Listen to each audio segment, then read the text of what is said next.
Thanks for your patience. So we're going to call to order a regular town council meeting of the Fairfax Town Council here at 46 Park Road, and it's 6:31 p.m. And those that would like to, please join us in a Pledge of Allegiance. Thank you.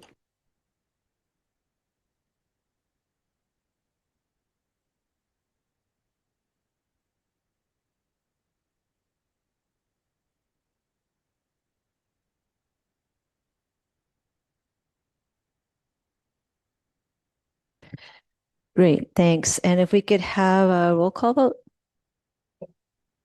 Councilmember Egger, Here. Councilmember Garangelli, Here. Councilmember Kohler, Here. Vice Mayor Hellman, Here. Mayor Blash. Here. Okay, thank you. And then we are going to move on to the approval of the agenda. Can I get a motion? I'd like to make a motion to approve the agenda. Second.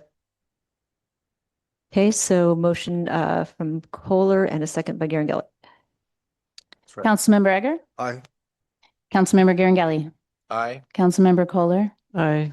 Vice Mayor Hellman, Yes. Mayor Blash. Yes. Okay, great. I'm going to read the land acknowledgement and then the meeting protocol. The Fairfax Town Council acknowledges that we are located on the unceded ancestral land of the coastal Miwok people of present-day Marin County.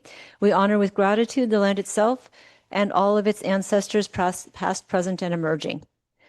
And then I will read the meeting protocol. The mayor shall maintain order at the meetings. The council has the responsibility to be a model of respectful behavior in order to facilitate the conduct of the people's business and encourage civil engagement in town council meetings. The council and the audience are expected to refrain from using profane language and/or ridiculing the character or motives of council members, staff, or members of the public, and to maintain the standards of tolerance and civility. Please turn off cellular phones or place them in silent mode. Shouting, clapping, booing, stomping, or other disruptive behavior during public comment or council deliberation is discouraged in order to provide a respectful and comfortable environment for all residents to express their point of view. Clapping is acceptable for items such as police pinnings, proclamations, welcoming new staff and council members, and other celebratory announcements. The town council will review the agenda at 10 p.m. to ascertain which items, if any, will be continued to another meeting. Any matter not started by 11:30 p.m. will be continued to an adjourned or regular council meeting unless the council votes to suspend this rule. So we are first going to go through several presentations, and then we'll take public comment or open time after the presentations.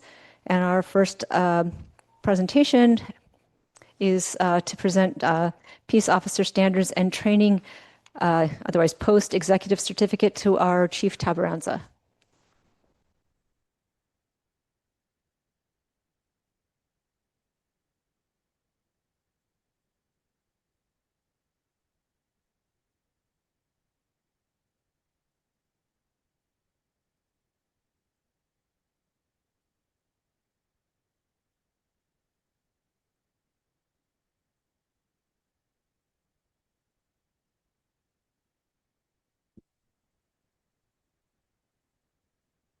All right. And we're on? Okay. You have to be really close. I have to be really, really close? All right. My name is Lisa Holton. I am the law enforcement consultant for Region 1 for the California. Can you hold it closer? Hold it closer to my You mouth. kind of need to bite it. All right. Thank you. After 30 years of talking into a radio, you think I'd know this by now.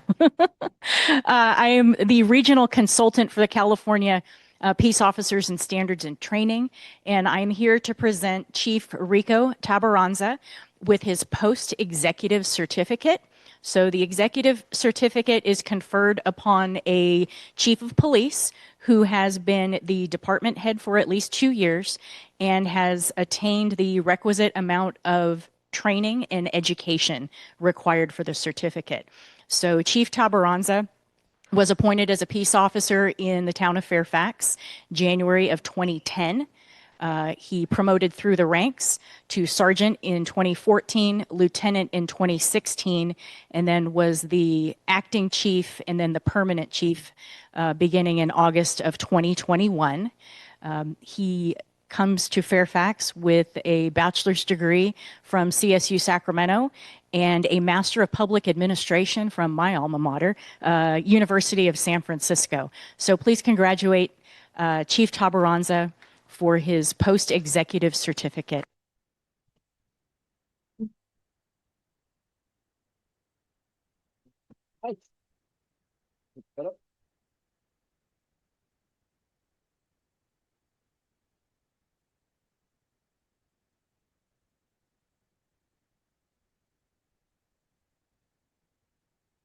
First of all, thank you. Thank you for being here to recognize this and for me to accept this on the behalf of the Fairfax Police Department. Thank you, Miss Lisa Holton, for coming down here. She's our post representative of the North California region, so she has a lot of things to do and she's very busy. And thank you for taking the time to show up and give me this here in person. So thank you. Also, what this right here represents when I look at it is just a lot of sacrifice and dedication, not just for me personally, but there's a lot of people that's involved in this certificate right here. I just want to recognize my wife and kids who are probably watching. It's a lot of sacrifice on their end of me not being there in order to be here and to do what I have to do to get to this point.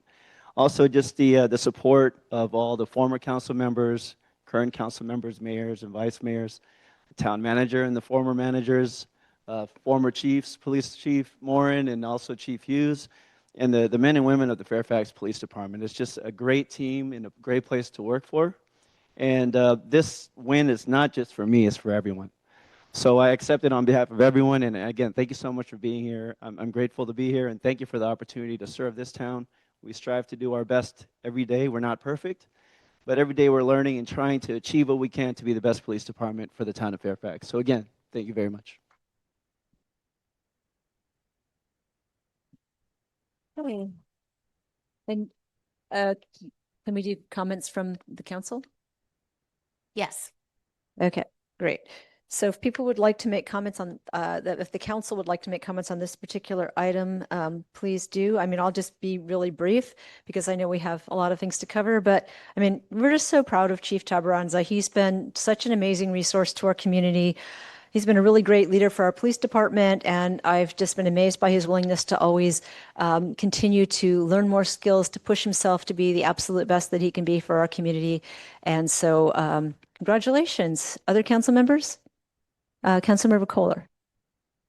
I just want to thank Chief Tabaranza and the whole Fairfax Police Department. You guys do an incredible job of community policing, and that comes from the top. But it also, all our police officers are like our family, and you come for small things and deal with some pretty darn big things as well. So I'm proud to say that I'm part of this wonderful town that you are a police chief for, and just to say you've carried on the tradition of Chief Hughes as well as Chief Morin, and I'm sure other chiefs before them. So thank you for leading our police department and recruiting just incredible men and women to be part of our department. Other council members want to make a comment? Go ahead, I'd like to Councilmember comment. Gargelli. First of all, Chief, thank you very much for all that you do. Long time ago, I always thought that the best way for Fairfax to, I've told you this before, to hire our chief is through our system. Hire from within. I'm a big believer in that. And from Chief Hughes to Chief Morin, and now Chief, of course, for a while, Chief Tabaranza. That is our style. We need a police department that fits the town of Fairfax, and you guys do a great work. So thank you. Other council members? I'll be really brief. Conley. Chief, we're so proud of you. You're an extraordinary leader. You are deeply loved and admired by this community and this council. And I'm just so proud to know you, and thank you for all your hard work, and congratulations. Councilmember Egger? Yes, if I may, congratulations, Chief. Those are tough shoes to fill when Chief Chris Morin left, and you've done a good job. Thank you very much. Great, thank you. And now we're taking public comment on this particular item. Okay, go ahead, please. Thank you, Council.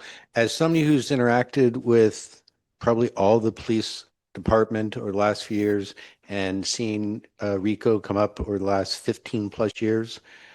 I'm very grateful that we're so lucky to have him, and for the community that does not interact with the department. The department is very impartial. They do not pick a side. They're very willing to listen. They're very available to assist you. And I would encourage everybody to call them, not to overcall them and abuse them, but to call them when you need help, because they have really been the stalwart of this community. And I think they do the type of job and set the type of example that other communities would envy to see. So again, thank you to the entire Fairfax Police Department and especially our great chief. Thank you. Thank you. Anybody else would anyone else like to comment on this item? Anybody online? No, Mayor, there are no callers online. Oh, Okay. well, I'm sorry. Oops. No, we go. and they're, Oh. no, they're gone. Okay, so now they're gone again. Okay. Oh. Okay, we sure? Okay. We have one. Okay, let's go ahead for that person. Hi, Matt, thank- you may Hi, unmute Matt. yourself. Thanks. Oh, thank you. So thank you so much. I want to reiterate and reaffirm the words that just been said. Thanks, Chief, for all you've done here and for everything you continue to do, and setting the tone of just awesome community and listening to people, and to not jump to conclusions with anybody, and to actually hear out anybody that needs help. The way that the Fairfax Police have been has just been absolutely awesome. Thank you so much. Great, thank you. Is there anyone else? Can we take one more person in the room? I see two more people in the room. Okay, so I think Mallory was first. Can I say something very Oh, quickly? yeah, but let's go. Mallory was before you and then after you. Yeah. Thank you. I just want to say thank you. We're so blessed to have you and the whole energy of the police department here. It feels safe, it feels home, it feels good. Thanks, Rico. Thanks. Next, please. I'm Jeff Bolt. I've been calling the parade here in Fairfax for many, many years with Pete Aragoni, and I only get to work with the chief during the week and a couple of weeks before the festival, and he's been very warm and welcoming, give me all the facts and fun things to know and share about Fairfax and the police department. And what a good sport he is. He leads the parade every year with the siren, and that's how the entire town knows that the parade is beginning. And I make him get out of the car, stop the car, and get out, and somebody will pat him down. We kind of search him very quickly. We find that he's clean, generally, and we let him go because and the crowd, the town, the kids, they love it. It's silly, it's embarrassing, hopefully, and that's our goal. And what a great sport he is! We are very fortunate indeed to have him as our chief. So thank you very much. Thanks, Chief. Great. Thank you. It's so wonderful to hear from members of the community about our staff and how they interact, and how you feel about that. And this is really great. So we're going to move on to our next item. Could someone turn off the mic? Yes, thank you. Thanks, Jody. So that is to receive a presentation on the wildfire evacuations in Fairfax. So go ahead, please. Thank you, Mayor, and good evening, Council and members of the public. My name is Dan Mahoney. I'm the Ross Valley Fire Department Fire Chief, and we're here collaboratively at this table here to provide a little bit of information on evacuations, evacuation warnings, and the systems that we have in place. But before I get started, I got some pretty exciting news. We have a new team member here at Ross Valley Fire Department. We just hired Nicole Marcucci, who's our wildfire preparedness coordinator.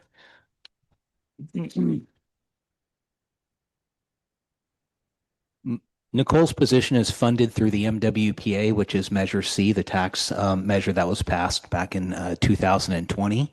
Her main focus is going to be on vegetation management, alerting, detection, evacuation, grants, home hardening, and public outreach. So we'll get into a little bit more on how you can contact Nicole if you need her help towards the end of the presentation. But Nicole, welcome and look forward to working with you. Okay, so my part of the presentation has 6 slides. We're going to review alert and warning systems. We're going to review evacuation drills, community evacuation maps, parking best practices, defensible space inspections, and then a Firewise communities. So emergency alerts.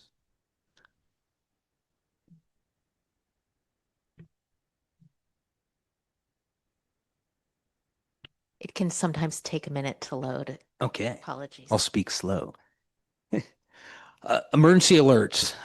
This is Alert Marin is the platform that we have within Marin County to allow all residents that are the age of 18 or older, legal adults, to get on and register their phone numbers, their email addresses, their cell phone numbers, and their address, so that in the event that an emergency alert needs to get sent out, such as an evacuation order, an evacuation warning, that residents will receive them promptly. Unfortunately, in Fairfax, we only have 49% of registered adults signed up for Alert Marin. So, I would highly encourage that anybody who is here tonight or in your neighborhood that is not signed up for Alert Marin, there's a flyer as you walk out the door here with a QR code on it and an email address that you can click on and get signed up. Because it's as important it is for alerts to go out. As of right now, really only half of the town is going to get notified that there's an evacuation order or a warning. So if you have any questions after, you can feel free to either talk to me or Nicole, and we'd be more than happy to assist you. I hear a lot about evacuation drills, a lot of interest in yearly drills. This year, the the Marin County Police Officers Association and the Marin County Fire Chiefs Association hosted a joint evacuation drill in September. The drill was designed for residents to evacuate to the Ember Stomp Festival, which is a wildfire festival that has a number of vendors that will be able to provide education on things such as home hardening, defensible space, what types of fences you should use, what types of attic vents you should use, what type of roofing you should use, and things of that nature, along with a number of other educational materials for residents. The good news is that out of the total participation in the county of Marin, Fairfax accounted for 21.2% of that participation, which is pretty impressive, being that Fairfax is a fairly small town with about 7,500 people, and we still had a good showing. We had 108 residents that accounted for 63 households. However, it only really accounted for 1.4% of the town's population that participated in the drill. So as your fire chief, I'm asking you to please do your best to participate in these drills. They're really important for folks to understand what they need to do to take care of themselves, to evacuate safely and provide safety for others. Evacuation maps. A number of questions have come up on what route should we take? How do we get from our house to the evacuation center? We've created some evacuation maps, community evacuation maps, that you can find on the Fire Safe Marin website. You could also find it to this QR code here, or else you can reach out to us after the event, and we'd be more than happy to get you one of those maps.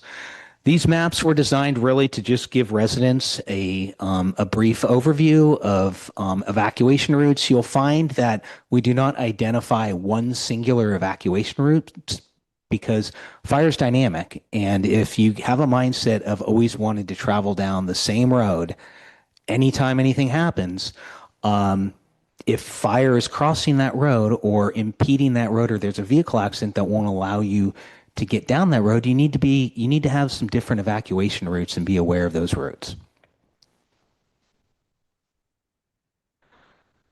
Best practices for parking. As we all know, our streets are very narrow. They were designed for a single car, and we do have a lot of parking on the streets now.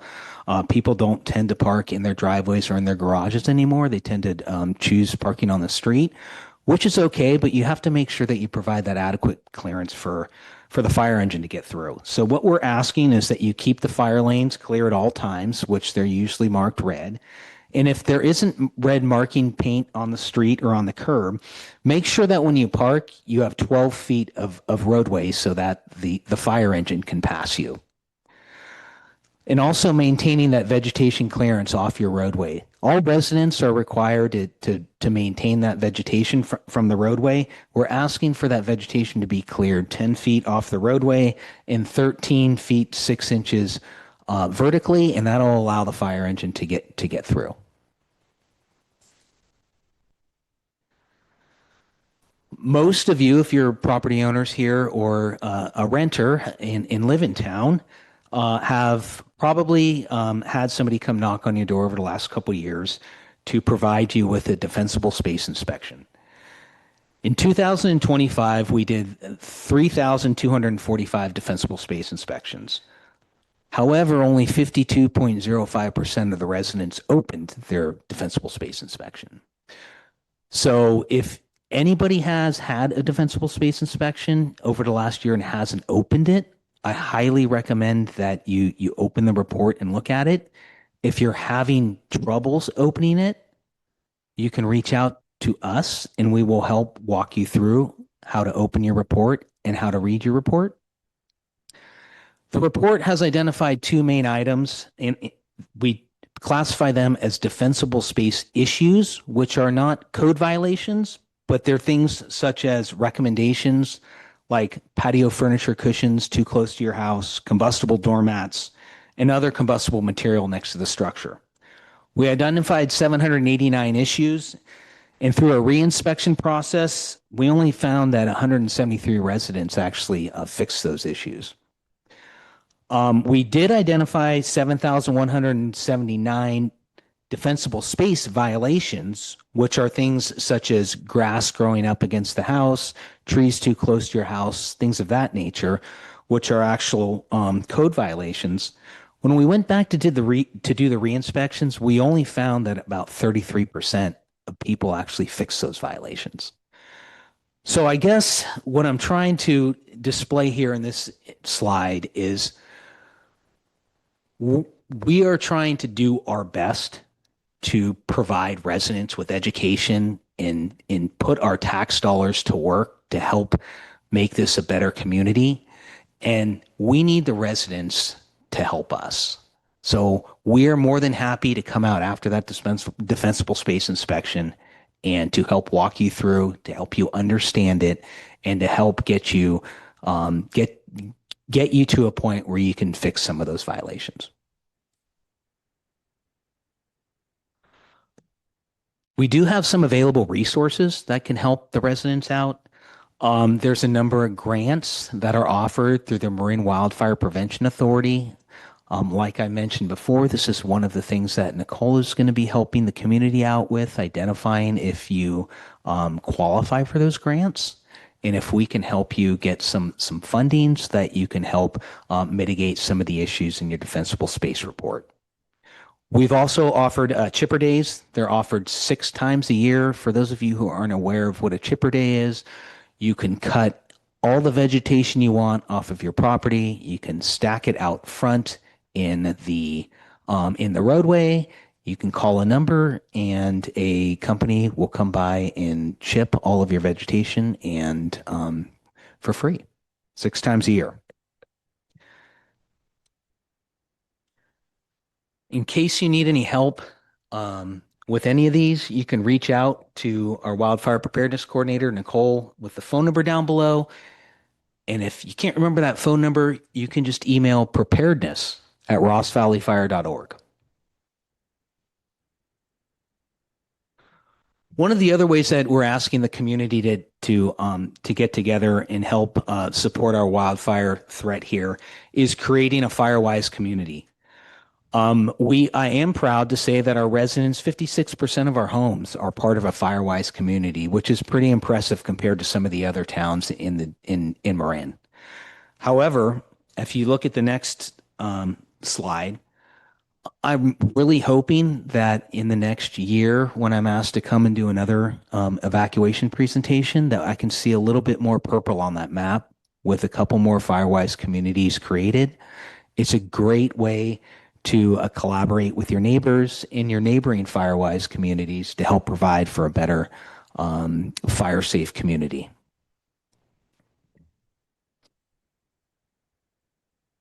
So just to wrap things up,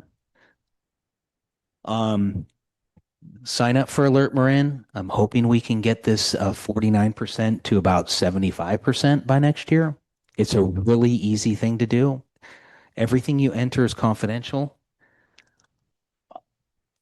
Participate in the next evacuation drill. Maybe we can get about a 25% participation rate, which is about a quarter of the community. Also, defensible space reports. Please focus on doing your part in mitigating the defensible space and inspection report items. And just because you have a violation and we come back and it hasn't been fixed doesn't mean you're going to get fined, or we're working. We want to work with you to mitigate the problem, and that's why we have some other avenues such as grants and things of that nature. And create your own Firewise community. If you're not in a Firewise community, you can reach out to Nicole. She'll give you some contacts for people that are in a Firewise community, and it'll really provide your town and the residents with a more resilient community. End of report. I'll turn it over to Mark Brown. Good evening, Mayor, council members, town members. Mark Brown, Executive Officer with Marin Wildfire. It's truly a pleasure to be here to talk about evacuations. And you may pick up as I go through the presentation today that I'm very passionate about evacuations. A little bit about myself before I go on. I spent 30 years working for the Marin County Fire Department before I went to Marin Wildfire. Retired as a deputy fire chief in order to assume the role at Marin Wildfire. During my 30 years at Marin County Fire, participated in numerous evacuations within Marin. I also spent 15 years on the CAL FIRE incident management team in a command role, and was involved in some of the largest fires in the state's histories in some very complicated evacuations. Evacuations that we call no-notice evacuations. So the fire was already at the houses. We're telling them to leave now. And then we also had evacuations that were called noticed evacuations, where we were able to give you time. Just to give you an idea of some of the experiences I've had: 2015 Valley Fire in Lake County, 2017 Nuns Fire during the first 12 hours of the fire, 24 hours of the fire. 2017, I was in a Thomas Fire down in Ventura County during Christmas time, and in Santa Barbara County. And in 2018, I was assigned to the Camp Fire. And I was in Paradise as the fire was going through Paradise. So I've been involved in an organization throughout my career of over 100,000, organization of evacuating over 100,000 people. I offer this because everything I'm going to talk about today is driven by either my experience, my colleagues' experience, but more importantly, research and science. So I ask you to believe what I'm telling you today, because some of it is hard for some people to want to do what I'm going to suggest tonight. Next slide, please. The first one is easy, and it's already what Chief Mahoney was talking about. Please, please, please sign up for Alert Marin. Sometimes I ask for a show of hands of people in the room who are signed up for Alert Marin. I won't do that tonight, but I'll give you a challenge. If you aren't signed up, go sign up. If you are signed up, go find 5 people and get them to sign up. That's how we're going to get the numbers up. Evacuation is a community event. Then a lot of what I'm going to talk about the rest of the night is going to be start thinking like a firefighter. And that's the first part, is maintaining situational awareness.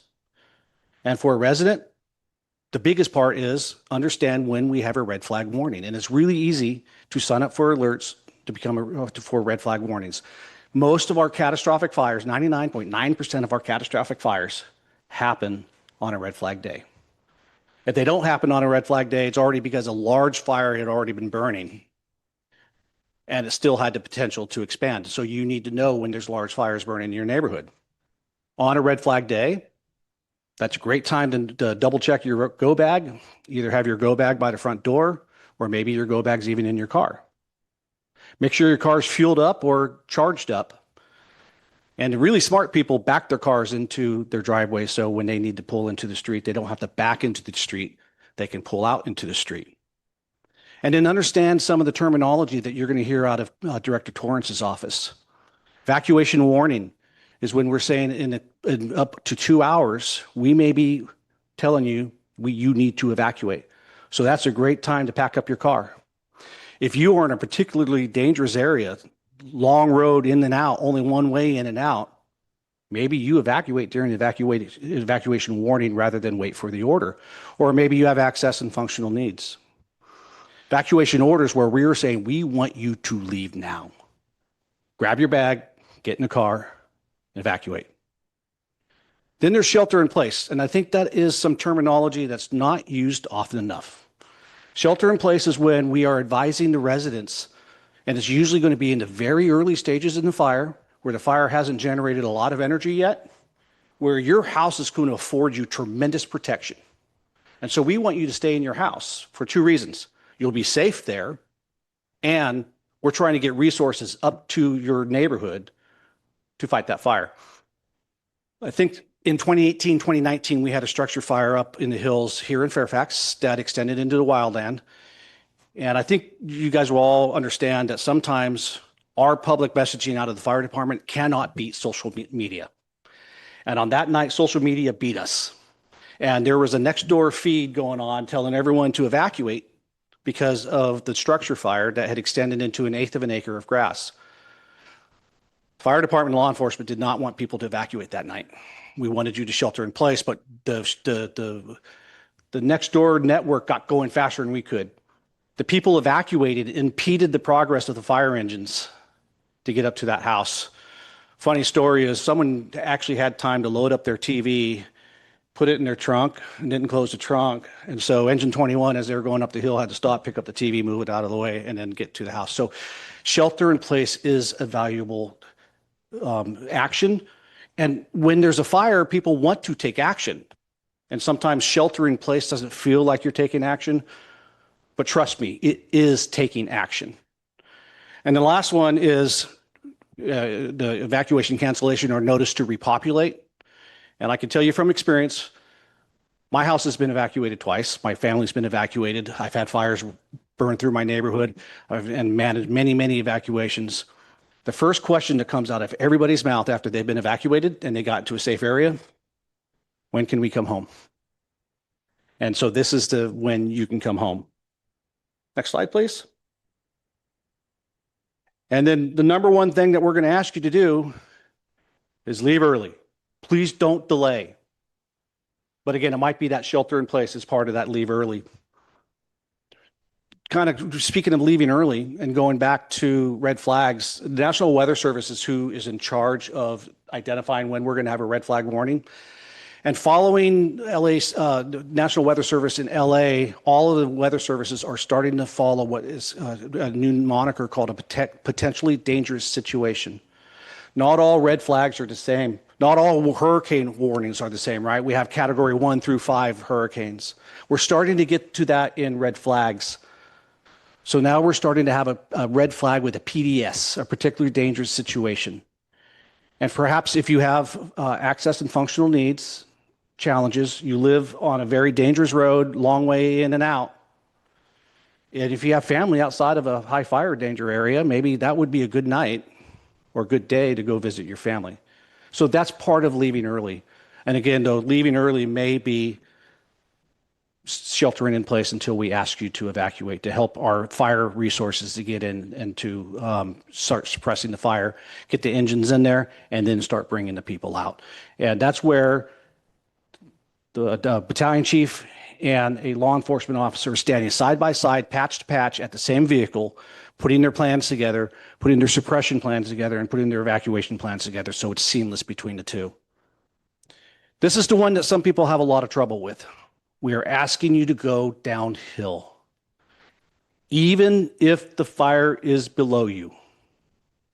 And I'm going to ask you all, and we can do this through your newsletter, to watch Wildfire Evacuations, Make It Downhill Alive, where we're going to teach you how to move on the fire ground like a firefighter moves on the fire ground. But I'll give you a couple quick tidbits. Fires, the wind is stronger the higher you are elevation. Fire burns with more intensity the higher you are on the slope. And if you think about the road network, the higher we are, the fewer options we have, right? The further we get down the hill, the more options we have with being able to move around with the car. And I know you were all thinking this when Chief Mahoney was talking about you need to have more than one way out. And half of you, if not more than half of you, were saying, well, for the first part of my evacuation route, there is only one way out. I get that. And so the Make It Downhill Alive video will give you strategies how to mitigate the challenges. And I'll talk a little bit about it tonight as we go through. But number one is stay in your car. Your car affords you a tremendous amount of protection. Firefighters wear safety gear. We have a tent on our side that's an aluminum, basic aluminum tent that we can take shelter in if the fire is burning over us. But do you know where we'd rather go? Into our fire engines. And our fire engines don't have any more protection than your cars do. I've literally had so many embers hitting my truck that it sounded like I was in a hailstorm, and my truck survived. I survived. Vehicles give you a tremendous amount of protection. It's going to be uncomfortable. It's going to be hot. Snot's going to be coming down your nose. But if you follow the strategies we give you and make it downhill alive, you will survive. Another one I hear a lot, people want to use fire roads. And I don't say this lightly. If you want to die, use a fire road. The number one cause of firefighter fatalities is the firefighters went up and they went into areas where fire roads were. The Camp Fire, 85 people perished. I've done a tremendous amount of research on the Camp Fire. I've read the coroner's report of all 85 fatalities. Only one person died in their car on a paved road. The remaining 7 people who died in their vehicles were on remote dirt roads, otherwise known as fire roads. You are likely to put yourself into an area of greater danger by going on a fire road. And a lot of our cars aren't designed to traverse the fire roads, and you might get stuck. And then now you're going to have to get out and move around. Who saw the videos during the Palisades fire of all those cars that were blocking the road? How many of them were burned? 0 of those cars were burned. Panic led to that decision. All those cars were unburned, so you think the people, if they would have stayed in their cars, they would have survived? You know what the number one injury on the Palisades fire was for residents? Debris in their eyes, singed eyebrows, singed hair, because they weren't in their car. So I asked, please, please, please stay in your car. And circling back to the Camp Fire, I was talking to a good friend of mine who was the initial incident commander, and then my incident management team came in and relieved him. And I was talking to him a couple months ago, and I asked him, she said, John, there's something I've been telling our community members that I want to confirm with you. I've been telling our members of the community that not a single fatality on the Camp Fire occurred because of traffic congestion. And we know that there was tremendous amount of traffic congestion. No community is designed for everybody to evacuate at once, right? There will be traffic jams, but not a single fatality on the Camp Fire. And I've researched this quite a bit and talked to people who were on the ground. I was on the ground. Not a single person died due to traffic congestion on the Camp Fire. But the media loves to show burned cars. The media loves to show things that are dramatic. I was driving down the Skyway the next morning on day 2 of the campfire, one of the most impacted roads, traffic and fire-wise. For every burned up car, I counted 10 unburned cars. That just shows you how survivable cars are. So I ask you to pre-plan your evacuation every day you drive down your road. And I still do it, even though I'm not fighting fire anymore, but I would drive in and out of Marin, and I would run scenarios through my head as I'm driving. If a fire is doing this, I'm going to do that. And so I ask you, as you're driving down your road each day, well, if the fire is right here at this point, what am I going to do? If a tree falls down right in front of me at this point, what am I going to do? You're going to be driving around and you're going to see Chief Mahoney's house has great defensible space. And if you've pulled up next to his house and a tree comes down, you're going to know that, you know what, I could just pull into his driveway for a little bit and I'll be safe. And then once the tree is removed or the hazard is removed, now I can move out. So I want you to start thinking like firefighters every time you drive in and out of your house, and think about, if the fire's here, this is what I'm going to do. If there's a traffic accident, this is what I'm going to do. And the reason why I'm asking you to practice this, I'm asking you to have the maps that Chief Mahoney talked about. I'm asking you to watch that video, is because the more prepared you are, the less you are likely to panic in that situation. And panic leads to bad decisions. Calm people make good decisions.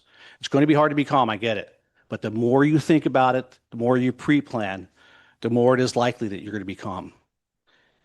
And in this last statement tends to make some people uncomfortable. And what is my personal definition of a successful evacuation?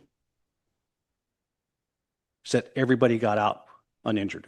Everyone got out alive. I don't care if it took 20 hours to evacuate a town. As long as everybody got out safe, then I consider that a safe evacuation. And I want you to think, let's think about Cascade Canyon and because I'm sure that's what a lot of people think about in Fairfax is Cascade Canyon, the fire in Cascade Canyon. And we're likely to all want to get to the 101 corridor.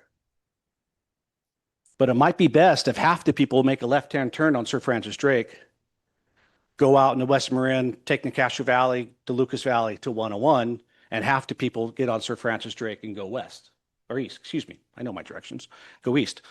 But if we start splitting up that, and some people opting to take a little bit longer to get to their evacuation location, we're all safer because of it.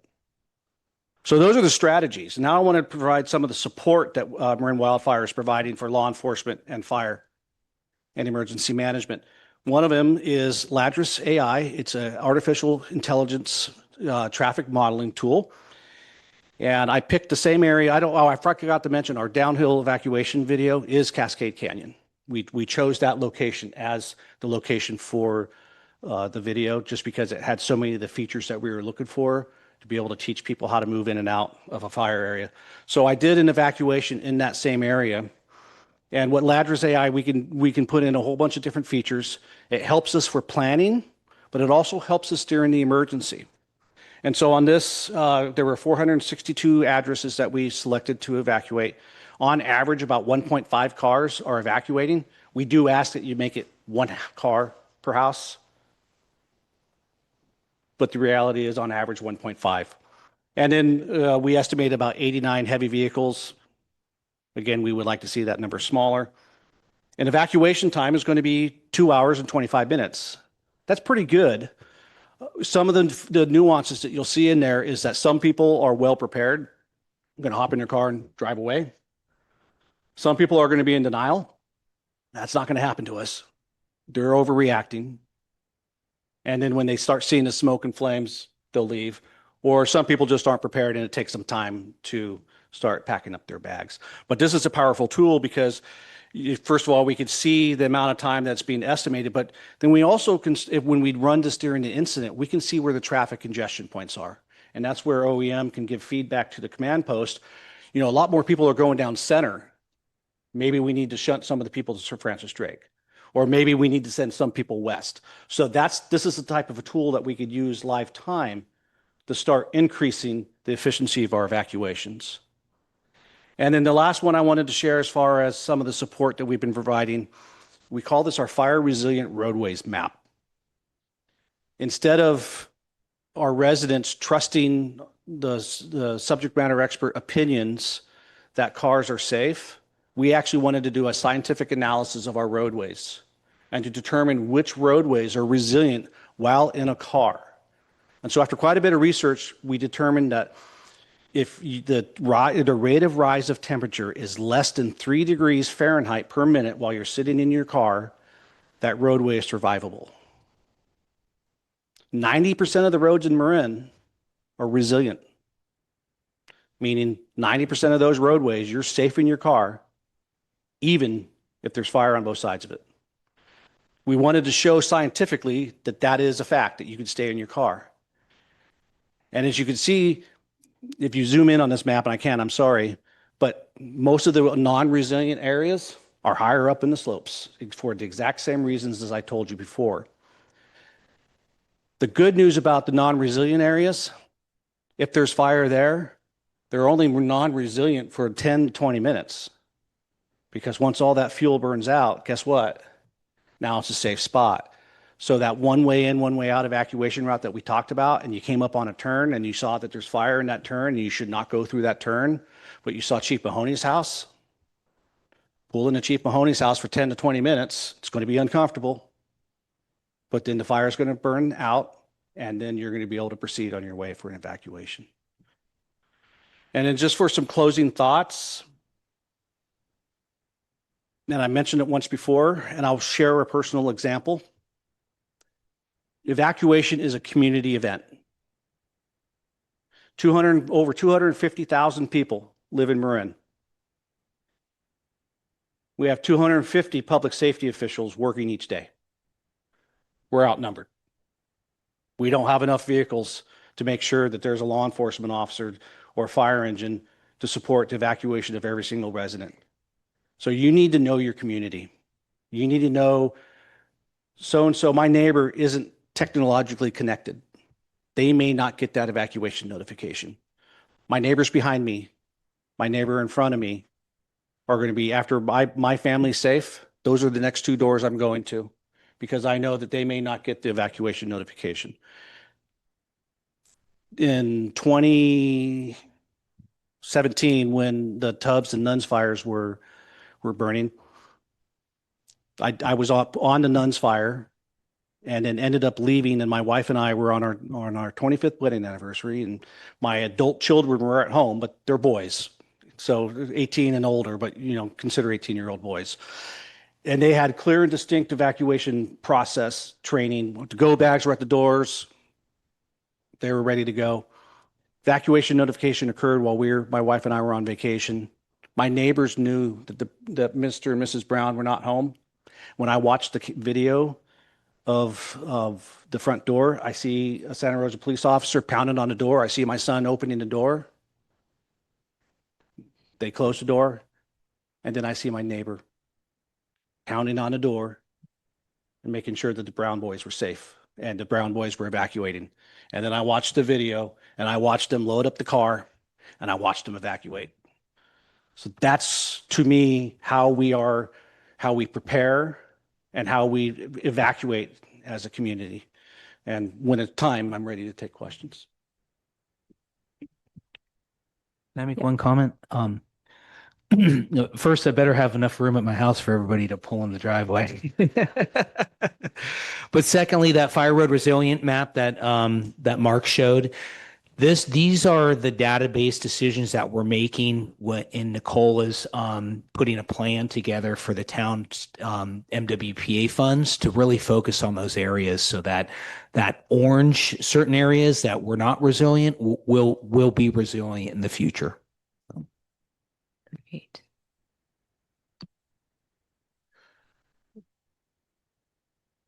Yeah, are you going to go ahead and, sorry, I wasn't sure how many people are presenting, so. Yes, thank you. Thank you. Stephen Torrance, Director of Emergency Management for the Office of Emergency Management. And thank you for the time, Mayor, council members, and town staff. just to kind of build on some of the work that's been talked about with Ross Valley Fire, also with Fairfax Police Department, but the Marin wildfire. I want to highlight a little bit on the internal side, as I know we've been talking about specifically asking people to sign up for Alert Marin, making sure that people know all the things that are going on. But I want to also highlight the things that are going on collectively within the agencies to make sure that you all know that we are meeting the moment that we are in. And I want to highlight, the somewhat of the theme is the research that's going on. We all know that alert and warning is something that can be done better. And we all believe that there are things that we can do beyond just signing up alerts, but making sure that those alerts get to you. And so making sure that we also are looking at how we can improve the alerts to make sure that they are getting to you in a timely way. So when we do ask, whether it's a fire or law incident, if we are asking you to make sure that you are evacuating in a timely manner, we want to get those alerts to you in a timely manner. And so some of the things that are going on in the back end is, number one, making sure that we are doing the research to make sure that you understand the terminology. As Mark Brown was mentioning, evacuation warning, evacuation order, making sure that when those notifications get to you, that you have the ability to see that quickly and also know what to do when to take action. In addition, working with our first responders. We have made a heavy investment of making sure not only are we pushing out community messaging, but also internally working with our law enforcement partners and fire partners to make sure that in the event that they are the incident commander on a scene, that they know how to rapidly get in contact with our offices, working directly with Chief Tabaranza, making sure that we all know we are using the same terminology, the same workflow to make sure that in the event that they have an incident, whether it's a law incident or a fire incident, that they collectively know what is the fastest way to get through our dispatch centers to the Office of Emergency Management staff in order for us to make sure that those alerts go out in a timely manner.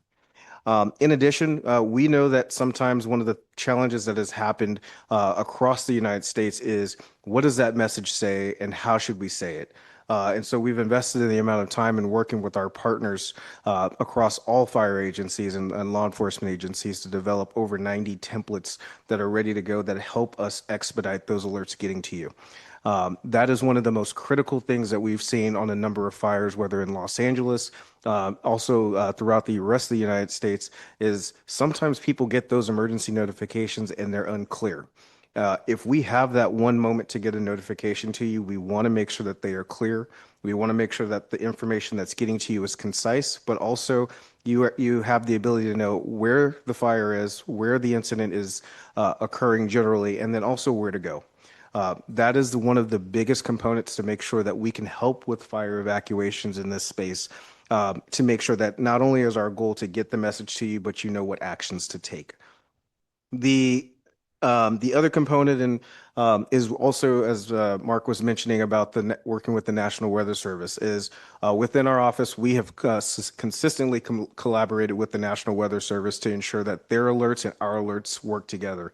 And this is all levels of government working together, all agencies within Marin County working together to ensure that whether the National Weather Service puts together a red flag warning, a particularly dangerous situation, or any other type of notification that goes out to the public, number one, we're localizing it for Marin County residents and members of the community, but also making sure that we can add information to it to say, here's what this information means when that information comes from our federal partners. Also on the planning side, we are also making sure that we are working with the town of Fairfax to say, we want to make sure our emergency operations plans speak to each other and we work together. The county is actually actively working on finalizing our emergency operations plan, not only just for the county, but to make sure that it speaks to the town of Fairfax's plan as well. In the event that an incident starts, and we like to say in emergency management and across the board in many public agencies, incidents start local. And so in the event that something needs to roll up to the county or vice versa, we need to send information into the town. We want to make sure that our plans are talking to each other. And so we've been working directly with Chief Tabaranza to make sure that the plans are speaking to each other. The county's plan is a heavier lift because legally it has to speak to a number of different challenges.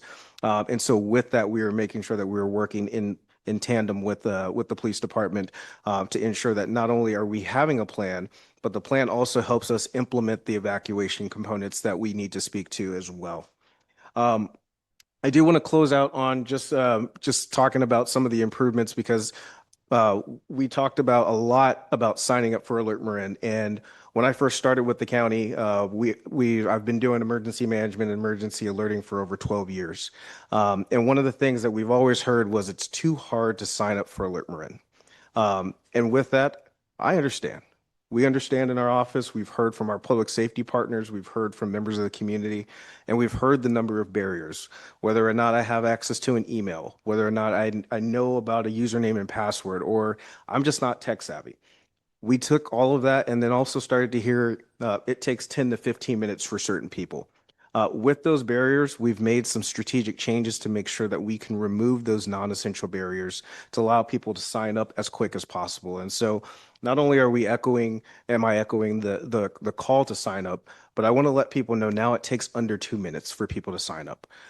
Those are some of the barriers that we want to make sure that people have access to that critical information. So in the event that we are sending out a notification for evacuations, there is no barriers or limited barriers to making sure that you can get those notifications on multiple devices. In addition, looking at tools for us to make sure that you can sign up for your preferred language. Right now, we are able to do text messages and phone calls in English and Spanish. And over the next couple of years, we're going to be expanding that to upwards of 20 different languages to make sure that people can get the notifications in their preferred language. We have the tools. We want to make sure that not only are we able to implement them in a way that works for our public safety partners, but most importantly, when we're talking about the complexities of emergency evacuations, that we are getting information to you as quick as possible. But you all know that we are doing the work on our end to make sure that we are supporting the community as much as possible. And so with that, thank you very much for the time, and I will conclude my remarks. All right, I'll wrap it up. Thank you. First of all, Ross Valley Fire Chief, thank you for being here today. Mark Brown from Marin Wildlife, and of course, Stephen Torrance from the Office of Emergency Management. Thank you for being here, supporting the town of Fairfax and explaining and giving your time and efforts for all of us to understand all the work that's happening in the backgrounds. Rico Tabaranza, Chief of Police, Fairfax Police Department. Thank you, Mayor, Vice Mayor, and Council for allowing me to be up here today to share this table with all my peers here. And I'll make it short because they pretty much checked off everything that we have on this list. But a couple of things I just want to highlight locally here. We are probably, the Fairfax Police Department will probably be your point of contact out there because everyone else will be very, very busy. We will be the only ones that will probably talk to you and kind of give you some directions. We will probably be at the dispatch center that's going to answer your phone call and tell you, hey, we already know about that. Please don't bombard our lines. So a couple of points I just want to point out, aside from everything else and to support everything else they said. One, don't rely on our Nixle. When there's an emergency and an evacuation, Nixle is secondary to Alert Marin. Our Nixle here locally is just informational and very local type information. That actually will probably go away in the event of a real evacuation and a big emergency. It'll be Alert Marin and that's it.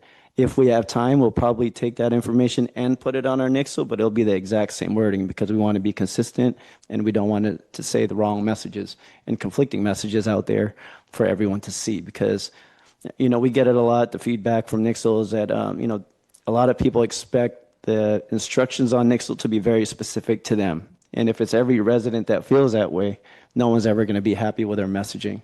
So at that point in a real evacuation, what you will get from the police department is probably hearing our high-low sirens from our vehicles. You'll probably hear, if we decide to, if it's best in our best interest to plan for it, we will probably turn on the flood siren that you hear that's tested every month to use that as a part of our evacuation and also confirm what that means on their messaging if we get to that point, you know, strategically.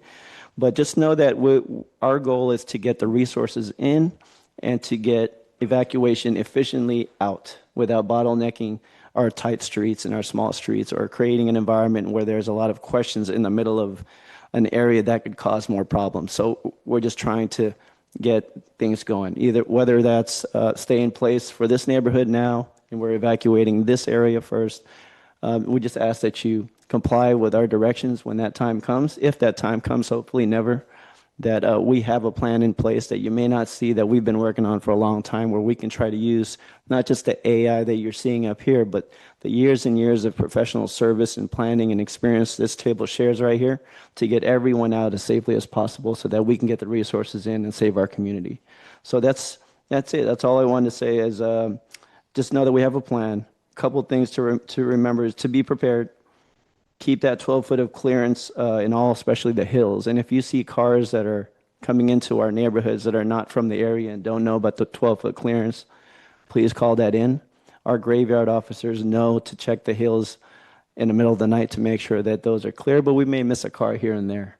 So if you see, your neighbors have parties or something on the weekends and know that there's a lot of guests not from the area, just walk down your street and see if there's enough clearance. And if there's not, call one of us over to make sure that we let them know that this is what's required in this neighborhood so that we can be prepared and safe to evacuate.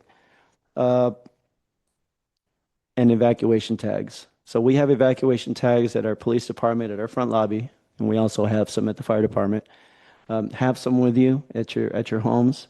It's very helpful for us. It saves a lot of time. That if we have to evacuate a specific neighborhood, if we see tags on mailboxes or front doors, that saves us a lot of time to stop there, check it out, and see if there's anyone in there. So do us a favor and use that resource so that it helps us be more efficient. And that's all I have.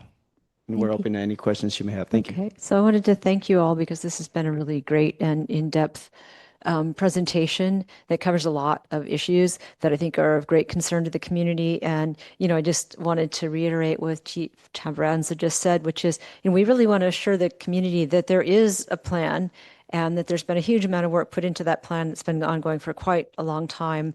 And it's pretty amazing. I also just wanted to, put a shout out to our Citizens Disaster Council, which has also been meeting with some of the folks here to try to plan evacuation drills and other activities that will help residents be prepared for evacuations. I want to thank Councilmember Kohler for really spurring this particular presentation. And there's other people who, of course, been, deeply involved with this. And I love the ladders thing. I saw it demonstrated in Mill Valley several months ago now. And I think that new technologies are really going to help us evacuate more efficiently. But new technologies are not a replacement for community building, which is really key to us all being safe and being able to get out in the case of an emergency. So thank you all very much. Other council members have questions or comments? I see Councilmember Egger, actually. Thank you. I have fought two major wildland fires in my lifetime. The Creighton Ridge Fire in Cazadero and the 1964 Hanley Fire in Marquess Springs in Santa Rosa. I was a volunteer. I was the third firefighter. I volunteered on a Marin County engine in that Hanley Fire. So I have a pretty good sense about what's going on with these wildland fires and how quickly we've got to get out. Assembly Bill 747 is now in effect, and that was written by our former Assembly member, Mark Levine. It says that each town must have a specific evacuation plan, and we must address the one way in and one way out neighborhoods. We need to know how many homes are in those neighborhoods, each neighborhood, that have to be evacuated. How many people we have to get out. We have to know how many elderly or disabled are going to need assistance in getting out. We need to know how many vehicles we're going to have to get out of these neighborhoods. We need to know as close as we could have the actual time and will to evacuate the neighborhoods. In Glen Ellen, Diane Botcher, who was our planning consultant, prepared an evacuation plan for the Sonoma Developmental Center in Glen Ellen last year. They said they estimated a couple of hours to get that area evacuated. The environmental groups that litigated the county of Sonoma and prevailed in court hired their own evacuation firm, and they ended up with a figure of 9 hours to evacuate those areas. At some point, I'll ask our town council to review that firm up there that they hired to see how much it might cost us to get a real evacuation plan. These wildfires are usually blowing through in the middle of the night. I remember that fire in Santa Rosa. What was the one in 2017? Was that the glass fire? We had worked in Sonoma County all weekend, and we got home and woke up in the middle of the night smelling smoke, and it was actually that fire going up there. And I turned our scanner on, and I heard the ring down for two task force to go to Santa Rosa from Marin County. And so we put the TV on, and Channel 7 had live coverage of that fire up there. We started calling family and friends, and they had no warning whatsoever. We just told them, walk out, get out, go outside. If you see fire on a ridge above you, get out. And none of them received warning. I mean, we talked to family and friends afterwards that some had no idea it was coming, that we didn't call. We figured they were far enough away. But my goddaughter in Coffee Park lost everything, everything she owned. It came through that fast. So we're going to have to be prepared to get our neighborhoods out here very quickly. And I think we need to really implement Assembly Bill 747. Thank you. Can one of you talk to the AB 747 issue? I thought we had a local hazard mitigation plan that was referred to in our safety element that was sufficient, or is it not? So as of today, the local hazard mitigation plan that was developed in conjunction with all the cities and towns does speak to the evacuation components. The county's base plan is where the bulk of the information is that meets that requirement, and then the Fairfax Annex has a scaled down version. And so, looking at the totality of both plans, we believe the FEMA approved plan and the state approved plan believe that they do meet the requirements of that legislation. And I believe we also have something about one way in, one way out routes in the plan. Yes, that is correct. Okay, and so I'm going to ask other council members if they have comments, and also note that we've had, some concern about making sure the public has enough time to speak as well. So we will get to public comment because I see a lot of people who I think maybe want to make public comment, but I'm going to move on to other council member comments at this point. Thank you. Council Member Kohler. Yeah, I have kind of two questions. One is for Mark, and thank you for coming. And the Ladris AI was something we bought in Marin Wildfire a few years ago, and it's all something coordinated with the various emergency responders as well as the county OEIM. But you mentioned 2 hours plus for the evacuation. Where was that modeled to? Was that to Highway 101? You didn't mention that part. My bad. I actually selected the Civic Center as the evacuation point, which gives us an artificially high number, and I would prefer to model on an artificially high number evacuation time. Reality, if it was located just in that portion of the Cascade Canyon, we would send them to Archie Williams, which would dramatically decrease the amount of time. Okay, and then I have a question for Chief Tabaranza. We've been updating our emergency operations plans, and I realize we're waiting for the county's big plan, but we still have our own plan. And having worked on that with you several years ago, my recollection is we do have evacuation plans. That's what the mutual threat zones are. We have 7 or 8 mutual threat zones that emergency responders use. And then part of that, a few years ago, I asked that we created those maps that Chief Mahoney showed, the community-friendly evacuation maps that would help me get myself out, because we can't count on you guys to come get us. But am I correct that we already have the evacuation plans that are all coordinated through OEIM as well as through using the Ladris AI? Is that correct? We have existing plans currently that's still valid. And that we still use? We still use, yes. Okay, thank you. Okay, sorry, Council Member Hellman has been waiting for a while, and then I'll, Hi there. Thank you for all being here. I do have a handful of questions in no particular order. So if you wouldn't mind, could you, Mark, could you repeat the definition of the resilient roadways, or what goes into determining that again? It was kind of lost on me. It was a significant amount of research that we did, and we have a really good database of the vegetation. You guys call it vegetation, we call it fuel. So we have a very good fuel database. And then we used two different weather scenarios. October 8th, 2017, the weather that we had on October 8th, 2017. And then oddly enough, October 8th, 2020 is what we call a dry onshore sea breeze. So it's a slightly different direction, but we model for both. And we made the assumption that the vegetation was burning on both sides of the road. So if the heat flux from that vegetation burning with either of the wind directions would create a rate of rise of temperature inside a car of 3 degrees Fahrenheit per minute or more, then we determined that as non-resilient, meaning that it would get so hot so quickly in your car, you would not be able to survive in If your the car. temperature increases at a faster rate than 3%. 3 degrees of Fahrenheit per minute. Right. Oh, sorry, 3 degrees. Yeah, that's what I meant to say. Thank you. Okay, got it. I understand that much better now. Thank you. And then onto the PDS indicator for red flag warnings. Is there a current plan, or are you in discussion as emergency professionals to educate and inform community related to that, particularly for our community members who are more vulnerable and might just want to proactively not be home on those days?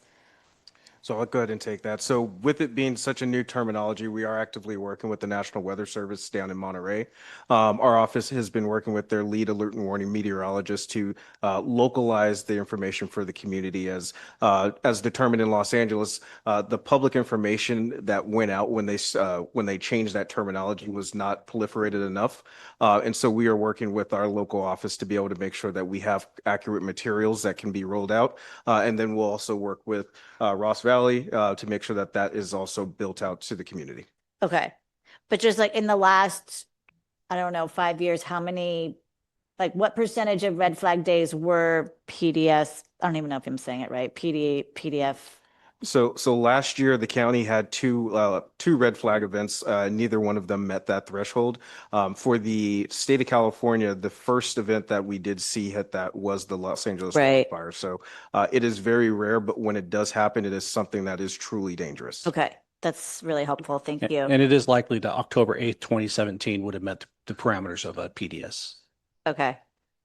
And then onto the alerts. The data is helpful, and I know all of us will commit to getting those numbers up as far as subscriptions. But I have a question. If it's truly an emergency, like we don't opt in for Amber Alerts, what kind of geo-targeting or how do you bypass, opt-in laws, if you will, or what kind of allowance is there for, I mean, if I have a friend from Oregon visiting, she's not opted in, but is she getting the alert? Can you speak to that?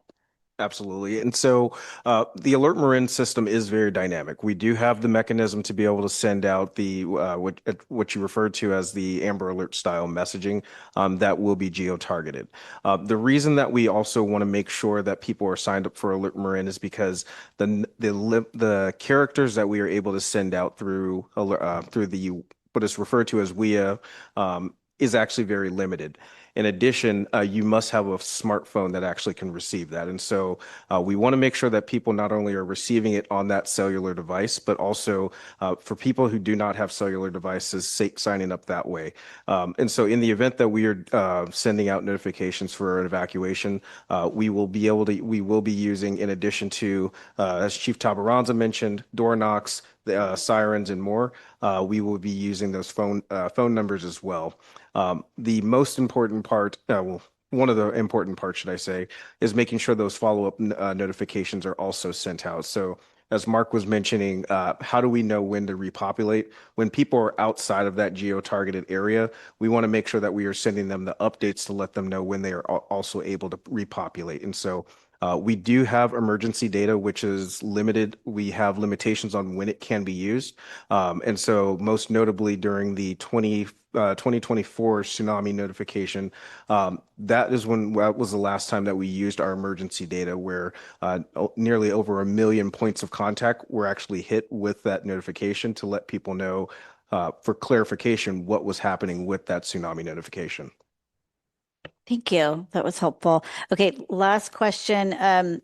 As the mayor mentioned, we had our Citizens Disaster Council convene last week, I think it was. And we had a lot of discussion about our recent evacuation drill and, of course, Ember Stomp. And we get calls from the community, a lot of requests for evacuation drills. And we've done them with what we understood to be a great success in terms of turnout, but it's still nowhere near, anywhere near even 5 or 10% of the community. And so we will do our part in sharing out this presentation and making sure everyone hears from you. But it would be really helpful to just hear what I understood from that meeting is that really simulating an evacuation, like, is it reasonable to spend time, money, and resources on coordinating an evacuation drill if you're not going to get over 60% of the community participating? Does it make sense? Is that something that we could and should be responding to our constituents? Because it's a little uncomfortable saying, yeah, we're not doing it. It doesn't make sense. Like, we're not in this field, you are. And so if we should continue to put our time and energy toward coordinating those and get a turnout of 200 or 300 people, which again, we thought was great, but we could also be using our time toward educating the community on doing Firewise communities, making sure you're prepared, making sure, all the things, right? So if you could respond, that would be great. Yeah, I can speak to that. So is it possible? Yes, it is possible to get a large amount of people together and to try to simulate an evacuation. It would take a lot of time, energy, and money. For instance, Mill Valley Fire Department down in Southern Marin just did a similar type drill. After talking to the chief of police down there, it was a 6-month planning process. It took a bunch of different stakeholders to participate in. And there was another avenue that they were trying to test out, something a little bit different than just their evacuation. Now, like what Mark just showed us, we have the luxury of utilizing AI and being able to model anything we want on what an evacuation could look like. We could pick out certain streets in the Cascades. We could pick out the Deer Park area. We can do all of that on a database platform and really gather far more accurate information than just having people drive down a road and get somewhat congested at a stop sign. So I think the message that I am pushing out there to everybody in the community, including myself, is to be as prepared as possible for taking care of yourself and your house and your family. Provide that defensible space, like Mark mentioned. If you cannot evacuate, you may need to shelter in place. Make sure you provide for a safe refuge for you and your family. Make sure you have your go bag. Do everything you can to prepare and be situationally aware for a red flag event. And if you need to take action sooner than you're asked to, be proactive if you feel like you need to be proactive. And really choose a couple different evacuation routes as you go to town or when you're participating in the evacuation drills, and start thinking like a firefighter, like Mark talked about. Think about what you would do if this road was blocked. How would you survive? What would you do in your car? So I really think that if we can get triple the people to participate in an evacuation drill next year, that will provide them, education on a number of vendors on how they can then make a safer place for them on a number of things that I just mentioned. I think we're going to be better off doing that. And then we can model on the fire department and the police department side of things. We could sit down and model 5 or 6 scenarios in probably an hour. Councilmember Thank you so Garanghelli. much. Yes, thank you. Councilmember Garanghelli. Everybody, thank you for your presentation. It was very informative and eye-opening for me. In the Deer Park area, as some of you may know, we have a parking lot, Deer Park Villa, that probably holds 200 cars. Is that a safe area, or is that like get the heck out of that area? Or is that because no one's ever approached me and said, can we have people park their car here and stay in shelter? And it just crossed my mind when you talked about that. It's a great question. And part of the fire, just to shave time, but part of the fire resilient roadways project is to identify where we're going to have problems getting people out, and then create what we call temporary fire refuge areas, where we can hold people in a temporary fire refuge area until it's safe to get out. It was a strategy that worked very, very well in the campfire. And Deer Park Villa parking lot would be a decent place for a small amount of cars, but we would only want it to, and that's why there's been a nationwide discussion on what to call temporary fire refuge areas. That's kind of the name we're landing. We don't know if we're going to finally get that, if that will be the name, so don't quote me on it yet. But the whole idea, it's temporary. We hold you there for a little bit till it's safe, and then we exhaust you when it's safe. The Marin Town and Country Club would be something similar or not? Smaller scale. I would say at a smaller scale, yes. Great. So to a smaller scale, yes. Thank you. To a smaller scale. Smaller scale. Yeah. Okay. Are there other comments from council members? Okay. So, and then I'm just going to do a time check here. We're at 7:52. We have one more presentation and then we get to open time. So, public comment on this particular presentation now is open. Thank you. Thank you, Mayor. Actually, the Marin Town and Country Club would be a wonderful place, and I presented this to the fire department for a long time. At the end of Pacheco, you could bring all that traffic into the Marin Town and Country Club, which is 25 acres. It's above the 500-year floodplain. It's flat. That flammable fuel continues to be removed. But if you directed all the people into the country club, and then as it was safe, took them out the front, you could keep all those cars not pushing downward so you could get all your equipment back up. And specifically, I provided to prior councils places where there's grants in place to build that bridge where it used to be across Pacheco to the property, which is 24 feet curb to curb, so you could get all those cars in there and save the general population of Fairfax. So for that one, I'm not trying to challenge you. I loved your presentation, but that's kind of a fact. And FEMA has looked at the 500-year plain, and I strongly encourage you to look at that as a safety egress for our town. Additionally, I think the town really failed the people of Forest Avenue by putting the 2 open lots that have a 63-degree slope on them that were purchased for open space. And they have pushing 10 workforce units on there. That's 20 bedrooms. That's 20 cars, additional cars on Forest Avenue, and covering that safety egress where people could escape should there be a fire on foot to get down to the Marin Town and Country Club. Thank you. Thank you. Next speaker, please.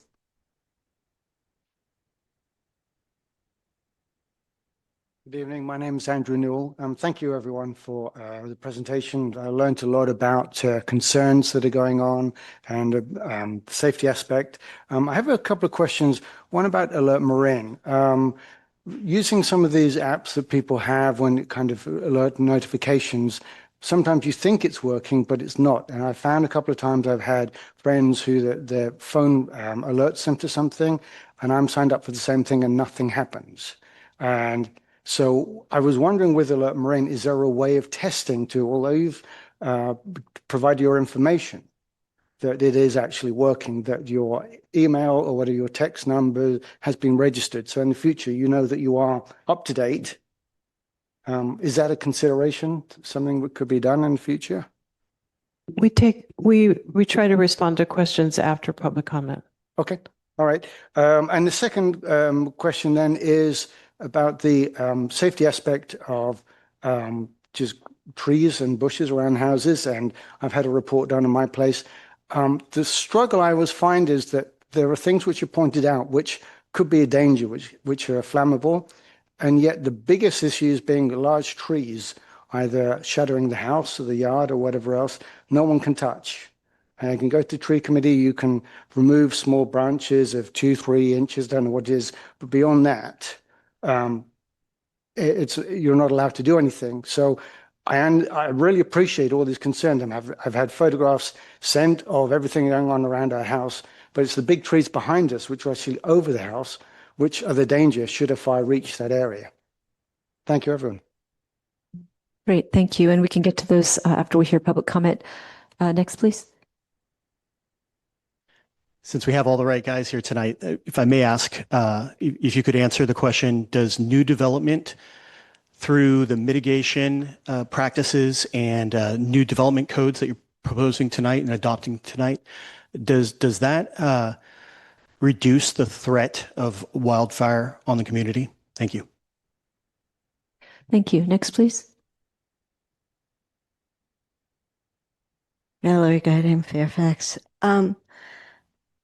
What you presented was fine for Mill Valley. We have 2 roads of egress. We have people on the hills. Next to the hills, we either have wooden houses or trees. And this can, with one disaster, people will be backed up who live on these hills, and they're not going to be able to get out. And so I don't understand whatever plans we make, it's going to be valid because people are going to be either in their cars and at some point burning because it's going to be backed up, or they're going to be in their homes, which would do the same thing. So in regards to specifically Fairfax, how are we going to deal with two roads of egress, and maybe we can go to the left to go to Petaluma, or we can go right and get stuck in that side of the traffic? Thank you. Thank you. Next, please. Good evening, fire officials, those listening, and town council. My name is Todd Greenberg. I have some observations to make. One, there's 1, 2, 3, 4, 5, 6 pages here. The presentation tonight had more slides than that. Thanks for the added information. I'm a little puzzled about the 1, 2, 3, 4th page that only shows 462 households evacuating. It doesn't specify time of day. If you could delineate what time of day and whether this considers the 45 plus minutes that it takes to get to 101 when there's commute hours. Fires happen at different times of day. It'd be nice to see what that modeling is. Be nice to see modeling for the whole town needing to evacuate, how much time this AI product estimates it would take. Additionally, upcoming in, I believe it's spring of 2026, MMWD plans on opening up Bolinas Road for a good length of it and putting in a new large pipeline. What a great opportunity for fire officials and the town to partner with MMWD to enhance flows, to prevent or to mitigate fires that do break out from things like the homeless encampment that we've had to endure for years here, that had arson and fire pits that the fire code didn't address and the town council failed to address.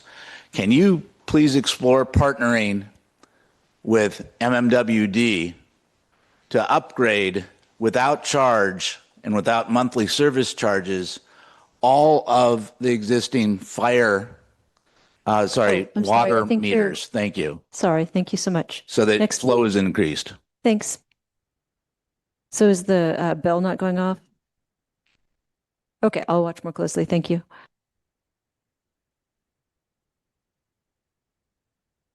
There's the button. Hi, I'm Jenny Schmidt. Thank you for the presentation. Totally informative.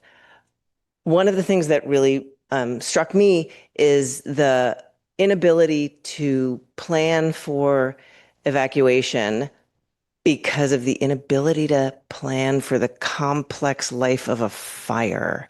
Time of day, weather, who's where, is everybody home, is everybody gone, is everyone at school? Oh my God, nobody's even mentioned what would happen with the kids who are at school. Like, that's right, fires happen. So I just want to thank you for your presentation because it shows that you've probably thought through a lot of scenarios and modeled an unimaginable number of different ways a fire could go down in Fairfax. It's a hugely risky town to live in, and there's no one solution because there's no one fire. So thank you. Thank you. Is there anybody online? Yes, Mayor, we have one hand online. Great. Actually, two hands online now. PJ Pfeffer, you are unmuted. You may unmute yourself.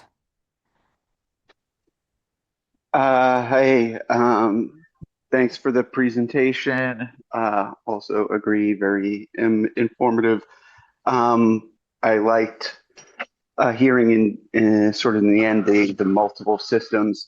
I think building redundancy into all of these programs is very important, and not having our emergency preparedness agencies getting sucked into the current corporate trend of efficiency. I think when the marginal cost is the ability to save life, we should be more focused on building in the redundancy. So someone like the gentleman who spoke earlier, who some tech reason or another didn't get the text, isn't missed. When the second speaker was talking and gave the story about his kids evacuating, I noticed for sure that they got an alert, then a police officer showed up, and then a neighbor showed up. And that is the type of redundancy that we need to make sure is not forgotten about in these systems, and not thrown aside in the pursuit of cost reductions. I also think it'd be great, we heard about how costly a bigger and more robust evacuation plan would be if these agencies had some sort of like aspirational programs section on your website. That way, when the public is making decisions about taxes and things like that, you can see that there are things that our municipal agencies can do that would help everybody if only we funded them at even marginally appropriate levels. We should all take lessons Okay, from thank those you. around it. Thank you. Sorry, And the bell's not better going things are off. possible. Great, thank you. Okay, next speaker, please. Sorry, folks, the bell's not going off. I'm not sure why, so I'll keep trying to keep track. The next speaker is Pamela, followed by Matt. Pamela, you are unmuted. Please unmute yourself. Hi, Stephen's going to be using my computer. Sorry. Couple of quick questions. First of all, thanks for all of the presentations. They were very informative. The question is, we've got quite a few electric vehicles and we'll probably have more in the future. And those that have been caught on fire have burned spectacularly, so much so that in the past, firefighters have just kept their distance because it was too dangerous to get near them. And here in Cascade Canyon, we've got quite a few of them. What do you recommend about that? Should we try to get all of the electric vehicles to evacuate during red flag days, or to try to get out of the way so that we don't have something burning furiously in the middle or beside the road.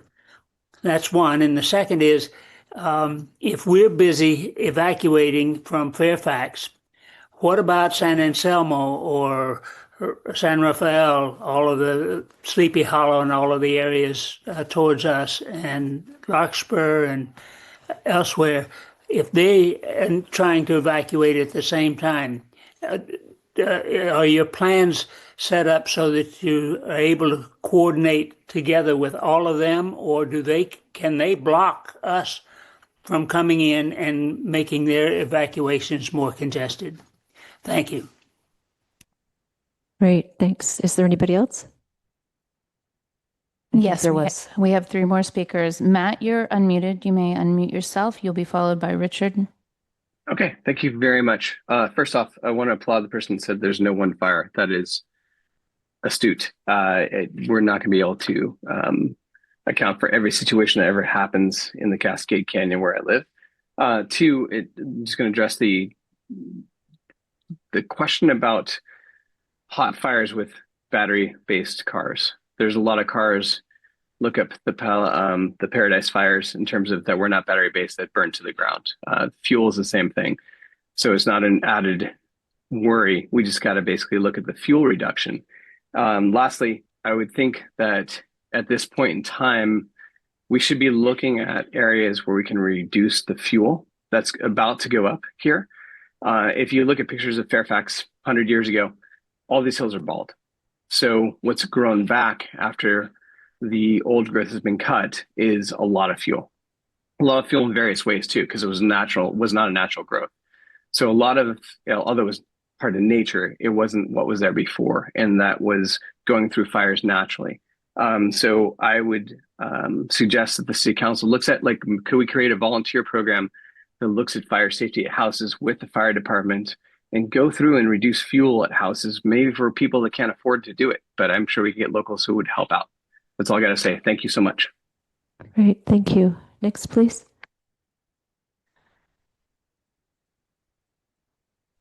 Richard, you are unmuted. You may unmute yourself. You'll be followed by Ariel.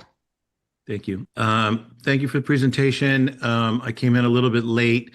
My questions are for the fire experts, but also hoping that council will kind of explore this.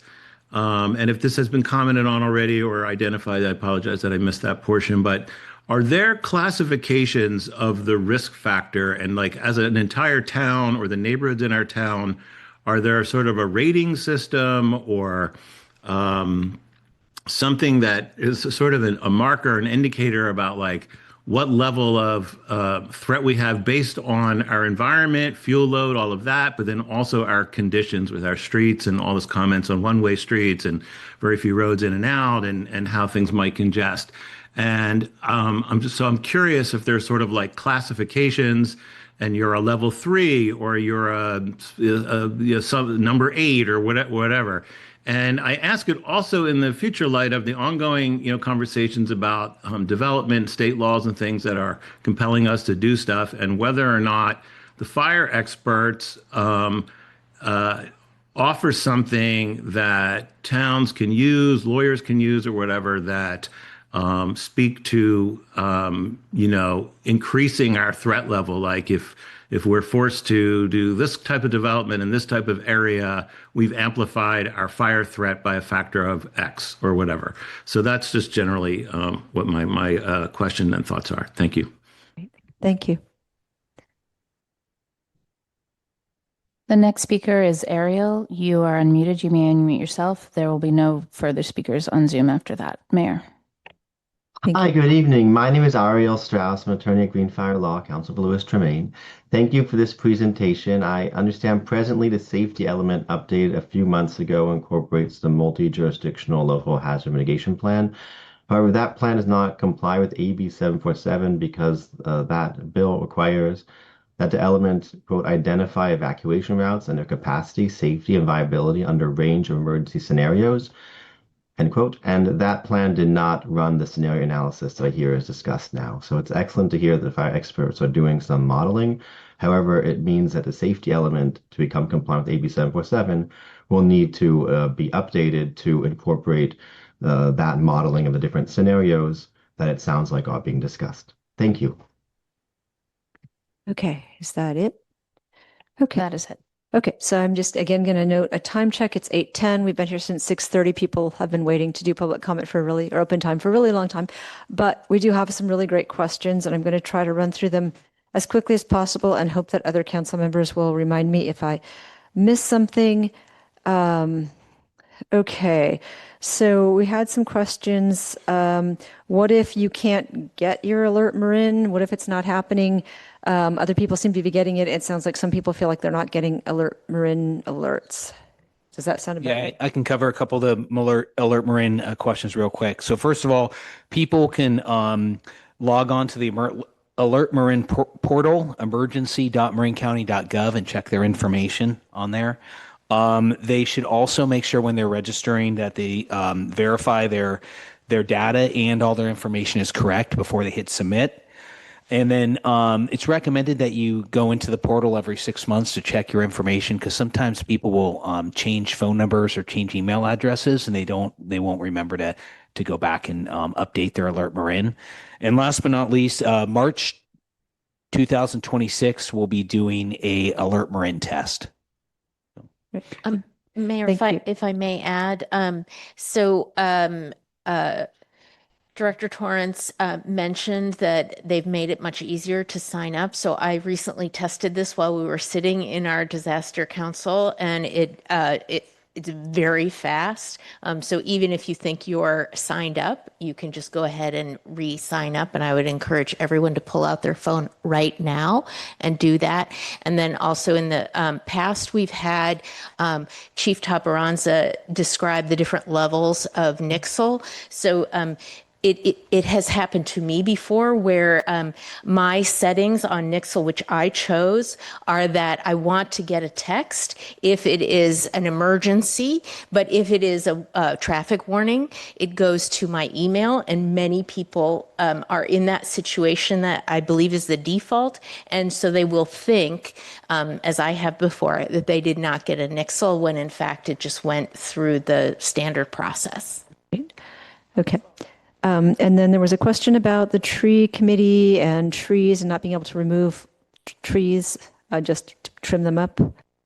Yeah, so Fairfax has a very robust tree ordinance, and if there is a desire among the council to consider, say, doing a blanket waiver for recommendations that were inside the defensible space inspection recommendation. That is a future agenda item that the staff could bring back to you in the future.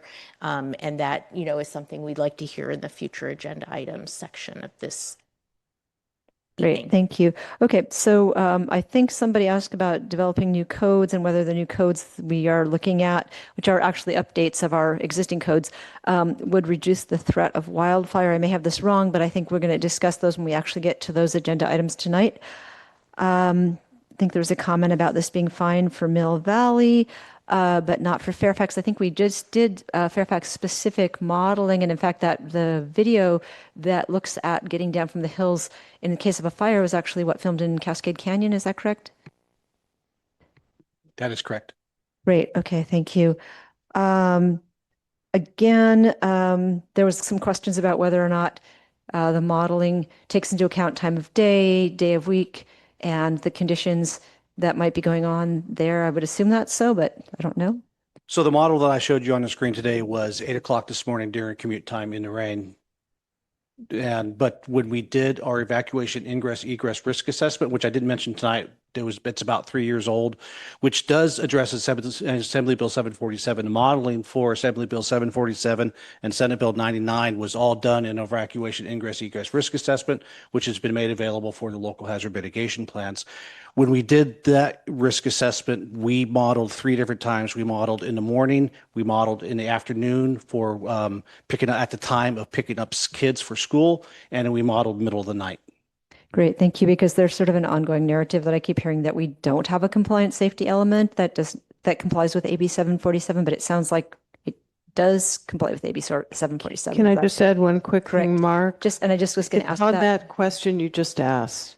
So the Ladris AI, just because you did it for 8 o'clock this morning during the rain, if we were in a disaster situation, a wildfire, the modeling would be redone for what's happening at that time. Correct. So There's a real tab- time. Yeah, there's a tab that does select current traffic. So when I ran the model this morning, I said select current traffic. So you're absolutely right. During a fire, we would say select current traffic background, and that builds that into the model. Thank you. And then questions about, I think we hear a lot of questions about the batteries in e-vehicles of various sorts. Are they going to be more dangerous in a fire than a gasoline-powered vehicle? I think the following resident that made the phone call about clearing the vegetation along the roadways and making sure the cars don't catch on fire in the first place was probably the best answer we can give. Okay, great. Another person asked, are there classifications of risk factors or levels of threat that we could access as residents? We don't necessarily have them available to the public, but with those defensible space inspections that are done along with other modeling, we are able to give individual properties a risk score, and those different variables are able to be changed based on how they affect the neighborhood, the community, and what the vulnerabilities on the property are. That is available to us on the back end. It is not available to the public at this time. Right. We did have a new hazard maps, though, that are sort of a big overview of different risk, or is it hazard levels? Yes, CAL FIRE did just update the local hazard zones, and those are moderate, high, and very high fire severity zones. Okay.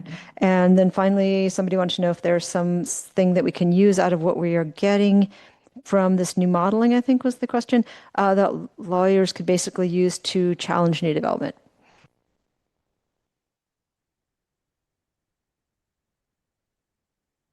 Nobody wants to take that one. Okay.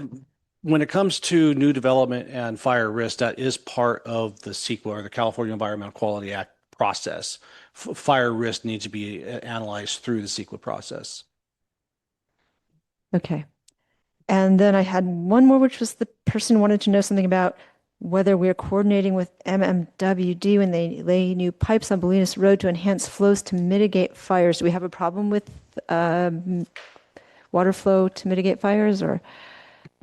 The fire department does have a an agreement with the MMWD. It's a tax that was passed, I want to say 15 years ago. It's the Fire Flow Improvement Program, and we've done a number of projects over the last 10, 15 years here in Fairfax to to improve our fire flow. Great, thank you. Are there any resident questions that I missed that I should follow up on? Okay, so How about one quick one, just one quick while the experts are here. Would it be possible to take just one neighborhood in Fairfax, either the Cascades or Manor Hill, and use AI and figure out how many people are there and how long it would take to get them all out of those one of those neighborhoods? Is that possible to do? That's what that Ladris AI model run was Cascade Canyon evacuating to the Marin County Civic Center at 8 o'clock this morning. So it was 400 residences, 680 something cars. Would take just over 2 hours to get into the Civic Center. How long will it take for us to get the copy of that with the estimate for a neighborhood or for all the neighborhoods and a number of people? I mean, I think there's about 1,600 people live in the Cascades. I don't know for sure, but so the subscription for Ladris AI is available for all our member agencies for them to do their strategic level planning. But it's not a public tool, right? It's you guys are going to use it as when to take into account the different situations that we are encountering on the ground. Correct. Are there other questions? Okay. So I want to thank all of you. This has been a really informative and useful presentation, and we'll continue to explore this issue further in the future because I think it's important to keep bringing it back up. And I think we're going to move on now to the presentation, Pacific Gas and Electric Company Reliability Report. It's 8:19. And then after we do this presentation, we will move on to open time. Thank you so very much. Really great.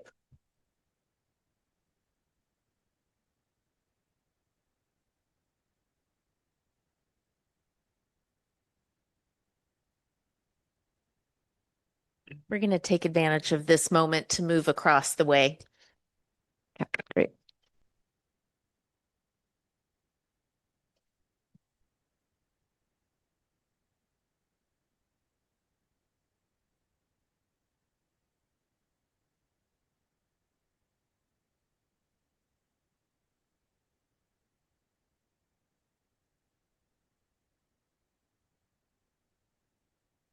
Yeah.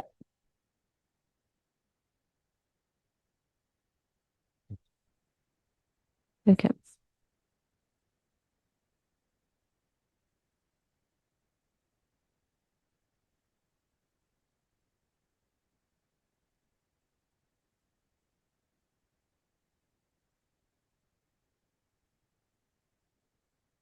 Okay, so we're going to get moving to our next presentation, which is sort of topical in a way, since we're experiencing what was supposed to be a storm that could cause power outages, and I think it did for a little while today in some places. And then if we could make this relatively quick, since so many people, I mean, it's kind of late, but this is an important presentation. So we want to welcome you to do this very topical topic. Thanks. Oh, you got to press the button. How about that? Okay. And do I just advance the slides? Just So people that are talking in the back exit, just to make your little conversations. Thank you. Okay. Good evening, Mayor, council members. My name is Mark Van Gorder. Thank you for inviting me here tonight. I will try and be quick. I know there may be some questions, and so I'll try and move through this quickly. If there's any time you just want to stop me, go ahead, please. Let's hit the next slide. We can skip that. I think we've covered safety fairly well tonight. So tonight I'm going to talk about enhanced power line safety settings, reliability improvements, vegetation management. Dovetails actually kind of nicely with everything we just talked about. Next slide.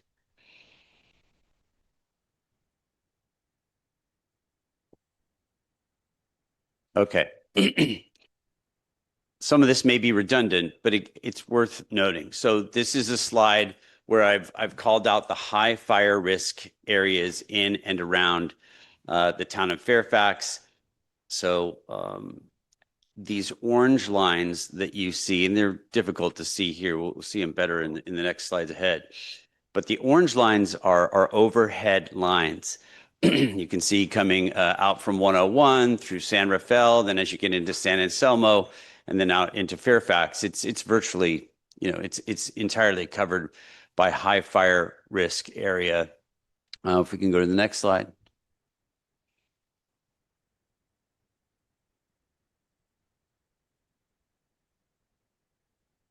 Okay. So I just wanted to, some folks may be interested. This should be all public documents, downloadable to the public to see. But this circuit here, I'm having trouble seeing this is San Rafael 1104. So we have a substation in San Rafael. The lines run all the way down through San Anselmo out into Fairfax, but that's just a name. We call it the San Rafael 1104. And in this slide, it'll show you in this purple lines some of the areas that it serves and how those circuits run up and into the shaded area, which is our high fire risk area. So a lot of the folks that I've talked with here in Fairfax, council members, I've been to some of the disaster council meetings, and some of the questions we get, why is the power going out in our community? So I thought it would be helpful at least just to show where the power lines run and their interaction with the high fire risk areas. So if we could go to the next, I'll make it fairly quick. This is what we call the San Rafael 1108. Serves most of the Fairfax area going, coming from the east and going south from the downtown area. Last slide on this one. And this is Woodacre 1102. So the San Rafael substation is in San Rafael. Not surprisingly, the Woodacre substation is there. And these are the different areas that all come through the high fire risk area and serve the entire city limits of the town of Fairfax. So next slide. Again, all of that is public information if anybody wants to go take a look at these slides. So next one.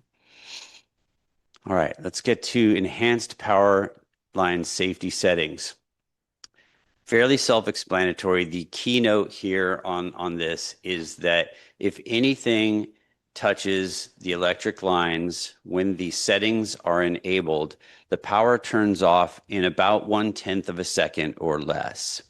The reason for that is if a branch or something is lying on the lines and the power doesn't shut off, the heat generated, the sparks, the branch can burn, fall, and on a hot and dry, windy day, which we just heard, we have a real problematic situation with the potential of, again, red flag warning.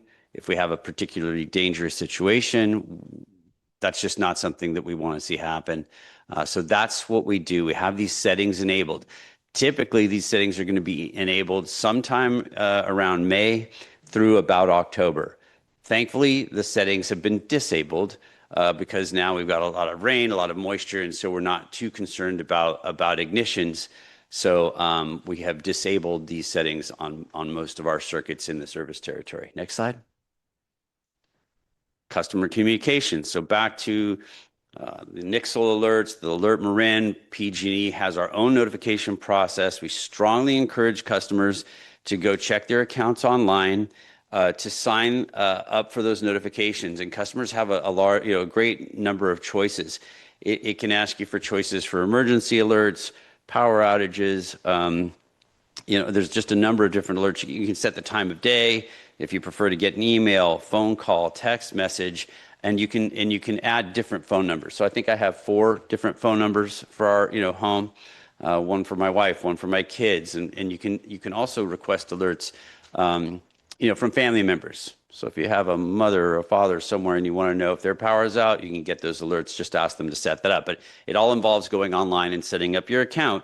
It turned out when I was checking my account, I had some phone number or email from 15 years ago. Just check. Just be sure.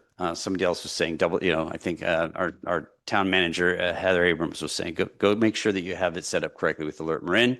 Same thing with Pacific Gas and Electric. That's the best way to get your notifications. Next slide, please.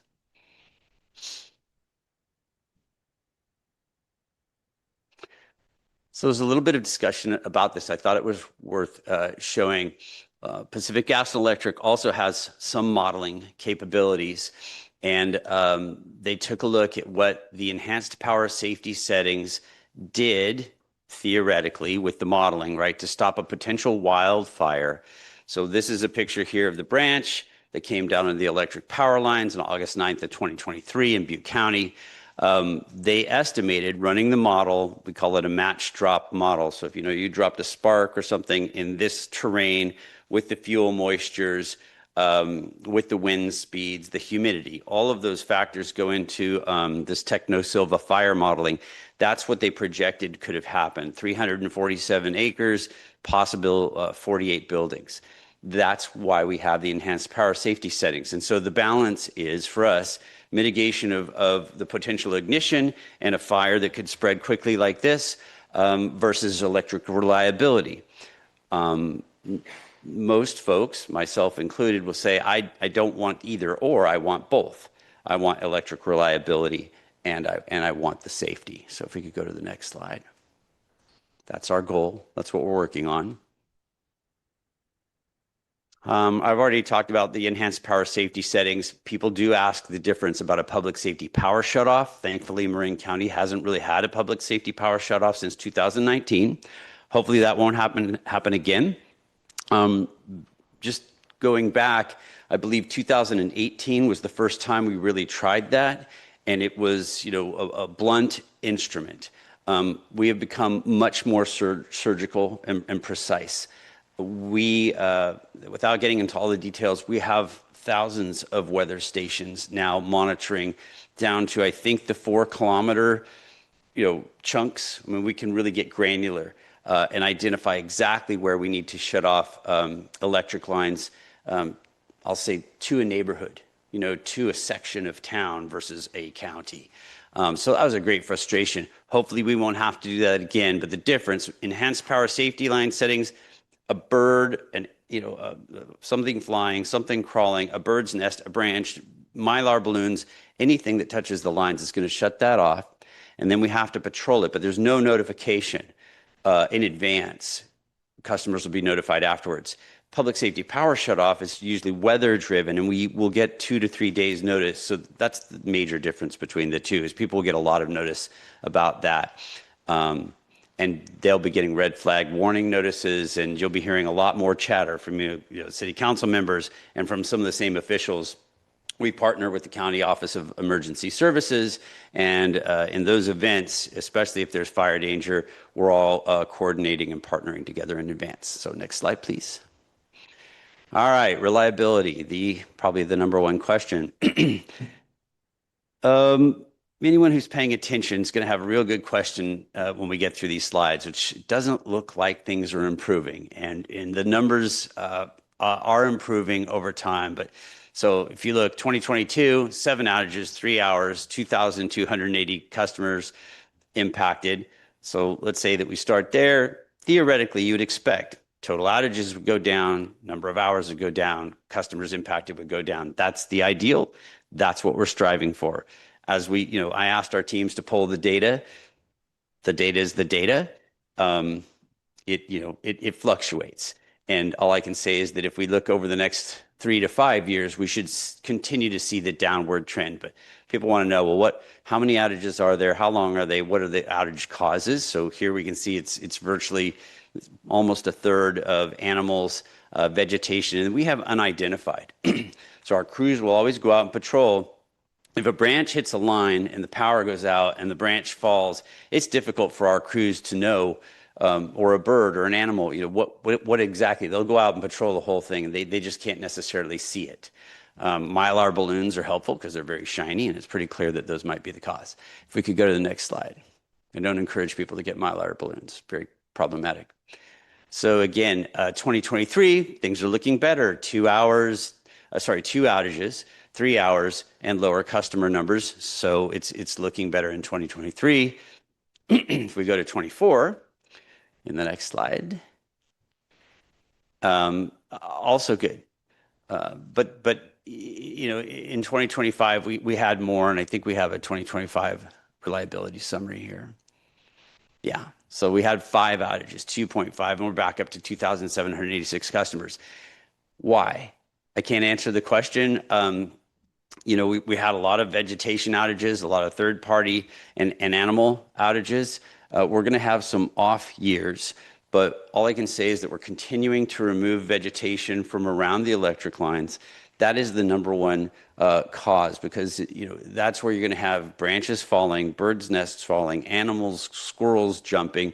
When I first started with Pacific Gas and Electric about 12 years ago, Mill Valley had a roughly 22,000 people without power because a squirrel jumped from a nearby oak tree into the substation. So the substation went out, the squirrel did not go out. Well, he went out all the way. So it wasn't a good day for Mr. Squirrel. So that's what we're working on. I think the next slide talks about, so here it is, just a summary. If we get these questions a lot, I know the council and sometimes town staff ask, what's PG&E doing? What are we doing to mitigate fire? What are we doing to keep the power on? A lot of folks are working remote from home. Kids are learning online. So we are trying to constantly drive down the number of outages, the duration of the outages, and the number of customers impacted. And my hope would be that in 2026, the outages, the trend continues to go down. So that's what's happening with fire mitigation and reliability. If we could go to the next slide.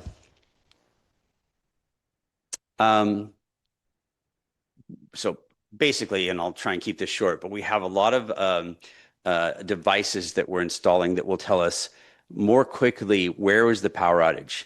Currently, we will use foot patrol, off-road vehicles if need be, drones, helicopters to patrol the lines to make sure there's nothing on the lines like a branch, so that when we turn the power back on, we don't have the ignition that the power went off to stop in the first place. That's generally what's going to keep the power off for the longest period of time. Could take 2 hours, could take 4 hours. While we're here tonight, over on D Street between San Rafael and Ross, a large tree fell down. Power was out to approximately 3,000 people. Power was restored to about 2,500 of those people within an hour. Rain. That's the difference. In the summertime, if it's dry conditions, we just can't turn the power on that quickly. We have to make sure that it's safe so there's no future ignitions. So there's a difference, and I'm super thankful we've had as much rain as we do. But again, we're installing these outage location devices. So in the summertime, if the power goes out, when the enhanced power safety settings are on, people can find the problem quickly, patrol it, make sure it's clear, and get the power back on faster. So again, we'll keep this going. If we can go to the next slide. Vegetation management, fairly self-explanatory. We can go through these pretty quickly. We get asked a lot about, PG&E. Why are you cutting down the trees and removing them? I was on the city council in Napa for 8 years. And on the planning commission before that. My number one issue when we had a development was save the trees. That was it. If there was trees on the parcel, I wanted to save every single tree. And I still believe in saving all the trees. What I've learned is that, I'm willing now as a resident to give up a few of the trees, because sometimes taking down a few of the trees means saving the many trees. The Dixie Fire, which was caused by PG&E's electric lines, was caused by one tree that wasn't removed, that fell into the lines and burned nearly 1 million acres. And that's where I thought, you know what? I'm open to taking down the trees that are around the electric lines. So that's what we do. We have arborists, we have inspectors, we have quality control. We do our very best to get out there and talk with the customers, to knock, leave a door hanger, engage. And if people have questions, there is a number. I think it's on the next slide. You can either email us at treesafety@pge.com. And you can go to this website that's here, pge.com/trees. So we do inspect. 2024, we're routinely inspecting the lines. We do it every year. California Public Utilities Commission, Federal Energy Regulatory Commission, and other requirements have us maintaining clearances from the trees. Sometimes we'll go above and beyond those clearances, especially if we have trees that may be dead, dying, diseased, and especially if they're sort of leaning towards that electric equipment. Again, for the same reasons I mentioned about the Dixie Fire. Next slide.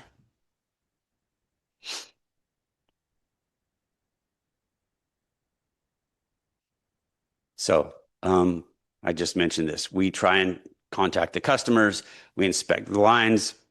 We trim and cut down trees, chip and haul away, and then we follow up. If customers have questions, please go to that website, pg.com/trees. And really quickly, I'll touch on this. There's just a bunch of helpful links. Is there another slide after that? Yeah. Excuse me. I should have brought some water. But a number of people in Marin County are not taking advantage of these programs. So really encourage folks that are on fixed incomes, low-income families, folks who, for whatever reason, may have come on some hard times and have trouble paying their bills. PG&E has many programs available to help customers pay their bills, and we can set up payment plans. I mean, I have seen some pretty hefty bills, and we will work with customers. One of the concerns that I'll hear from council members or town staff is, somebody, an elderly person or somebody hasn't paid their bill, they forgot, something happened, and they're worried that their power is going to be shut off. We're going to do everything we possibly can. I mean, I have worked with people over a period of years who haven't paid, and we will keep the electricity on. We don't want to turn it off. We want to help people. So please, if you know anybody who may need some financial assistance, there's a lot of great programs. These links are available again in the staff report, or available on the links online. I think the last slide possibly.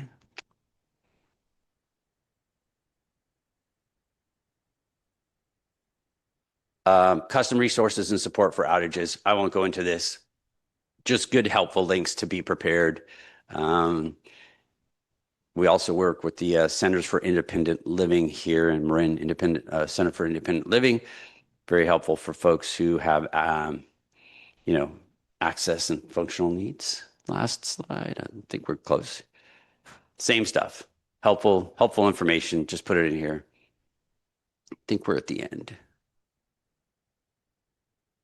And I just add these in for community information, available resources. So I think we're at the council questions, comments. Great, thank you. And before we get to that, I just wanted to thank you so much for doing this. I think we've delayed it for a long time, and I think you've driven quite a ways to present it. So really appreciative of you giving this presentation and giving us really good comparative data over the years, because I know you've been striving to decrease the number of outages, and that's always a high topic of concern here, especially as we get into the stormy season. So council member comments or questions? Council member Kohler? Yeah, first of all, thank you, Mark. That was helpful because one question I had in my mind, what's the difference between the EPSS and the PPSS? So that was helpful. Just want to ask staff, are we posting this presentation online as well as the previous one? Because I think there's some real good information in here.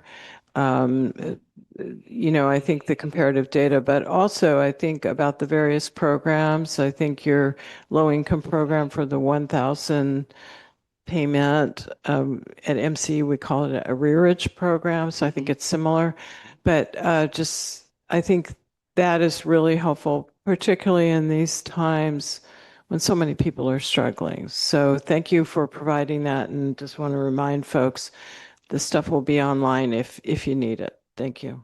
Yeah.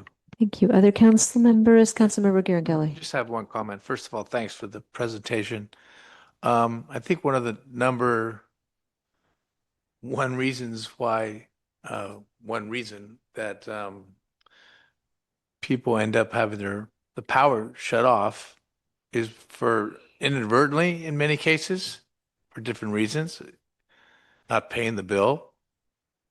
I had a friend of mine who something happened, language barrier as well. And next thing you know, the power's off. So is the policy just to turn people's power off if they are a month behind on their bill? Because it seems like it would be easier to somehow work that out with the consumer. Sure. My experience has been that we have left the power on for years. I'm not suggesting that someone not pay their bill for years, but I will say that when I first started, I was working with a county supervisor who had a constituent and their neighbors were concerned.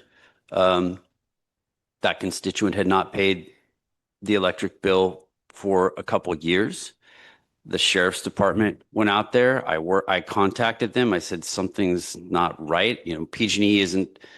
But not to interrupt you, but these aren't situations where they're years. I'm talking about a month behind, that type of thing. They, could have slipped through bookkeeping. It could have the consumer, the homeowner. I thought your question was whether or not we would shut it off after a month. Well, they are, but yes, that is a question. So my experience is no.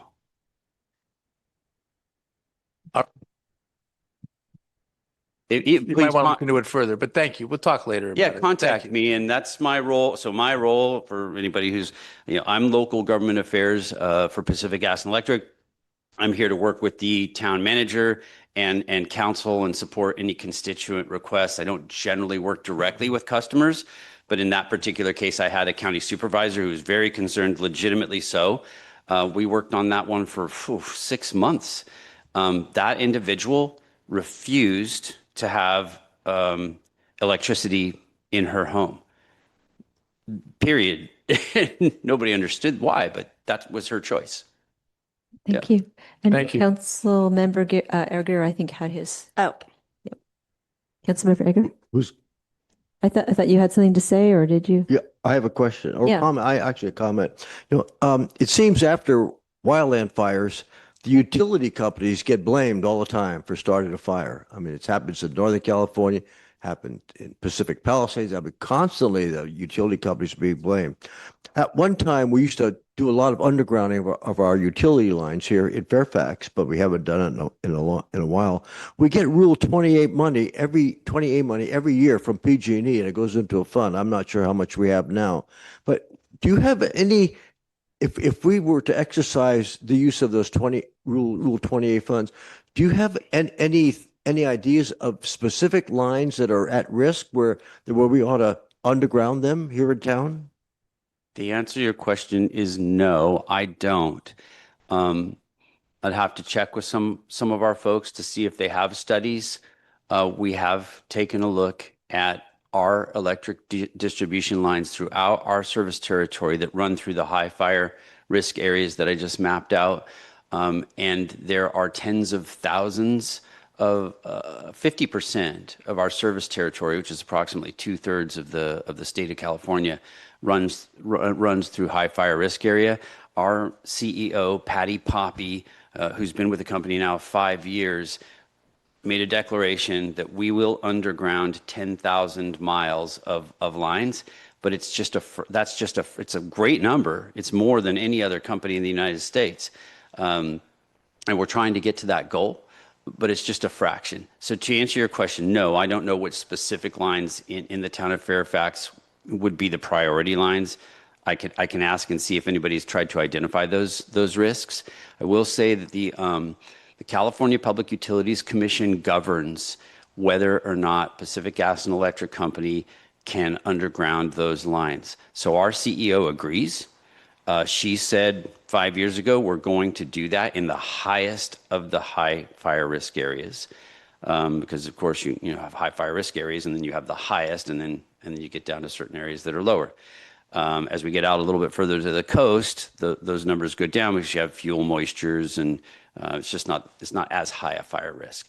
So the California Public Utilities Commission decides and tells us whether or not we can underground those lines.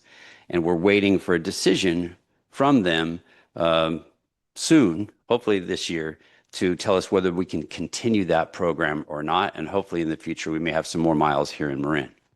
Thank you. Thank you. Councilmember. Yeah, real Altman. quick. Thank you for being here. And I just wanted to acknowledge that my perception that the EPSS has really gotten a lot better. Because was it 2021 when you and I were working really closely together? Was that when it was first introduced? Okay. Well, there was a lot of sensitivity. It was getting tripped up quite a bit. And we had all sorts of community members having concerns and trees. And I just think that you've clearly done a lot of work on customer communication and outreach. And I just wanted to acknowledge that because it feels a lot different than where we were a couple of years ago. We are working on it. Yeah. Thank you. So I think we need to move to public comment. And this is again, public comment on this item.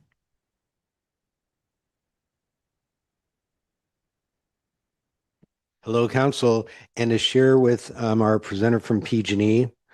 So about 3 months, 3 months ago, I got a surprise bill on one of my 3 meters from PG&E for $44,000.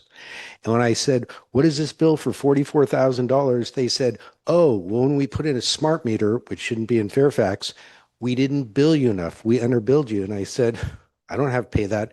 PG&E said, you do have to pay that or we're going to shut you down. So then I looked at the California laws and I said, no, you can reach back 3 months, and you spiked all the gas usage in those 3 months.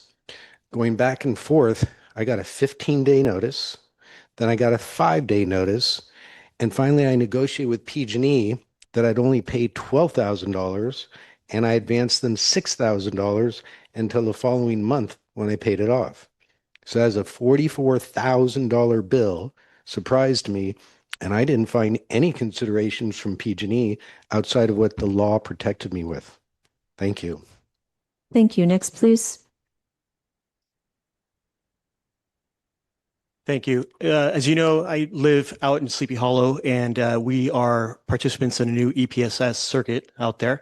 And there's a new program that we were immediately invited into, which gentlemen here with the governmental affairs may want to work with the town on and maybe include into one of the town's newsletters, which is a brand new smart meter that they've offered us, which has a plug-in for a generator. And I think that's a fantastic program. It doesn't, it's for a lot of these homes that don't have the power transfer switches or any pre-built automated system in place now. And if you look at that, it might have even been the backup power link that you had in the second to last slide. But if it's not, please work with them and get that out if it's available to Fairfax. Because I know that they were one of the first ones on that EPSS circuit from Fairfax Heights all the way out to just Legend Road. And there was, like Stephanie said, a few, incidents in the first couple of years. Thanks. Thank you. Next, please. Hi, Todd Greenberg. Thank you for presenting tonight and the 34 pages here. I'll begin at the end where Councilman Ager brought up why we aren't undergrounding. And I want to ask, given the large amounts that Fairfaxians have paid and how it affects not only Fairfax, but the rest of the Ross Valley, why, and you mentioned some of this, but does it make sense for the town council and the town manager to make a formal request to PG&E that PG&E requests of the CPUC to underground the wires here in Fairfax, where, as you have stated, the largest source of these outages and potentially, I'm adding fires, is things falling in these lines. If that would be the cause of fires here and outages here in Fairfax, I would request this council and the manager write that letter and the town attorney, and if you would facilitate it, please. Then on page 17, I've covered that. I did a little calculation. I multiplied the average hours by customers on average to get person outage hours. And in the last 4 years, according to this data, we have 6965, which is the highest per person outage hours. I don't know when this was printed, but we've had another outage recently, and we had flickering tonight. Maybe you could tell us when this was printed. On page 19, I talked about undergrounding. On page 21, inspect 100,000 miles of power lines. Here in Fair Anselm Plaza near Pacheco, there's 3 wire, there's a tower that is leaning significantly. I'd draw your attention to. Thank you so much. Okay, next speaker, please.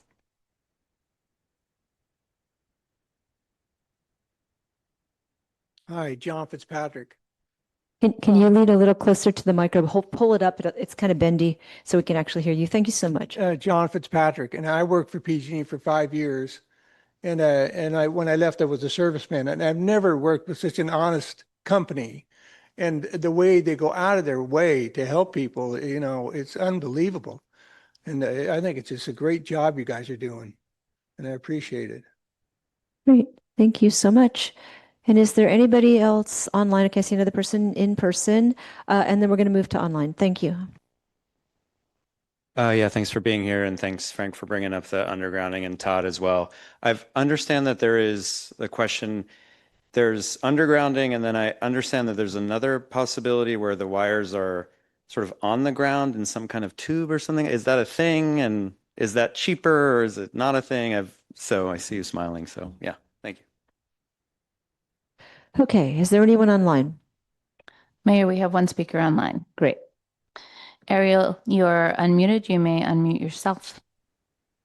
Hi, thank you. Good evening. This is Ariel Strauss. I wish to make a public comment just because I'm already listening, not as a representative of anyone, but based on my own extensive experience working in numerous proceedings before the Public Utilities Commission, including the PG general rate case referenced by Representative. And so I just want to correct something that I heard repeated twice, which is that PG&E needs Public Utility Commission approval to underground lines. That is not correct. PG&E does not require commission approval to do the work. What it needs is commission approval to charge customers for the work. Now, I understand that PG&E cannot simply afford to do all the work that perhaps it wants to do without compensation, but it is an important distinction.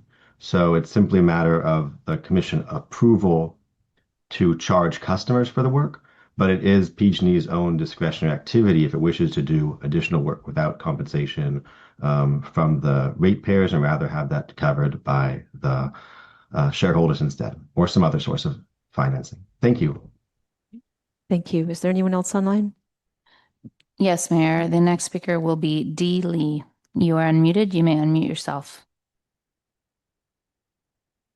Thank you. Thank you, council members, for hearing me. Deborah Benson, Cascades. To follow what Ariel just said, it's my understanding that by cutting down all of these trees to avoid branches touching the wires and causing fires, PG&E can pass on the cost to consumers as repairs. But in order to underground lines, they need to take profits from their shareholders to put in as capital improvements, and they are not very willing to do that. That's all I have to say. Thank you. Great, thank you. Okay, so bringing it back, and again, I'm going to do a time check. We haven't gotten to the regular agenda yet. We haven't gotten to public comment. I've heard both from council members and the public that they'd like to have more time for public comment, an open time. So we'll get to that in a minute. I see you, Mr. Egger. So let's have some comments from council members, and then we'll move on to open time. So go ahead, please. I have no questions. I saw Mr. Councilmember Eggerson. You want to I ask just something? what I like to do is correct a statement I made. I said utility may have started a Pacific Palisades fire. It wasn't Pacific Palisades fire. It was Altadena fire down south. Pacific Palisades is they say that someone started, individual person started it. Well, Thank actually, you I will for the say- I do clarification. want to add something. Councilmember Garangeli? Yeah, I do. Yeah. And I want to say that I've seen the guys out there. They've come to some of the properties with a lot of trees that I'm involved with, and they're doing a great job trimming those trees back. Whether you want them or not, they're going to trim them. But thank you for that. Okay, great. Thank you. Any other comments from council members? Okay, so we're going to move to open time for public expression. So if people want to line up to give comments, please go ahead and do that. And I know there's a lot of people have been waiting for quite a while. A lot of people have actually left the room. And I am not inclined tonight to cut it off at 30 minutes because I've heard enough complaints and it feels like sometimes folks want to speak and only the most aggressive get to the front of the line. So let's just go ahead and do open time. And it's 2 minutes a person, and please go ahead. John Fitzpatrick. Hard for me to talk in public, but I have two wishes. One is that we put a bathroom in downtown somewhere. Could be a self-cleaning bathroom like they have in the city, but we need for the elderly people and the kids or whatever, like see a bathroom downtown. The other thing that's needed is parking, and hopefully there's a way to do a bond or whatever it is to buy a piece of property. Don't condemn a piece of property to buy, but buy a piece that's available to give more parking for downtown. It's a problem and it's only getting worse. So those are my two wishes. Thank you. Thank you. And I was wondering, can anybody clarify where there are public bathrooms downtown? I mean, they're not right downtown, but in town. Yes, Mayor, we have a bathroom that is available 24/7. You just come into the town hall / police department door, and it's right there. It doesn't require any special access. Thank you. Okay. And we can't really do a back and forth, but I did take into account your statement and we'll look into, I'll ask staff if we can think about whether there's a possibility for other public bathrooms. Like that's a good suggestion. So I really appreciate it. Sorry, we're not allowed to do back and forth, but we can ask the staff to follow up on some of these. Next, please.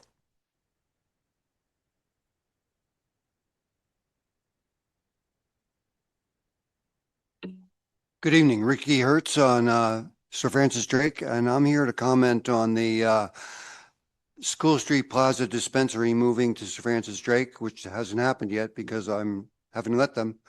And I wanted to say that they offered me, and in front of the council last year, December, that they would provide me housing as part of you granting them the license to move from School Street to Sir Francis Drake. I know 2 new council members are here, but maybe you know about it. Anyway, they did offer me housing. However, it's totally not habitable. It's a 1-bedroom apartment. In order to get ingress and egress through what would be my bedroom, they have to go through my bedroom. Tom Boyd III, Sloan, has to go in and out of my bedroom in order to get in and out of the building. And I don't think that's anything habitable for somebody. Would you want a stranger going in and out of your bedroom in order to get in and out of the apartment? So I just want to make a very strong comment that the word integrity really means something to me, but some people just use it as a word. But I was promised housing in front of the town council, and you all heard it, and they've done everything to deceive and coerce me not to have housing, and now I'm being evicted because they're only offered me an uninhabitable room in my ex-house. Thank you very much. Great. Thank you so much. Next, please. Mark Bell, Fairfax. Just want to bring to your attention, and you just actually proved what it says in the Brown Act. It states in the open time that the council cannot take action or discuss items not on the agenda. Yet in the Brown Act booklet itself, it says where a member of the public raises an issue which has not yet come before the legislative body, the item may be briefly discussed, but no action may be taken at that meeting. The purpose of the discussion is to permit a member of the public to raise an issue or problem, or to permit the legislative body to provide information, provide direction to staff, or schedule the matter for a future meeting, which is not what you were stating in the rules governing opening time. So if you wanted to make it our policy not to have long discussions, that's fine. But the way you have it stated here is misleading, and it's actually in violation of the Brown Act. Great. Thanks. And I have 45 seconds left. Okay. So Go ahead. one other thing I wanted to say about the recall.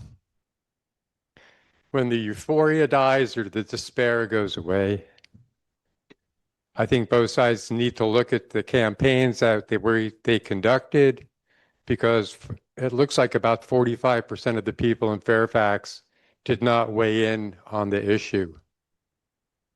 And that's a much higher number than I was expecting to see. I didn't expect presidential numbers, but I expected 75, 80%. So I think both sides need to look at what happened. That's it. Thanks so much. Next, please. I just want to say that it's obviously been a tense year or two in town, and I'm appreciating the very mellow and civil tone of this meeting. And I want to encourage the council that I know there's a lot of differences here, that I don't think there's one person in Fairfax who wants a 6-story apartment building in town. And I hope that we can work together, because there's a lot of wisdom and a lot of strength on this council, and also in this audience of people who have pretty bitterly opposed each other. I think sadly, because I think we are actually all united in wanting to preserve the character of this town.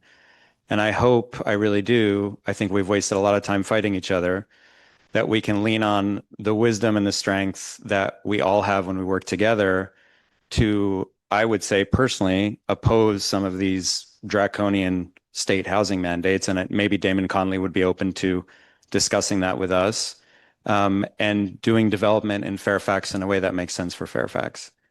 So I don't think that's on the agenda. Maybe it is, maybe I missed it, but I hope that council can work together on that, because I think united, this town can be really powerful. And I appreciate everybody's service. So thank you for that. Thank you. And again, I should have clarified, this is the time for things not on the agenda. That's not on the agenda, so that was perfectly appropriate. Next, please. Chris Kenton, as a private citizen, I would echo the statements that were just made. But this evening, I'd like to speak on behalf of a new organization in town called Open Fairfax, or the Open Citizens Academy of Fairfax. I actually wanted to announce this last month, but it turned out to be an auspicious delay, I think, and I'm glad to make the announcement this evening. Open Fairfax is pleased to announce our formulation as a registered citizens academy. We are dedicated to helping residents become more informed participants in local civic issues. Open Fairfax serves a simple mission. We gather primary public records and use modern tools to make them easier to access and to understand. Residents can educate themselves on the issues that matter without relying on secondhand interpretations or misinformation. Here's what that looks like. When a topic becomes controversial, like School Street Plaza, residents hear arguments on social media, but they often want access to facts. So Open Fairfax curated the primary public documents, the project application, the housing element, legal correspondence between the parties, state regulations that govern these mandates. We loaded them into an AI research platform and made the chat feature publicly available so anyone can query the documents to dig deeply into the issues that they care about. We've started an editorial board to guide content development on our website, openfairfax.org. Our features include a civic guide, which is a collection of articles to help residents understand civic operations, and a perspectives blog where we're inviting local residents and subject matter experts to share their insights and opinions about current issues like these housing mandates. We're working on a program to partner with a local high school newspaper to provide our tools and training to high school students to learn about citizen journalism by exploring issues that they care about in their own neighborhoods. They'll be able to explore topics that are important to them and share what they discover. Great. Thank you. Thank you. Hello, Council. I was encouraged to come up here from 2 speakers ago from a very nice presentation. And I want to point out how different it was when we were holding up signs at Pastori and the same gentleman came down yelling, "Get the liberals out of Fairfax." And on his sign, the only place for a woman was in the house. And I just thought that's so inappropriate. Although the presentation, again, 2 people before me made a very nice presentation here, it'd be nice if we could see the same public decorum when we're in public. Thank you. Absolutely agree. Thank you. Todd Greenberg, please. Hi, Todd Greenberg speaking. 2 items. One, I object to the timing of the prior closed to the public special meeting that happened at 3:45 when most of the public could not attend to make their 2 minutes comment prior to the town council making determinations for an employment review for the town manager and the town attorney. So the public knows, in case they haven't reviewed the financial reports, for 4 out of the last 5 years, the town attorney has been significantly over budget and was block billing with little transparency. There's greater transparency now. It's special and general services. But in the financial reports, there's many different areas where legal billings come up. So there's no clear total of legal billings, but it's getting a little bit better. But I would ask this council to ask the town attorney to make her billings abundantly clear for your purposes and for the public purposes, and for better controls to be put in place over the out of control legal billings. Secondly, I've attended the last 2 coffees with the mayor sessions, and at each of those sessions, the mayor, contrary to California law, has dissuaded me from either filming or recording those meetings where public dollars are being expended, where I have every right, where any citizen has every right to record that. I've sent a written cease and desist letter that has not been replied to. Monies are being expended by the public, and the rest of the public does not know what's being said. Thank you. Great, thanks so much. Is there anyone online? Yes, Mayor, we have 2 speakers online. Ariel, you are the first speaker, followed by PJ. Ariel, you are unmuted. Please unmute yourself. Oh, no. Ariel has gone away. Oh, he's come back. Oh, Ariel, you are unmuted. Hi, thank you. Good evening. This is Ariel Strauss, Attorney at Green Fire Law. We are counsel for Louis Tremaine. I want to speak briefly about the School Street project. I'm sure you are aware Mr. Tremaine filed a suit in Superior Court and the Court of Appeal to compel the town to accurately identify the floodplain violations in the School Street project. Mr. Tremaine has been trying to help the town. He's attempted to appeal the planning director decisions that are plainly appealable, but the appeals have been rejected and not filed by the clerk, presumably on the township, on the advice of council. And we are not sure the council is involved where it should and can be. The project puts the town at great legal risk, as you can see, and we urge you to direct staff to correct the October 16th letter to tell the applicant that the variance is required to build below the floodplain level along the creek. Right now, developer is claiming that the project is deemed approved because it is ministerial, but not timely, acted upon. And this would override the 25 deficiency the town correctly identified in its letter of October 16th. But if the town recognized the project is not ministerial because it requires a variance, the project could not be deemed approved. So please accept Mr. Train's assistance. Please issue an updated letter to the applicant to notify Mill Creek Residential Trust that the project is not compliant with floodplains ordinance, is not eligible for ministerial processing, and the town is taking a tremendous amount of risk essentially for the price of a single piece of paper. So I hope that the council does get involved with this issue and take immediate action. Thank you very much. Thanks so much. Next person? PJ? PJ, you're unmuted. Please unmute yourself.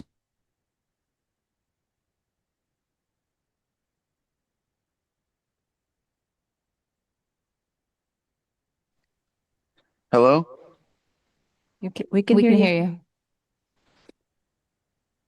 Thank you. I want to, talk about the elections and sort of echo what Mark Bell said.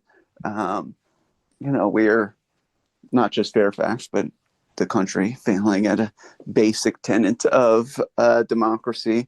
It sort of irks me every time I hear people talk about defending democracy because we've never had one in this country. But,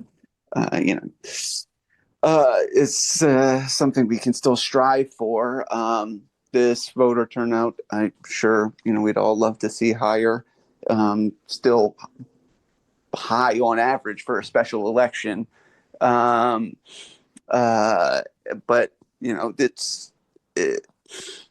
it's not just a Fairfax issue, it's nationwide.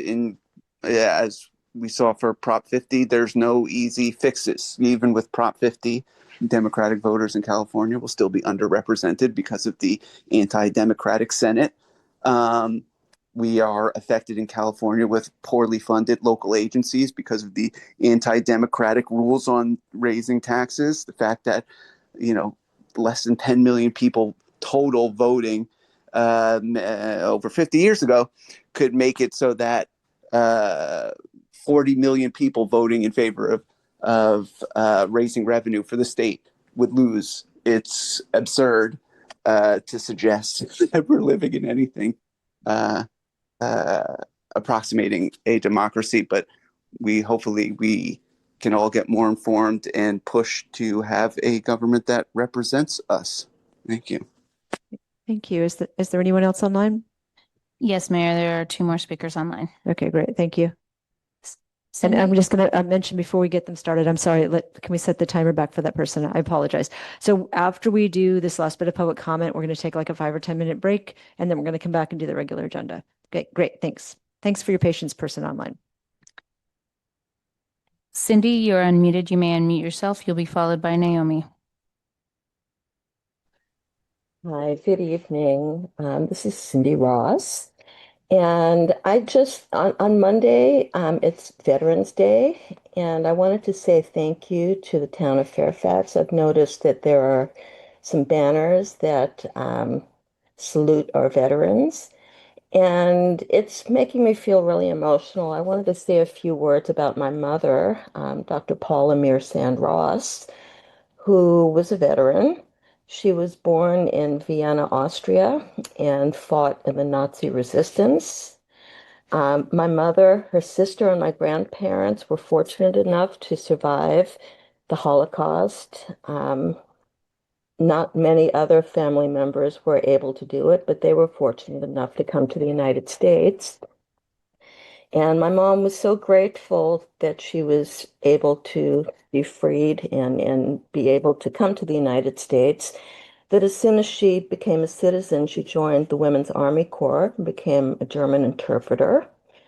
Through the GI Bill, she became a chiropractor and ended up moving to, she went to chiropractic college in Los Angeles and befriended Dr. N. Curtis King, who was the founder of Rosenetta Hospital, which was the first interracial hospital in California, and shared an office with him and used to tell me stories about how, they had the Jewish woman chiropractor and the black doctor, and they had an office where if people knocked on the door and they weren't expecting anybody, they literally used to have to like run out and hide back window because they were never really sure, who was going to be coming to harass them and who was legitimately there.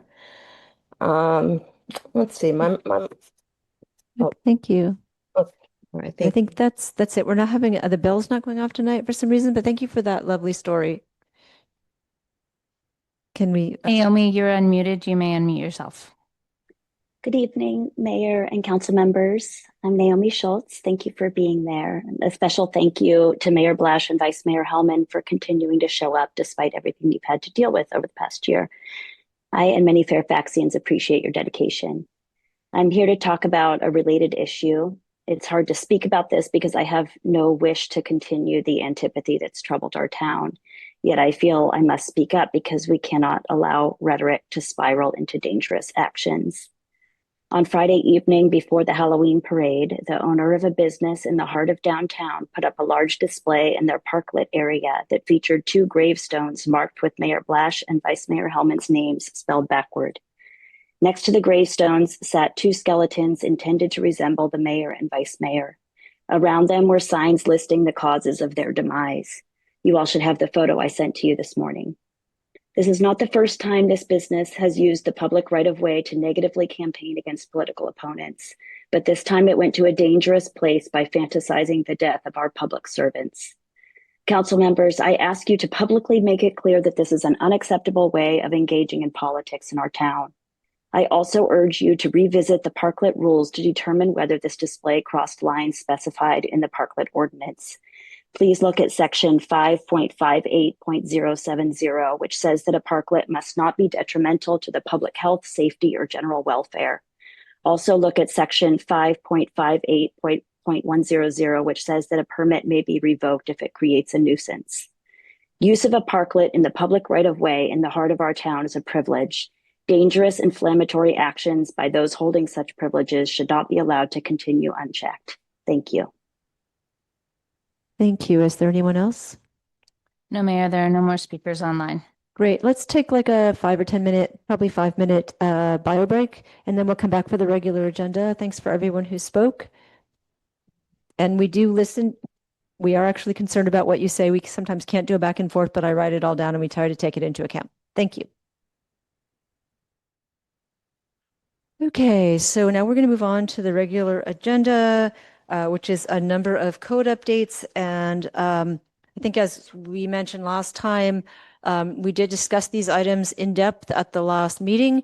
And this is the public hearing that comes afterwards. And so I just want to note that we did actually go into these items in great depth at the last meeting.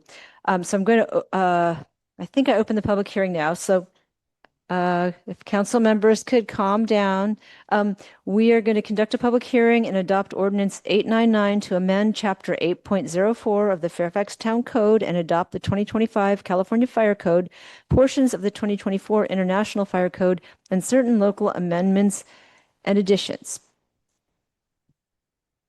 So take it away. Good evening, Mayor and council members.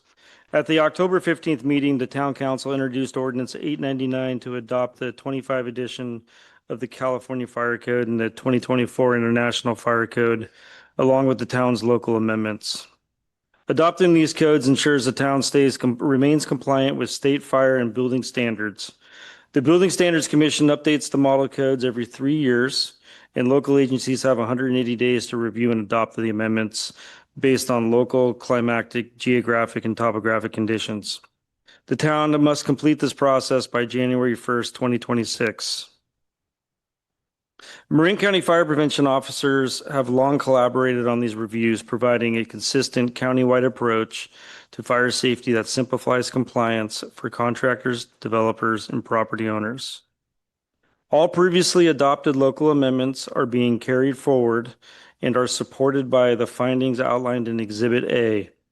Most of these codes and amendments have been in place for many years and are designed to protect residents and provide essential tools for firefighters during emergencies.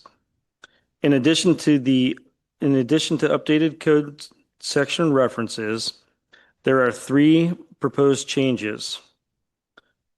Change number 1, amend Chapter 5, increasing the required vertical clearance over fire lanes from 13 feet 6 inches to 15 feet to ensure safe fire apparatus travel during emergencies. And Chapter 5, Section 510.1, delete Exception 4, which previously exempted new single-story buildings under 12,000 square feet from installing emergency responder communication enhancement systems. And removing this exception ensures reliable radio communication inside all new commercial buildings, regardless of size or height.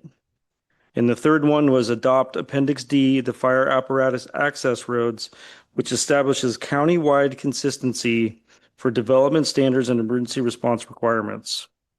I want to emphasize that aside from these 3 new provisions, the remainder of the town's fire code amendments have been long-standing, and these codes are essential for protecting our community and ensuring firefighters have the access and resources they need during emergencies. Thank you for consideration of the fire code adoption. I'm happy to answer any questions. Okay, do council members have any questions?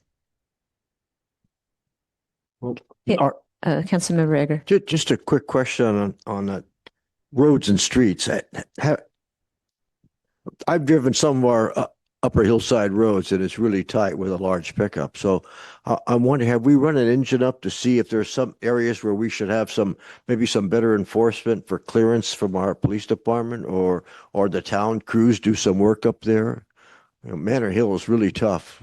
Have you had the engine up there lately? Yeah, good question. Actually, Nicole, who was here earlier today, the wildfire preparedness coordinator, she is now looking into the accesses for roads, and she actually jumped in the fire engine a couple weeks ago, and they took her up into the hills so that she can get firsthand on how tight it is up there, and really are starting to focus on the vegetation management areas and where we can clear the vegetation. And then all of our engine company officers know that if they see parking that is becoming an issue up in the hills, that will notify Fairfax PD to come up and remind the folks that they need to keep the roadway clear. So we're definitely active in that measure, and we're also going to be a little bit more active in the vegetation management side of things since we have Nicole on board now. Thank you. Okay, unless there are any other questions, I'd like to move to public comment on this item, which is our fire codes. I'm sorry. Well, we opened the public hearing. I'll resay it, but I said it was a public hearing. I'm opening the public hearing. Thank you very much. Thank you to our fire department for doing these things. Recently, I also called in the fire department to look at safety access on my property, and they're very helpful, tell me what's should be for width as well as expectations for turnarounds. And I want to just say that basically, if you take the time to look at something responsibly and ask them, they're not going to come out there and knock you in the head. They're going to work with you and help you so you have a safer turnaround for all parties. And so again, I'd like to say thank you very much to our fire department. Thanks so much. Next speaker, please. Good evening, Todd Greenberg. I was the first person to alert Fire Safety Inspector Rob Bastien on a number of years ago about the homeless encampment that was allowed to last for 2 or 3 years behind the Fairfax Corporation yard and then later up along the creek bed. I alerted him because there were numerous pits dug where they were burning logs. There was later an arson, which cost the town a lot of money, and the encampment threatened potentially burning down all of downtown Fairfax. At that point in time, he followed up with the then town council, and the town council seemingly didn't want to do anything about that encampment. There was no lawsuit then. The town council just didn't take action, and it was out of the fire department's hands, as I understand it. At that point in time, there was some discussion about possibly tightening up the upcoming 2025 code, which we're now looking at adopting, to include some provision that would prevent the ability to have fires like that. I'd like to know if there's any progress in that, if when you adopt this, you could add something to prevent homeless encampment fires that are not being used clearly for cooking, so that there are penalties to prevent that in the interest of fire safety. Thank you. Great, thank you. Is there anyone online? No, Mayor, there are no speakers online. Great, so I'm going to bring it back and I'm going to double check with town council, town attorney. The fire issue is something we would be addressing in the item on park rules. Is that where that would be? We would be addressing something about fires on public land. Yeah, when he was talking about the fire homeless encampment having fires, I just want to note that we have now an anti-camping ordinance, so people probably won't be camping. But B, that if people are building fires in the park or on public property, those would be precluded because we are updating our park rules. Is that? And that's another agenda item, right? Right. So that's not this agenda item, but we have no encampment, and we do have like barbecue apparatus in some of the park areas. So I would think the council would have to make that decision that they want no fire. No fire at all, right? Okay. Which would be an option, yeah. Okay, great. Thank you. Other council members, any comments or motions to? I'll make a motion. Do you want to close the public hearing? Oh, I'll close the public hearing. Thank you.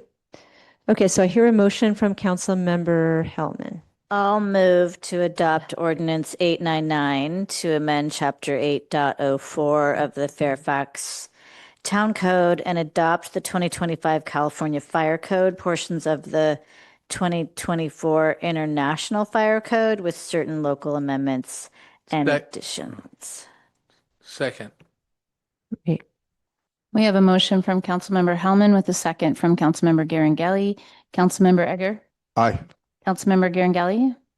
Aye. Councilmember Kohler? Aye. Vice Mayor Hellman? Yes. Mayor Blash? Yes. Great. So moving on to a related topic. And I just wanted to say that the presentations we had earlier in some ways addressed a lot of the issues that we're all concerned about, and that these codes help address some of those concerns as well.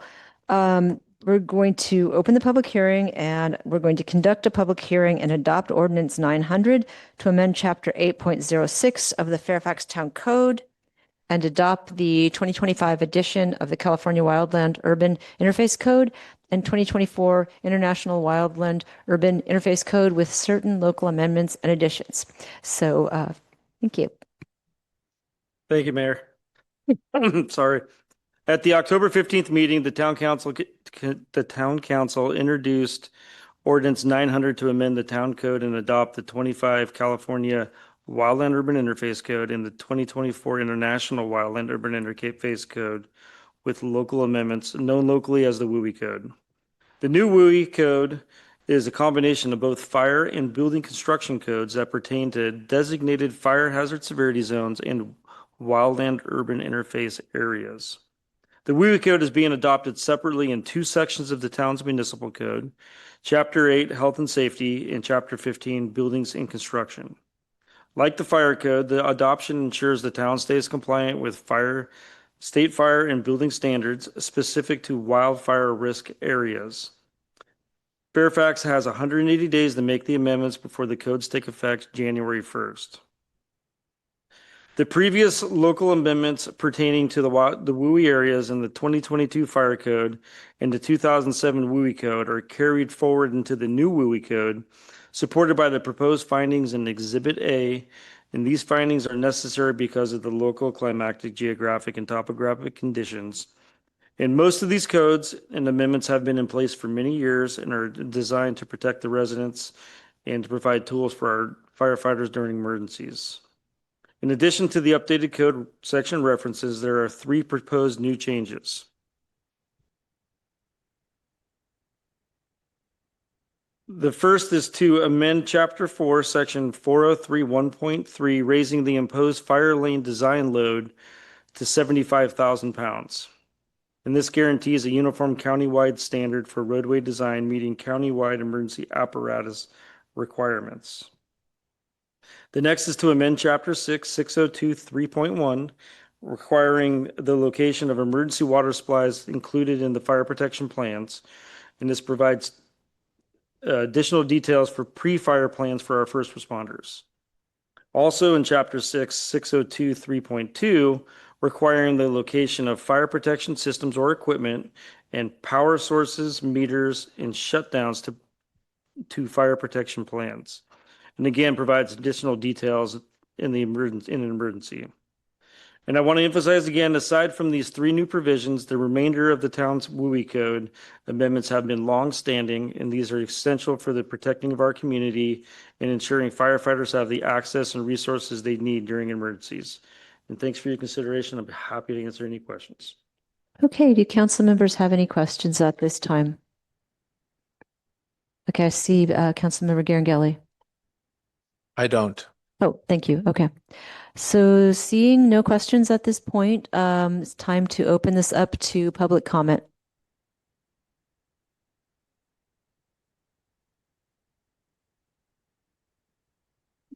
Hello again, Fire Department.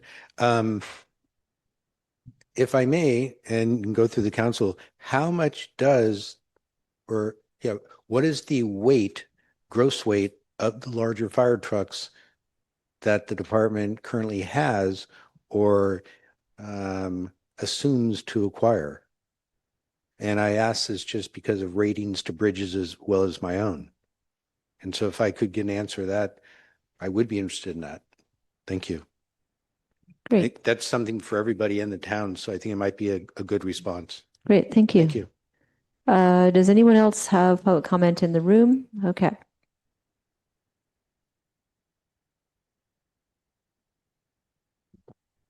One more time, Todd Greenberg.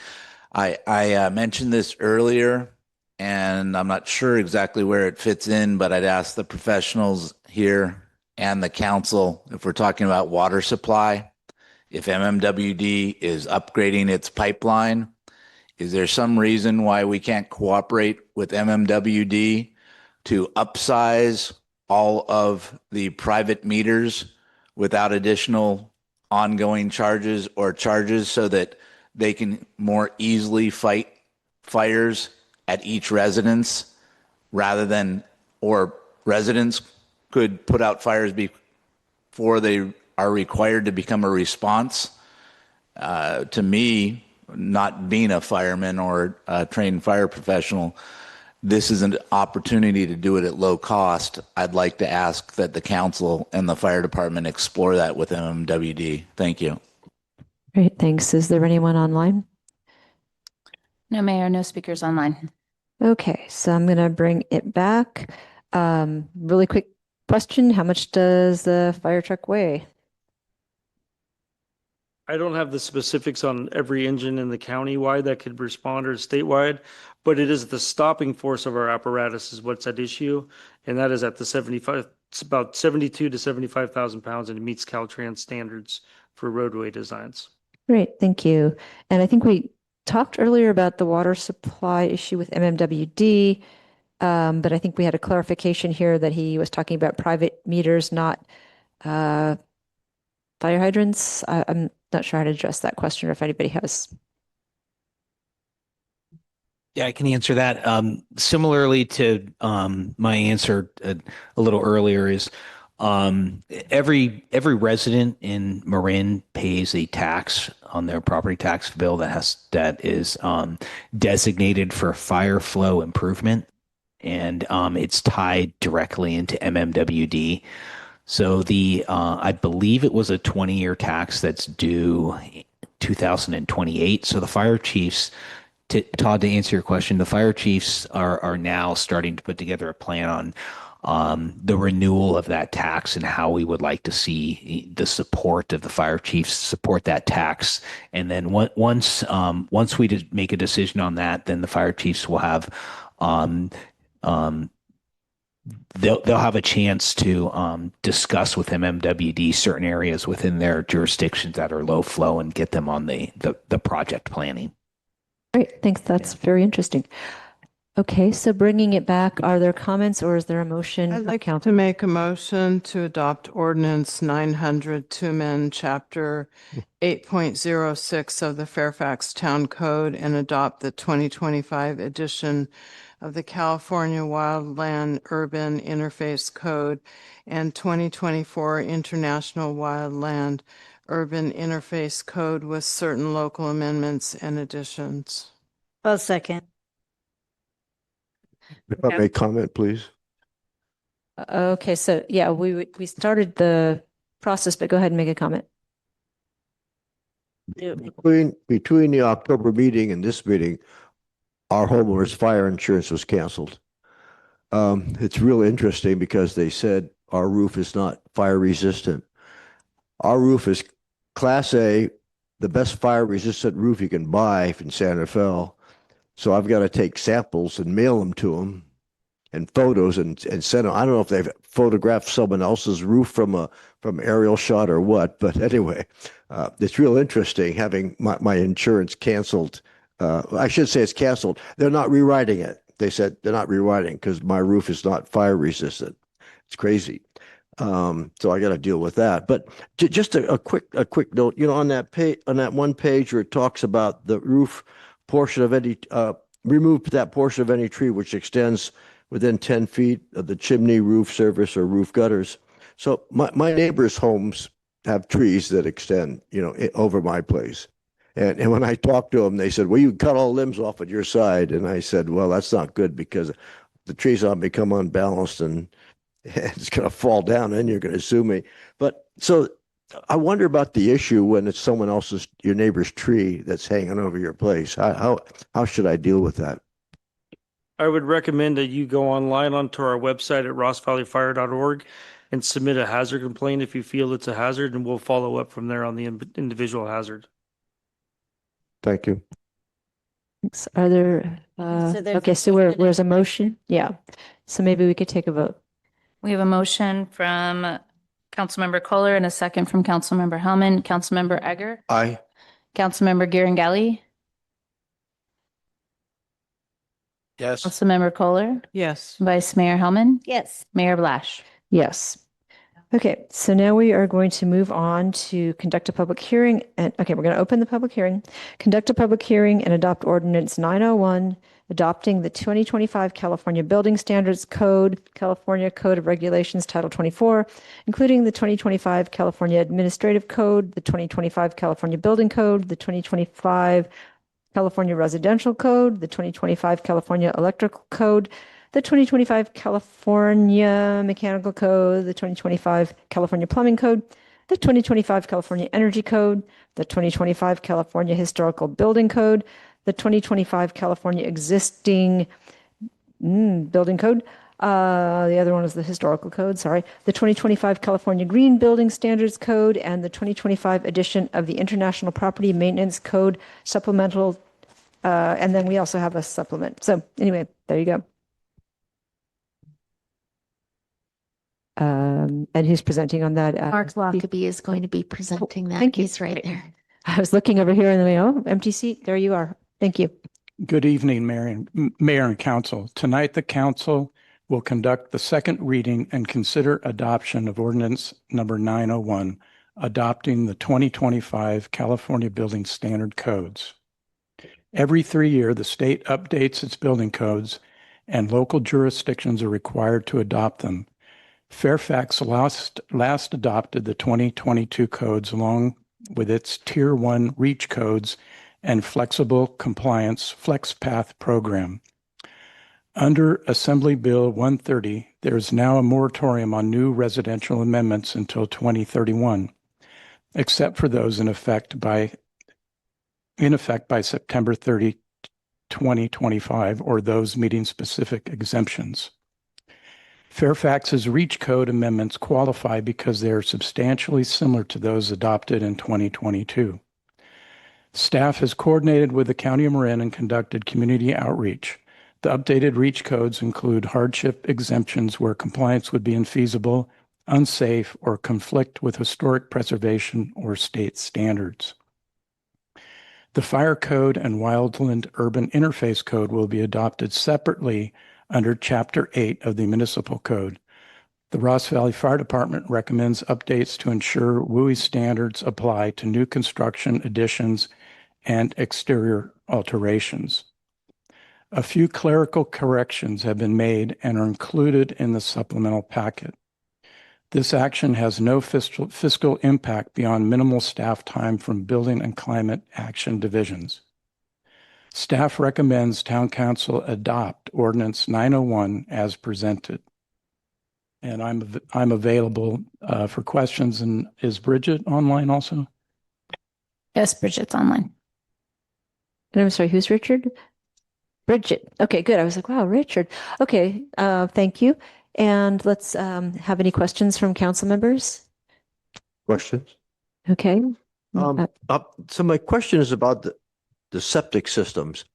I think it was 1974, we passed a ban on new septic tanks in Fairfax because they were leaching into the San Anselmo Creek, and we had Coho and Steelhead listed out there. And so we passed this ban that no new septic tanks. And that's why Canyon Road taxed themselves to put in a whole new sewer line out in Canyon, but Cascade never would tax themselves to put a sewer line out there.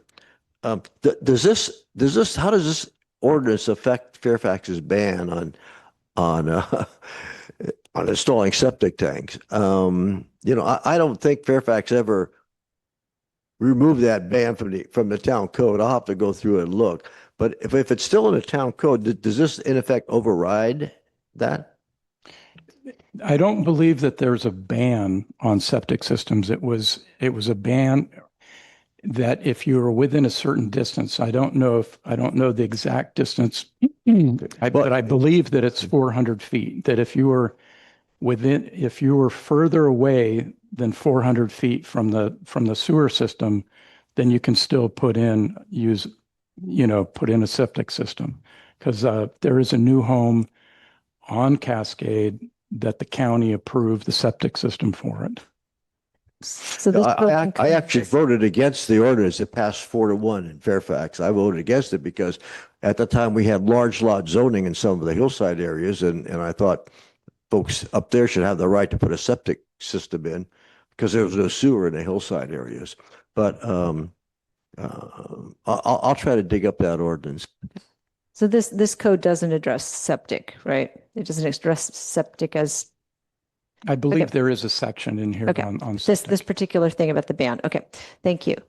Mayor, if I may clarify, I think if I can summarize in layman's term, this isn't changing anything that wasn't in, the last 3-year cycle or the previous 3-year cycle. I mean, et I think cetera. that's what I mean. Yes, it doesn't change anything that we have in terms of that. Okay, do we have any other? Okay, One go more ahead. question, Just one more question, a quick question. Yeah. I think a couple of years ago, Fairfax talked about prohibiting gas cooking in restaurants or maybe in reconstruction or remodels. And then there was I think a Ninth Circuit decision that said cities can't ban gas cooking facilities. Does this ordinance address gas cooking facilities at all? Gas is still allowed. What? Gas appliances are still allowed. Still allowed. Based Okay, on the Ninth Circuit decision. Right, thank you. Okay, any other questions, comments, or questions from council members at this point? Otherwise, we will move to public comment. Seeing none, excuse me. This is the public hearing, so just open the public. I opened the public hearing. Did you? Okay. Yeah. Okay. So, thank you. Please go ahead. Thank you. As much as I gave a compliment to the fire department for all the people watching, since we don't have many in the audience, over the years, I've also found Mark Lockby to be a really good person to the benefit of the town and its citizens. And if you have a problem, I truly tell people he needs to see that you're improving it. He needs to see that you're going to bring it up to code, but he will work with you. He will help you. So if there's an issue, instead of hiding till it's too big of a problem, yeah, sometimes he's kind of hard on me about getting something done where I'm not happy, but he always works with you. And we should be grateful that we have a building inspector like Mark. So, I mean, this isn't just come up here and blow smoke in the fire department's ear or the building department's ear or the police department's ear. I say this because I have dealt with different county organizations, San Rafael quite a bit. We are really that fortunate. Thank you. Thanks so much. Next, please. Hi, Todd Greenberg here. Concerned about the cost increases to living in Fairfax. I'm concerned that the matrix that Councilwoman Kohler pointed out when this was previously discussed at the last meeting shows that 5 out of 9 other jurisdictions have not wholly adopted this. In fact, 3 of them said, no, we're not adopting this. One of them said, yes, only non-energy and EV measures. One of them said it's in conversation. So based upon what seems to be the majority of jurisdictions not adopting this, given my concerns about costs, given my concerns about a cost benefits analysis, I don't see that here. Even though there's discussion throughout here about costs of implementing various things, I don't see costs per square foot.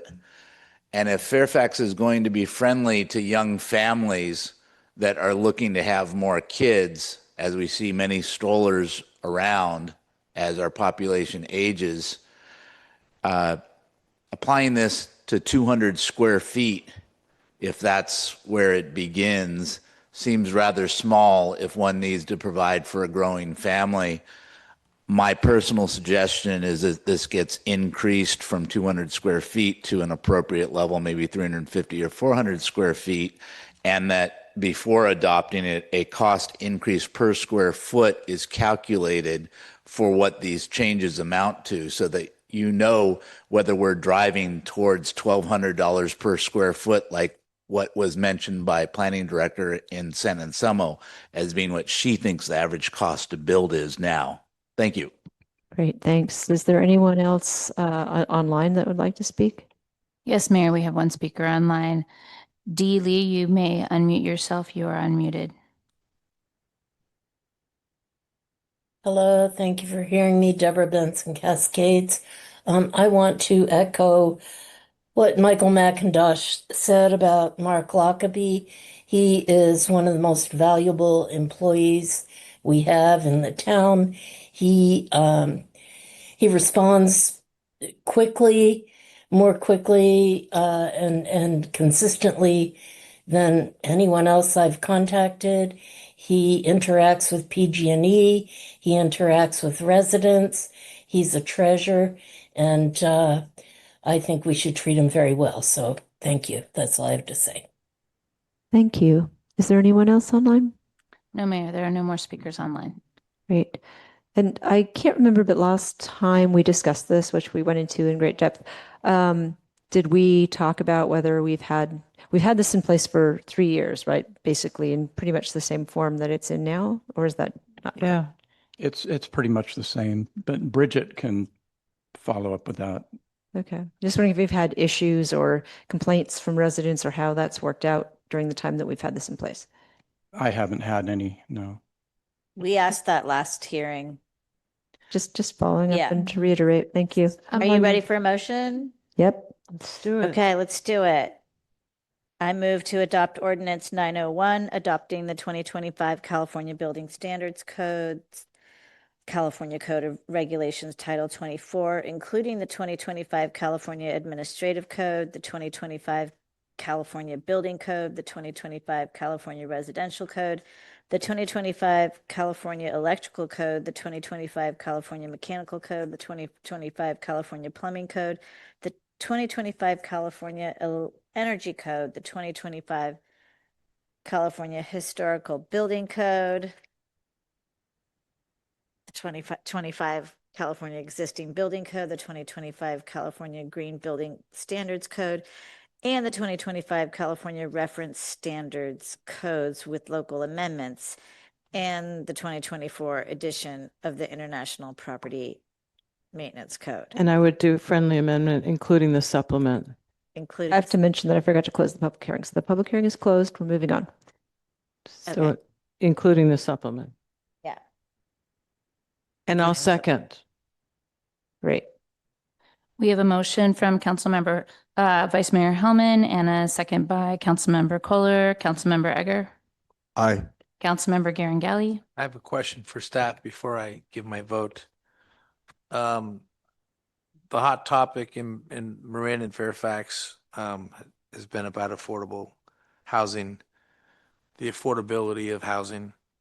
And what Mark or Bridget, if you can answer, how much, I think it's a good question, how much does this ordinance add to the cost of remodeling or building that home here in Fairfax? I can ask it again. Thank you. Is it 10% more? Is it 20% more? Is it maybe a reduction? I have no idea. I'm asking. It depends. So if someone's doing a remodel and they're switching out to, say they're going to switch to electric, because you have, the way this works is you can trade items for other items. So if you have something that's really energy efficient, then you can have something that's not quite as efficient. But that's the flex program. Right. So I don't know if Bridget has an idea if there's an increase in cost. I don't think there would be much of an increase in cost.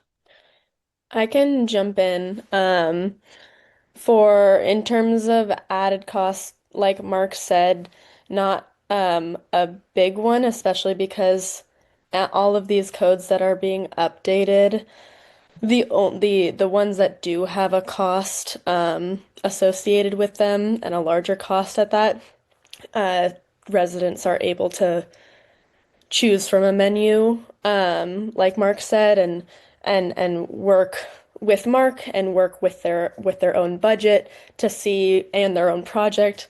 Like he said, it super depends project to project. So it's extremely hard to put, like the dollar. I would love to have a dollar amount per square foot, but just because it's so different project to project, it's a hard number to come by. And a reminder is that we do have an exception for projects going through or projects complying with this if it's cost prohibitive in any way, and that's listed in the ordinance.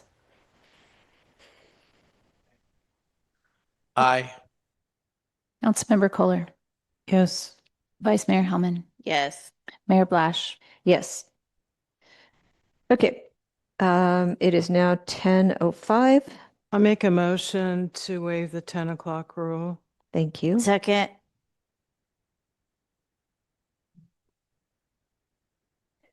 So I think we need to take a vote. We have a motion by Councilmember Kohler and a second by Vice Mayor Hellman. Councilmember Egger, Aye. Councilmember Garangelli, Yes. Councilmember Kohler, Yes. Vice Mayor Hellman, Yes. Mayor Blash. Yes. So I think we're going to move on through to 7, adopt a resolution containing rules for use of the town's parks, introduce and waive first reading of an ordinance amending the town code, chapter 12.36. Thank you. So if you recall, when we brought the anti-camping ordinance to you, we tried to repeal a section of 12.36 that was potentially in conflict. And it did become an issue in the litigation. We were able to handle it, but it is a potential section that needs to be removed. As well, when we brought the anti-camping ordinance, we talked about having signage in the parks and how the town council could set rules for use of the parks and place it on signage in the park. And if they did that by resolution, as opposed to having it in the town code, that it would be easier to modify. You could add things to it. You could take things away from it. You could just modify it with one reading, as opposed to when it's in the code, it's 2 readings in 30 days to change the code. So tonight we've brought you a resolution with potential park rules, and these were taken mostly from the code. They have sections there. Also, in addition, we added the anti-camping, no camping code section. And then there are a couple of sections that are proposed that are slightly modified. They only go to certain areas. The dogs on leash. You could place those signs everywhere other than Central Ball Field or Perry Park Playground area where dogs are not allowed at all. And then there's been some combining of codes about notices, posting of notices or advertisements. You can have that as a park rule if you like. So these are all up to the council, how you would like to have them. If you want these particular ones, if you want to think about modifying this, you certainly may. And then in the future, all we have to do is, if there is a desire to have an additional one, for example, the one that we heard tonight about fires, I believe that's actually adequately addressed right now, but you could certainly remind people of no open fires. We do have barbecues, so there are some fires in the park, but they're in the barbecues. So, and then also, there are certain provisions about use of the tennis courts, et cetera. And that's a sign-out sheet with the police department if you wish to use the tennis courts. Any sort of use of the parks that's not overnight, but that perhaps happens after dark, instead of having a situation where you have a clerk make a determination as to whether somebody could use the park for, say, a movie night, that can easily be addressed via a special events permit. And that's a permit that would be administrative in nature and something that is dealt with just by town staff. So if you have any questions, I'd be happy to address them. Yeah, Councilmember Kohler. Yeah, I'm just wondering, you just mentioned what was on my mind is, could you add no open fires with the exception of where there are, I don't know the exact wording, town. The barbecues? it would, not that you could bring your own barbecue there, but it would be the town installed barbecue pits or whatever they're called. I don't know what they're called, but I think that would be a good thing to do because we really don't want people doing little bonfires or things like that, no matter who they are.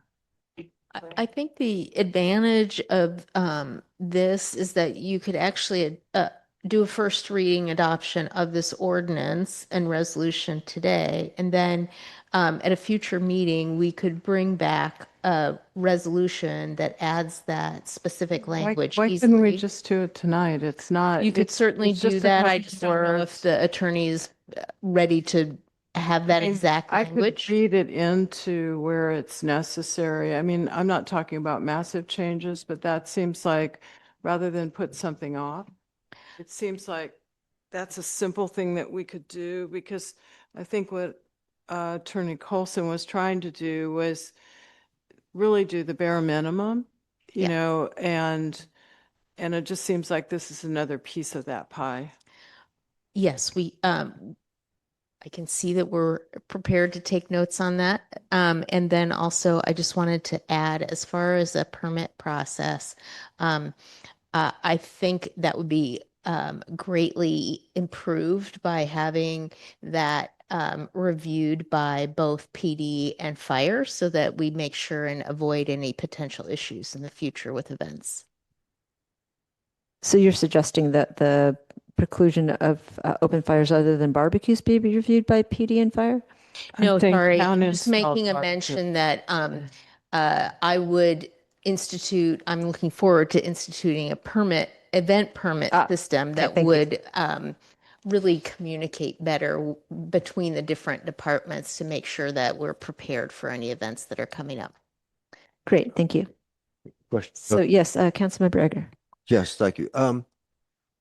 So I just going down the list. For instance, no alcoholic beverages. There is that picnic area right out here where we've got barbecues and tables and benches, and I see people come down and have birthday parties and things like that, and they do drink beer down there. That's one. The other one is the Fairfax Festival. This says park rules, no alcoholic beverages, and of course during the festival they drink a lot of beer in the park. So, is there some exception for the festival here, or how are we going to deal with that? Oh, go ahead. I think we could easily deal with that through that event permit system.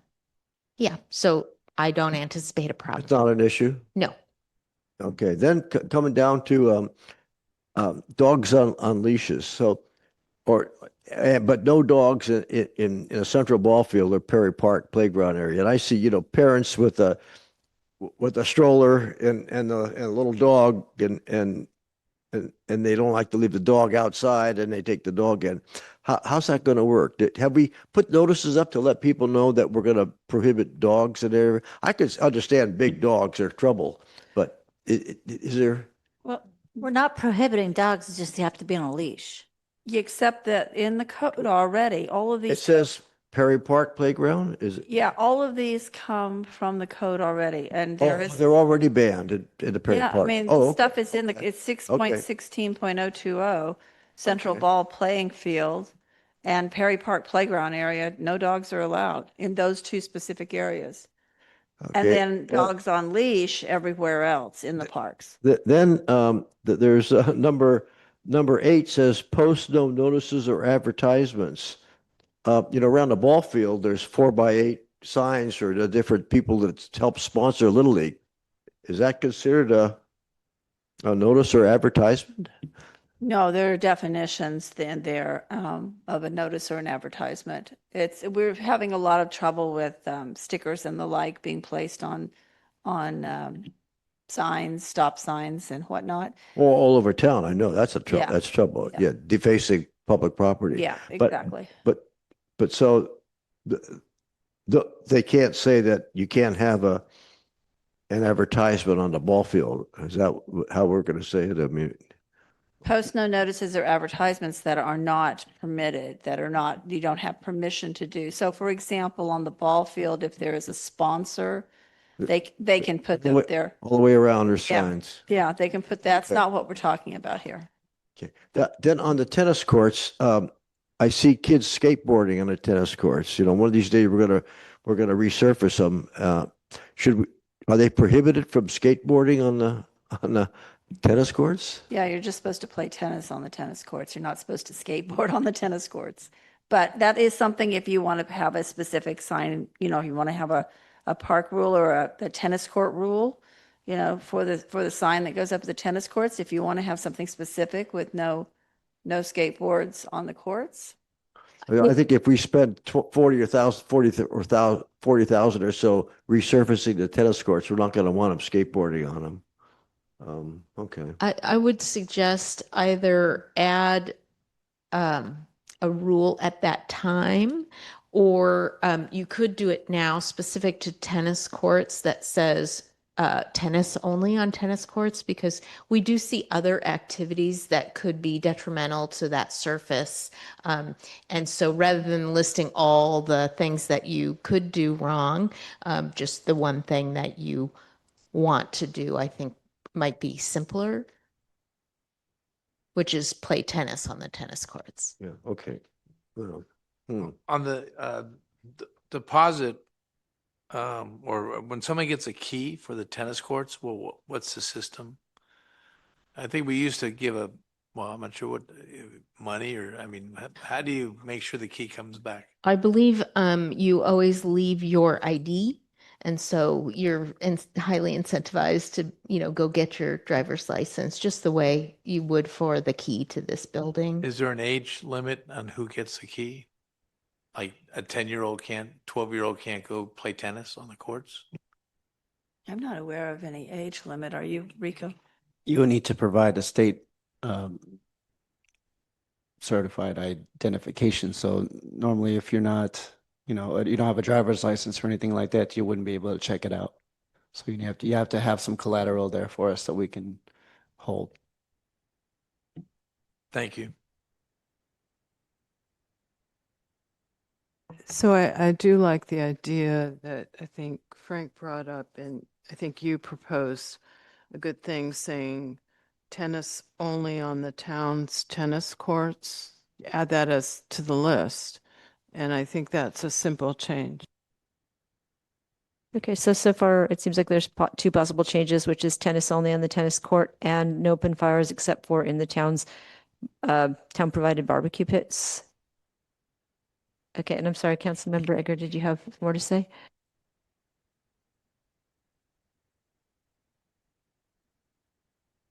Okay. Well, are we ready for public comment on this item, or do we have more questions? Or okay, so we'll move to public comment.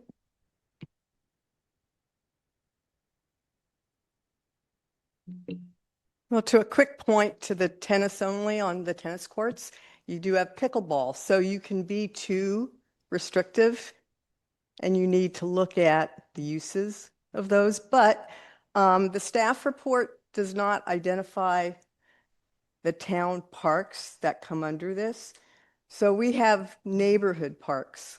You've got one on Claus Circle, you've got Doc Egger in the Cascades, and Bothene Road has a little park. So do these rules that you're putting in place apply to those parks as well?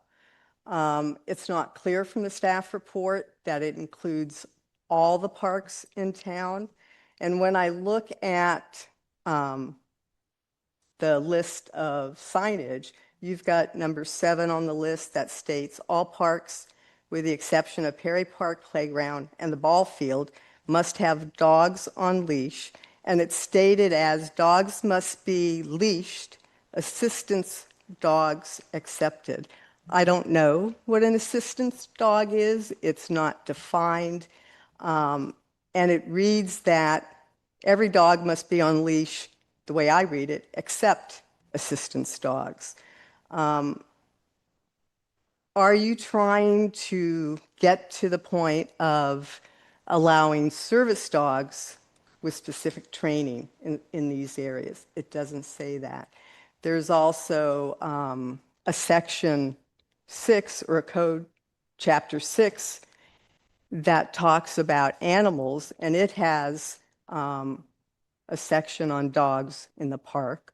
And it talks about, because it's old, it talks about dogs are accepted that are seeing eye dogs. So you've got a conflict there between what's in the animal chapter and what we're putting here. Nothing relates to anything else. And a concern here also is number 8, post no notices or advertisements. You've got Doghager Park, that's also a Firewise signage. That's where we have our Firewise signage on the parks. We put up posters, we put up notices about Firewise events. That's not clear here that that would occur. And I think Sorry. Okay, just one last statement. Okay, go ahead. I think you need to take this back. You need to go out and do some community. I'm sorry, I accidentally turned you off. So can you turn yourself back on? I accidentally. Sorry. I think you need to put this off. You need to go out and do some community outreach to the neighborhoods that have these parks that may or may not be in favor of blanket rules at every park in their neighborhoods. Doghager Park has dogs off leash that are trained. Thank you so much for those suggestions. Other public comment, and then we'll move to Zoom. Hello, Mayor. First off, I agree with Barbara. It'd be really nice, since we have open time now, that we discuss these things so it can be part of your first reading. I appreciate Frank's comment that the tennis court is something that has to be paid to be resurfaced. It should be restricted to tennis. And following up what Cindy said, I think those were very valuable comments about having the neighbor input. But I, for one, I would like to see the same restrictive fire requirements of preordained barbecue pits that have been sanctioned by the fire department be the only place there will be open flame, because that seems to be the greatest concern right now. Thank you. Great, thank you. Okay, I see more public comment in the room. And then is there anybody on Zoom, just out of curiosity? Just one speaker. Okay, great. Thank you. Hi, Todd Greenberg. I'd like to thank Cindy Swift for her very constructive comments. I hope they're paid attention to.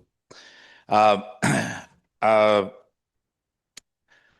one thing that I think got brought up by numerous speakers, including one council member, that has gone remiss, that has caused problems and great expense in this town, that handicaps law enforcement's ability and our town attorney from actually enforcing things, is the lack of proper signage. And I'm not sure the exact amount of time, but it seems to be a year plus running, maybe 2 years, that we haven't had signage in place that's permanent signage around the parks. I'm not quite sure why that is, but I suggest that we remedy it promptly to avoid future large costs, which are easily mitigable, if I'm pronouncing that word right. Thank you. Thank you. And can we move to the Zoom comment? Deb Benson, you are unmuted. You may unmute yourself. Thank you. Thank you for hearing me. I agree with Cindy Swift. I think that I think overall, perhaps we are spending too little time on some of these ordinances by waiving first readings and adopting them. I think we need to spend more time on this. I think neighborhood outreach regarding activities in the various parks is a really good idea. And I guess, again, that's all I have to say. Thank you. Thank you. Is there anyone else online? Okay. So I did want to return just for a minute because we had some really interesting comments. I believe that the reason that we don't have the signage, right, is because we need to have this process completed. Am I correct? Yes, that's right. Okay, so, we have a balance here, which is we're not going to get the signage if we need to continue this process because we need to have signs that create legally enforceable rules that are clearly spelled out for people.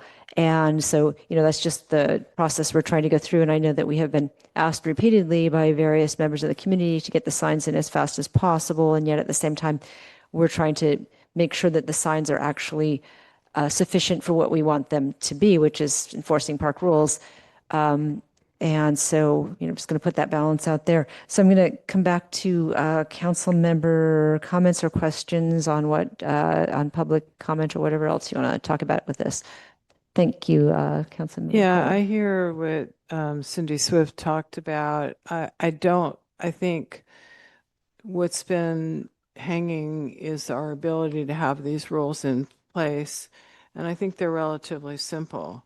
I think the issue of what is assistance dogs, I know you can go online and buy a little thing that says service dog, and they're not service dogs.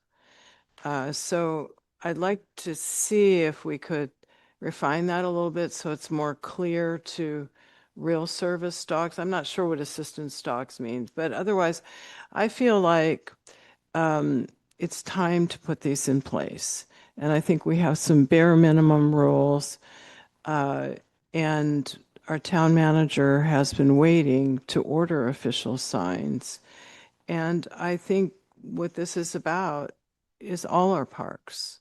And if somebody, there are people that like to keep their dogs off leash, and that may be fine in some areas, but I've seen many things where people have their dogs off leash that knock people down. And so not all dogs are well trained or go under voice control. And so I'm personally in favor of, with these couple of changes we've talked about, moving this forward and getting those signs in place. And we may hear some concerns about having a dog on leash. I mean, I had a dog for several years, and she was the best trained dog ever under voice control, but where leashes were required, I'd put her on a leash. And I don't think it's a big hardship to make sure that some of us think our dogs are great, and they may not be so great. So I just think I like the change about the no open fires except in town provided barbecue pits. And I also, well, I agree that there are some people that may play pickleball on those tennis courts. I also know that in certain cities, people complain a lot about pickleball because it's really loud. So I think at this point, just saying it's really loud. And I think at this point, just adding what I think Frank suggested, which is tennis only on the tennis courts. For now, I think that's where we should stay. And there are places that people can play pickleball in Fairfax, in fact, where I live. Thank you. I see Councilmember, Councilmember Hellman and then. So I appreciate a lot of the comments, including Councilmember Eggers. I guess my question is, well, I have a few, but so if we were to proceed this evening, then you print signs, right? So this notion of, oh, we can iterate over time, it's not totally reasonable because you're investing in, are they going to be metal signs or, yeah, okay. So we really want to put our best foot forward. So that sort of makes me feel like we should get some more community input on this because, but then I'm trying to think, okay, obviously we have Doc Egger Park, we have Bolinas Park, we have the area outside the ball field. Claw Circle is not, I used to live there. It's not really a park. You can't really do much there except sit on a bench. So where are the other parks that I'm just missing at this late hour that on my very little sleep? What else am I missing? Because Deer Park is not ours. I I view any of the public pocket parks. space to be a park, right? Where Buffing. people, yeah, so any just, it would allow us to You know, put a Deer- permanent. what's interesting at Deer Park, the road going into the school is in the town limits, but Right. the picnic areas and every on each side of the road, that's not in the town limits. Right. were you going to Okay, say just something, like, Chief? I It see sounds you. like I Yeah. wasn't done, by the way. I'm Yeah, still- sorry, just go ahead. Chief- There's a lot of chatter. Chief has the floor. If also we can add some signs at the wall property now that we. Oh, Right. good one. Thank you. Exactly. And any public property that's being used for park purposes. Okay. Yeah, I mean, and so as far as the dog leash is concerned, the only one that I'm thinking of is, yeah, I mean, I think and I'm. If I may, already in the code, we have 6.16.010. It is unlawful for the owner or person having custody or control of any dog to suffer or permit the same under any circumstances to be upon any public property, street, sidewalk, or other public place, unless the dog is restrained by a leash not to exceed 10 feet in length to enable the person to maintain constant control over the dog. Yeah. That's already, I mean, I Yeah. didn't create anything new. Right. I took from the code. Yeah. And I did not, the only thing that I'm suggesting that we repeal are those sections in 12.36 that caused an issue with the anti-camping ordinance. Right. But I'm not taking any of these out now. This is all Okay. something that, you So know, this is current state, whether Yeah. the community is aware of it or not. correct. And, okay, so that's helpful. Then I guess I'm in favor of proceeding. And I like Frank's suggestions about I have the skating or the whatever, no tennis, nothing have- beyond tennis. Yeah, I've got two different, we've crafted two different ones here to see if you like the language. No fires in other than provided barbecues. I think it would be town-provided barbecues. Well, provided indicates town provided. I would say town-provided Okay. barbecues because somebody's going to bring theirs and say, I provided a barbecue. Okay, all right, so we've got that. And then tennis only on town's tennis Yeah. courts. So just a quick comment, you know, I do see people throwing a ball for a dog at Doc Edgar Park all the time. So should we put some kind of a preemptive notice up, say, we're thinking about adopting this ordinance that will require dogs to be on leash? It's already in place. It's already not allowed to have a dog off a leash in any public place. Can I comment, please? yeah, so it's Councilmember Garangelo. We need to get these rules in place and dogs should be on a leash. And if they want to take their dogs off a leash, there's places called dog parks and other areas. I'm sure they can take them off a leash. But for now, we don't have rules up on our parks and we need them. And I would suggest we do it right now. So, and this also brings up, you know, an issue that's been a hot button in the community for a long time, which is that people really want a dog park and we don't have one. But we can't go there right now. Just putting that out there that this kind of raises that issue that people have been exploring forever, and hopefully someday we'll solve that one. So I'd like. Can I just finish? So it seems like, so if we do have, I share Councilmember Hellman's concern that if we just push this through right now and we're investing money in signs that, it'd be costly to change them. But I'm going to assume there's some specific signs, like, are we going to put tennis only in tennis provided or town provided tennis courts? Or are we going to just put that particular instruction at the tennis court, right?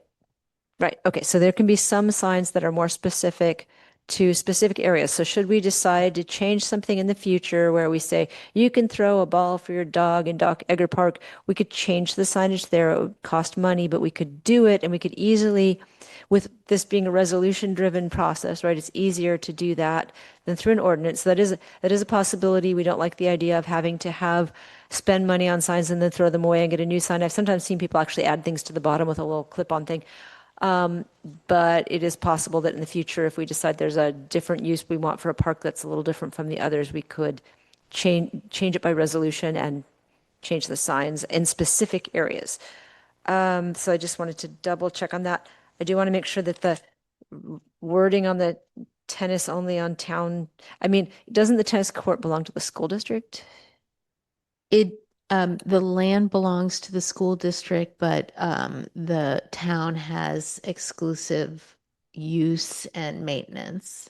Okay, just wanted to clarify that. And then it says tennis only on tennis managed town or whatever town tennis courts, makes it sound like you can't play tennis anywhere else. So just like make sure that the wording is such that it says that that tennis court is only for the use of tennis.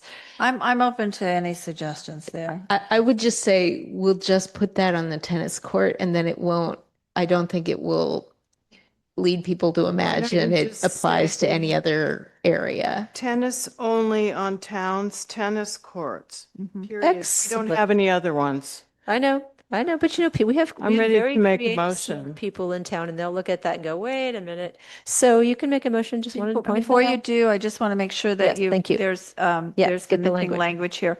What we're doing is we're adopting a resolution, that's one thing, containing Yeah. rules for use of the town's parks, and then introduce and waive first reading and read by title only. I got it. That language is missing, so. Okay, I got it. Okay. So I want to make a motion to adopt a resolution containing rules for the use of towns parks with the two changes we requested, and introduce and waive first reading of an ordinance amending Town Code Chapter 12.36 to remove provisions that are no longer needed due to adoption of the anti-camping ordinance in Chapter 9.30. Yes, and that's waive first reading and read by title only. I read that. Oh, I'm sorry. Yes, thank you for this. I'm sorry. Accept it. Second. Second, please. We have a motion by Councilmember Kohler, a second by Councilmember Garangelli. Councilmember Egger, Aye. Councilmember Garangelli, Yes. Councilmember Kohler, Yes. Vice Mayor Hellman, Yes. Mayor Blash. Yes. Great. Okay, it's 10:37, so moving along, we are going to the consent calendar. So again, the council can approve all items on the consent calendar in one action. Alternatively, any council member or staff member can remove items for separate discussion and voting. Public comments for consent calendar items are taken collectively, not item by item. During this period, speakers may address any item on the consent calendar, with each speaker allotted up to 2 minutes and limited to one comment session. So there we go. have, Mayor, if I may, I've got some specific questions. So I'm going to pull a few of these so we could discuss them a little bit. So I would pull A, financial statements, B, receive treasurer's report. I want to ask a question about D, about marine clean energy. We've been reading all the reports of the IJ, and we have one of our council members who's our representative, and I'm wondering if the town should direct you to do something. The reports sound like you got some issues. So I just want to say that I will tell you that there is some truth in some of that, but a lot of it is not true. And I have been upholding, the town's fighting on issues where, for example, they wanted to raise the premium on deep green to 1.25 cents instead of 1 cent extra per kilowatt hour. I want to just say this. The articles in the IJ are somewhat of an opinion piece and not based on some facts. And so I've been taking on issues that I feel are really critical, and you're welcome to watch the meetings, but I just want to tell you that I'm doing my best, and I think that unfortunately the 4 articles were somewhat of an opinion piece rather than true journalism.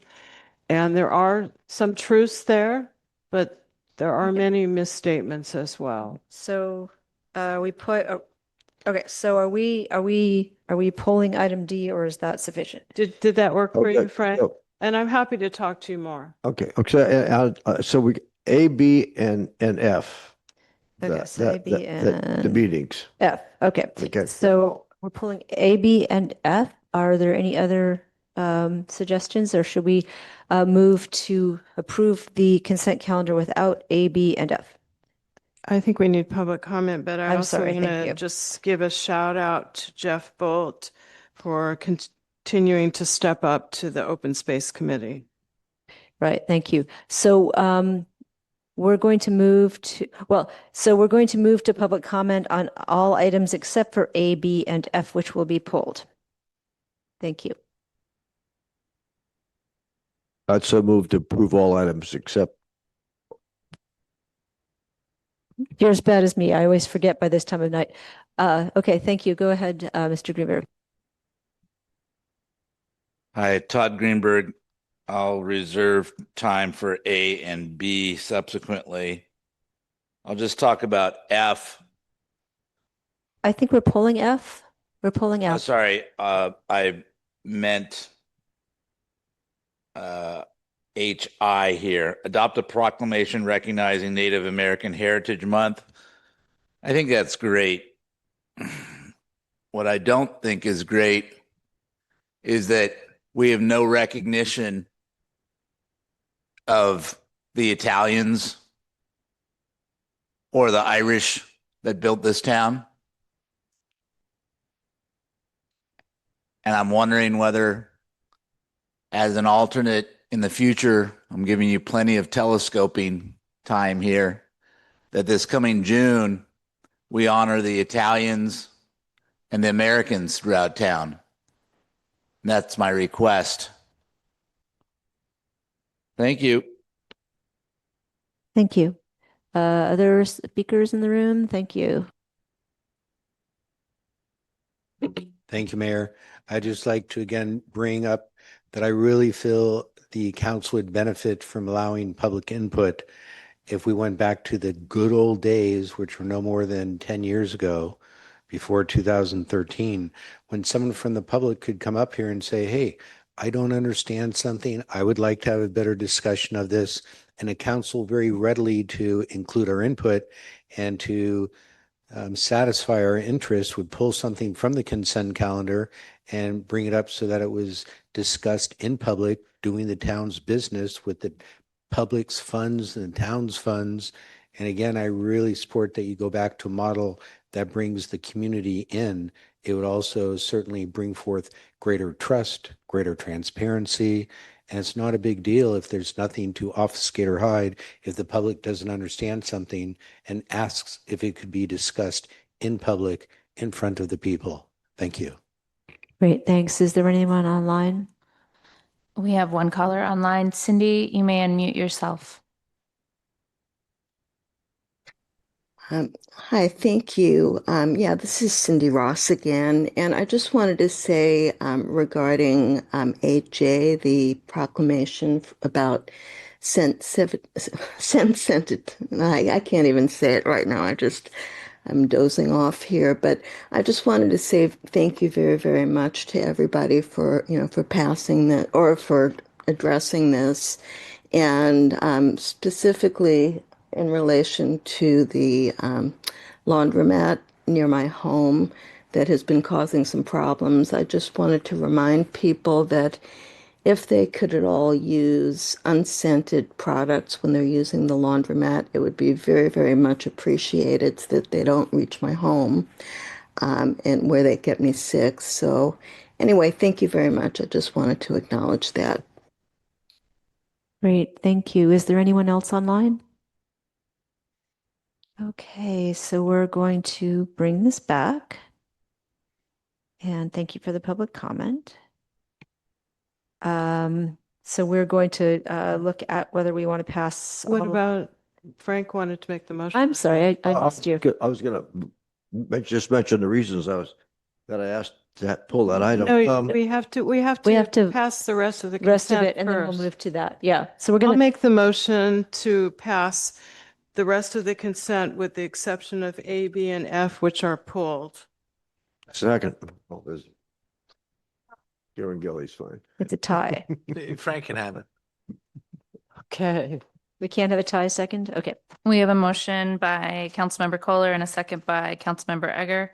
Councilmember Egger? Aye. Councilmember Garangelli? Yes. Councilmember Kohler? Yes. Vice Mayor Hellman? Yes. Mayor Blash? Yes.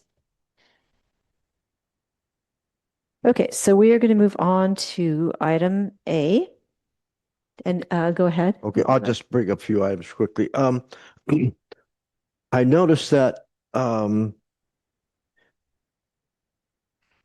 we have the Tree Man LLC, and they do a lot of tree work for the town. And we're paying this one $16,050. We have three tree firms in town: Guastucci, Vaccaro, and the Tree Man. And at one time we used to kind of rotate who got with work in town. Do we ever rotate what tree companies end up with town work? Yeah, I believe we have, but we can also look into that and make sure that we're, using different firms. I just think we should spread it around. If we have three tree companies working in town and they all do satisfactory work, that we ought to have some kind of a rotation where 3 months here, 3 months here, 3 months. I don't know. That's what the town manager said she's happy to look into. Yes, I did. Then I just added up the legal bills, and it's not to say it's good, bad, or anything, but there is a new law firm I noticed, Draw. I just saw it, and I hadn't seen that name before. Draw, Dre, DRAA, or Draw, and Lepisic, LLP. Is that somebody new we're using? Is that? That was the firm we used specifically for the 195 Pine house collapse where we recovered $610,000. Okay, what else did I have here on it?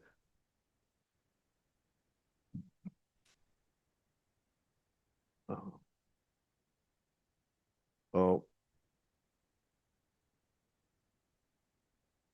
Well, and maybe I should know this. I don't know. Is GLAVER, Glaver Cifuentes, a town employee? I just noticed that we paid out $6,495. Is that? That's our cleaning company that cleans all the facilities, including the women's club, the community center, Okay, that's the name of the town company. hall, That's- PD. Yes.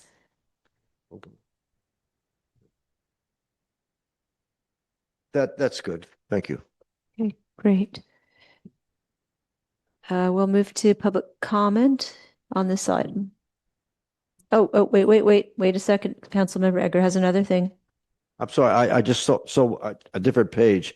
So when we're looking at town attorney, the monthly activity was 44,000, year to date 81,000. But it adds up to $171,061.52.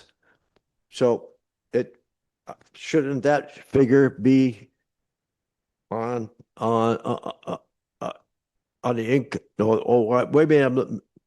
Is that expenses? It says expenses under the front, on the basically the first, is it the first page? No, it's not the first page, but it Page are you on, Frank? see, there's no, here it is, page, well, it says page 1 of 6 or 1 of 8, is it? 6. That's hard to read. Page 1 of 6.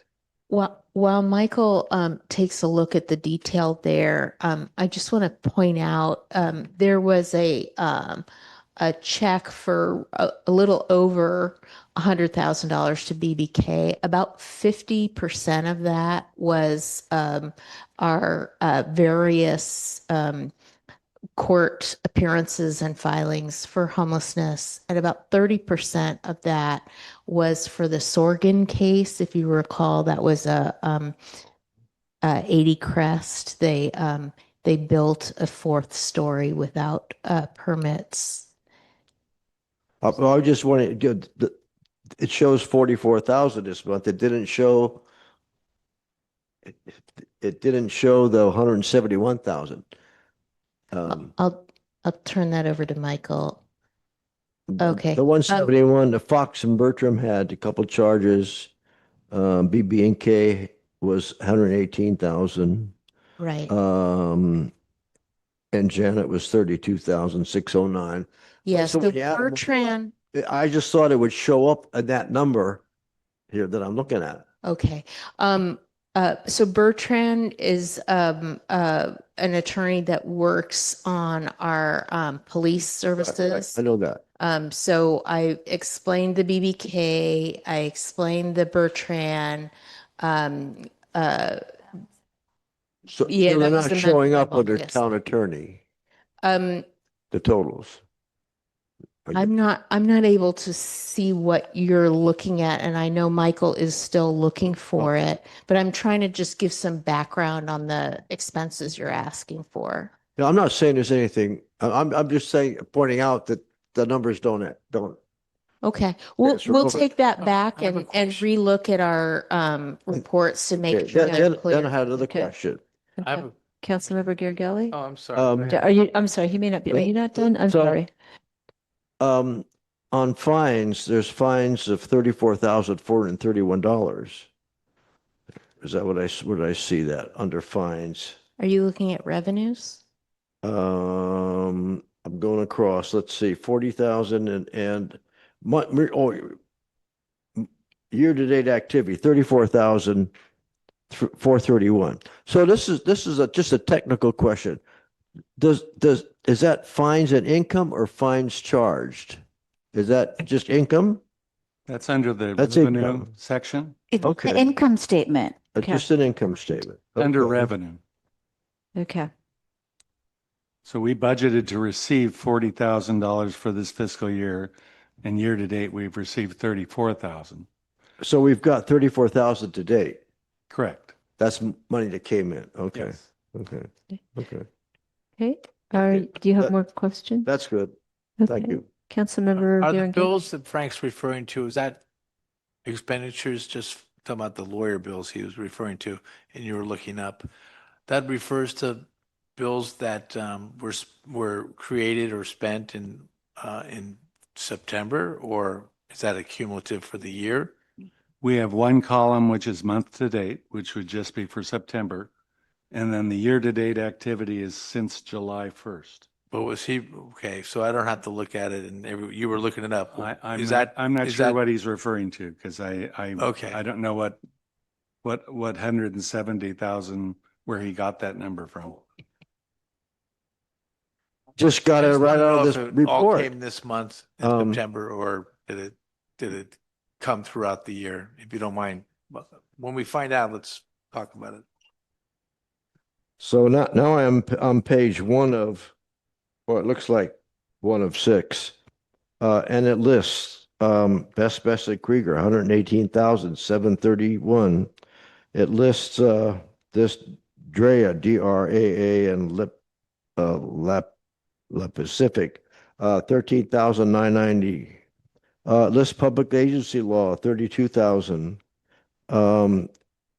And then the Bertram ones. So it comes up to, I'm just telling you what it comes up to. I took He's summing it I had it up himself. an adding machine.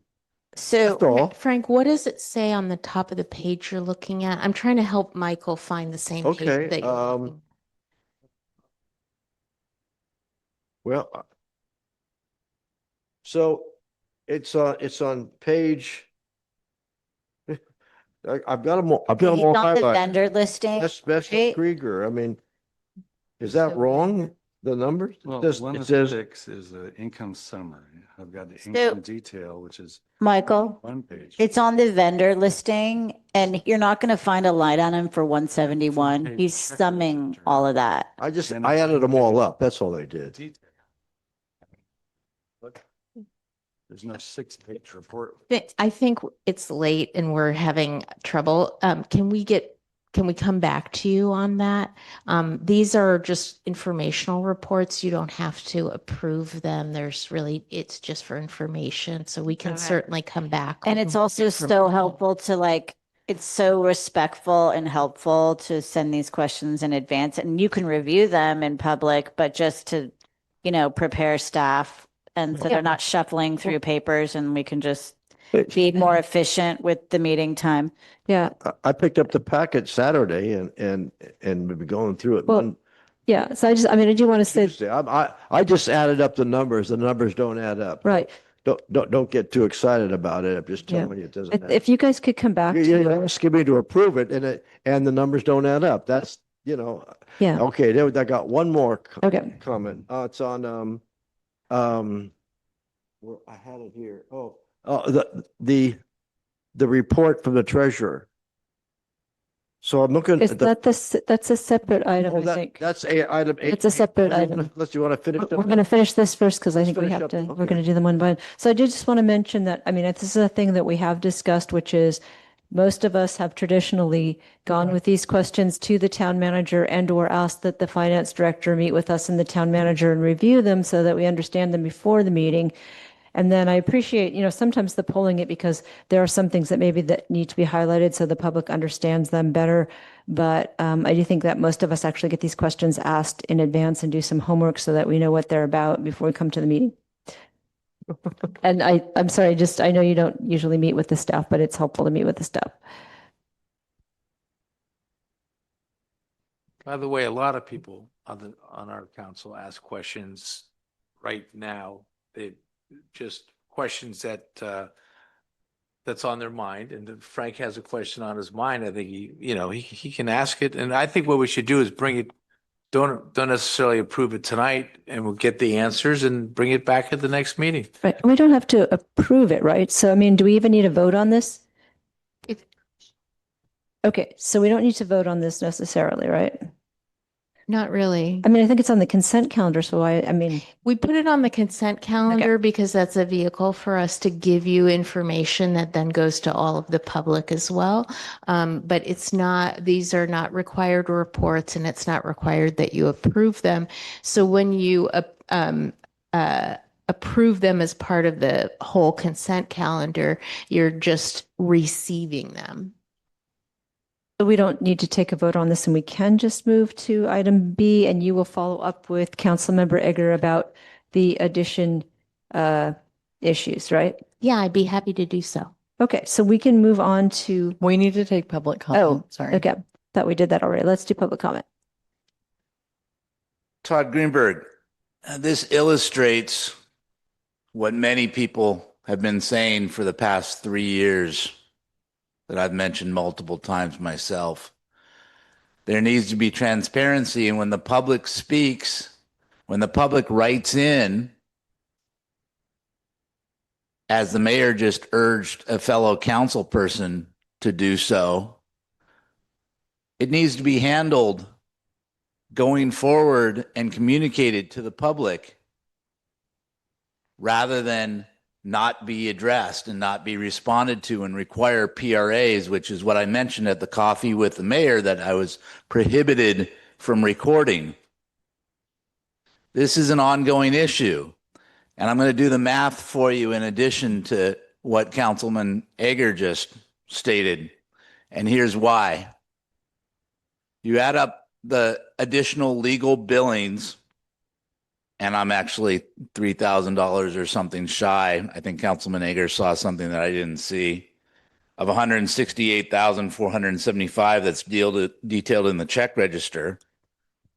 And you compare what the town attorney has already spent so far or reported to have spent, because their billings might not be complete, of $81,487, plus the listed litigation costs of $184,000, and you get $265,477 plus either $168,000 or $171,000. That is for 4 months worth of legal costs, and that doesn't represent all the legal costs. That is over 4 times, over 400% of what the town attorney's budget is. I'm going to make it a little simpler for anyone listening. Okay, thank you. Can Okay. Can I So can I other- do a quick response? Can you respond after we get to the next person? That would be great. Okay, go ahead, please. Thank you, Mayor. I must say this meeting has been really a very polite meeting until I saw Ms. Hellman's rudeness, and Liesel, you also added in on that. You guys both disparaged our council member Ager in public, and that's really just inappropriate. As for the question at hand, I do have a question.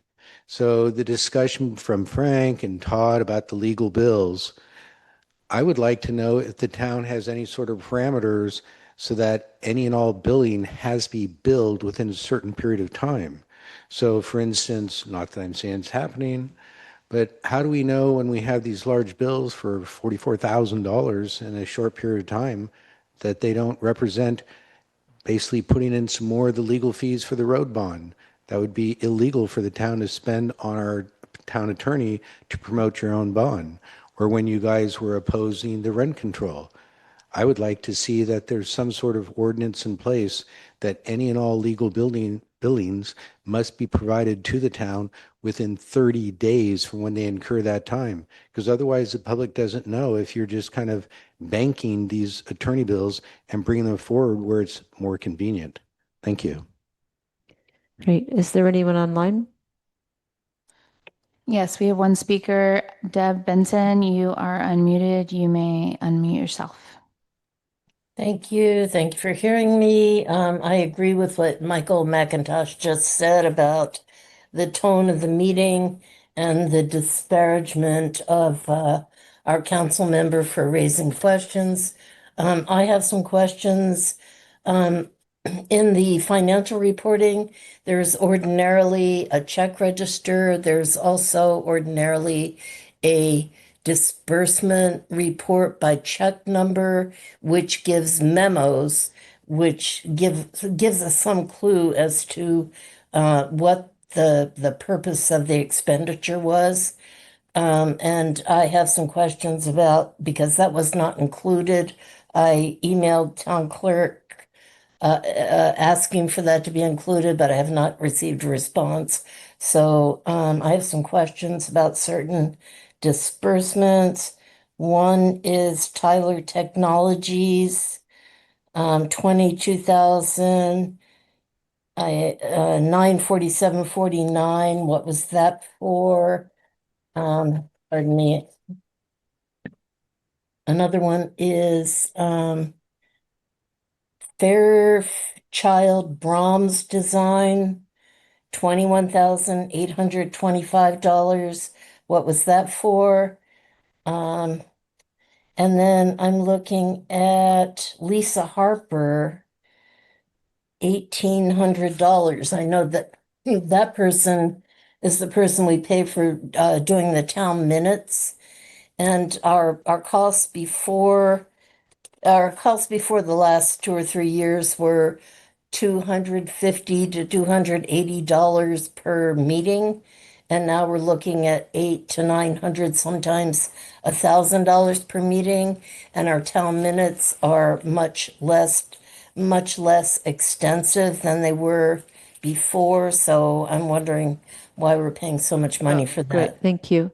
Okay, thank you so much. Is there anyone else online? Okay, so I'm going to clarify one thing, that when I make a suggestion to somebody, it's not a disparagement, and it's not intended in that light. It's just that, we are always trying to find a balance between these extensive meetings where people complain that decisions get made very late at night, and, trying to get more details. So like I said, I sometimes appreciate that some of these details are raised so that they clarify things for the public, but I just wanted to note that the general practice has been for us to meet with staff often on a weekly basis to try to get, separately, individually, not as a group, to get an update on what's happening and what any questions we have about the packet. Yeah, the- and in yeah. fairness, and my comment was really to support staff because it's after 11 o'clock and everyone's tired and, it's just out of respect for staff, like provide your questions in advance and then we can review the answers so the meeting can be more efficient. That was really my own comment, but I appreciate the diligence that Councilmember Egger puts into it. I just wish he would support staff. Yeah. So you wanted to just raise some of the questions that were raised by the public. One of them being, do we have some sort of parameter about when people have to submit their billing? Why do we get billing that's late like this, or not late, but just on a schedule that I think people weren't expecting? If you notice that the attorney fees, for example, for BBK are for August services. So they submit the bill, we pay it in September. So I think that bill, which is the largest of all the ones that we've got here, was submitted within 30 days. Right. And we paid it, and it's in this September statement. So while we're on attorney, I'd like to point out that with this year's budget, we decided to change the way we were doing attorney budgeting, okay? So the line item that we've got for town attorney is just for general services, okay? So That's just for Janet only? Yeah. Period. So we have $44,540 of general services this period. Okay. The other ones that you're citing, BB and K, are for special services. And special services we put to non-departmental. In fact, if you go to the bottom part of the page to Department 715, non-departmental, you'll see that this month we spent $150,000 on non-departmental. Okay. That's also detailed in the detail income statement, so that if you go to the next statement, the one that has 21 pages on it at the bottom. So the first one is a 6-page statement. The second one is a detailed statement. If someone wants to know how much Fairfax spends for legal costs, yes, they have to go to 3 or 4 different locations. Two locations. In his figure? You have special services in the non-departmental budget and legal general services in the attorney budget. So the expenses that we've got for non-departmental are on page 8 of 21.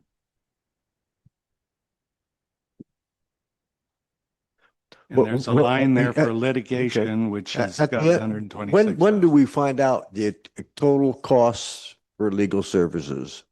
I mean, 2 line items. In July? In the September statement here, we have 126,000 of special services and 44,000 of general services. It just says special service. It doesn't say a special legal service, it just says special services. No, it says litigation. It does say litigation. It says litigation, and that's all that goes to that line item. Well, if I'm having a hard time figuring out how much we're spending each month for legal services, what would the public think of going through this stuff? Anyway, okay. Okay. I have a question that I'm sorry I went through the whole thing and I've got everything, all these lines highlighted. I have a question. I thought that was my responsibility. Thank you. It is your responsibility. It's just a matter of when it comes have a up. question, So, Mike. Mr. Garangilli, please go ahead. Thank you. It was actually asked by the public, because we were talking about billing not too long ago of attorneys' fees. So was that a banked bill? Was that a bill that was submitted like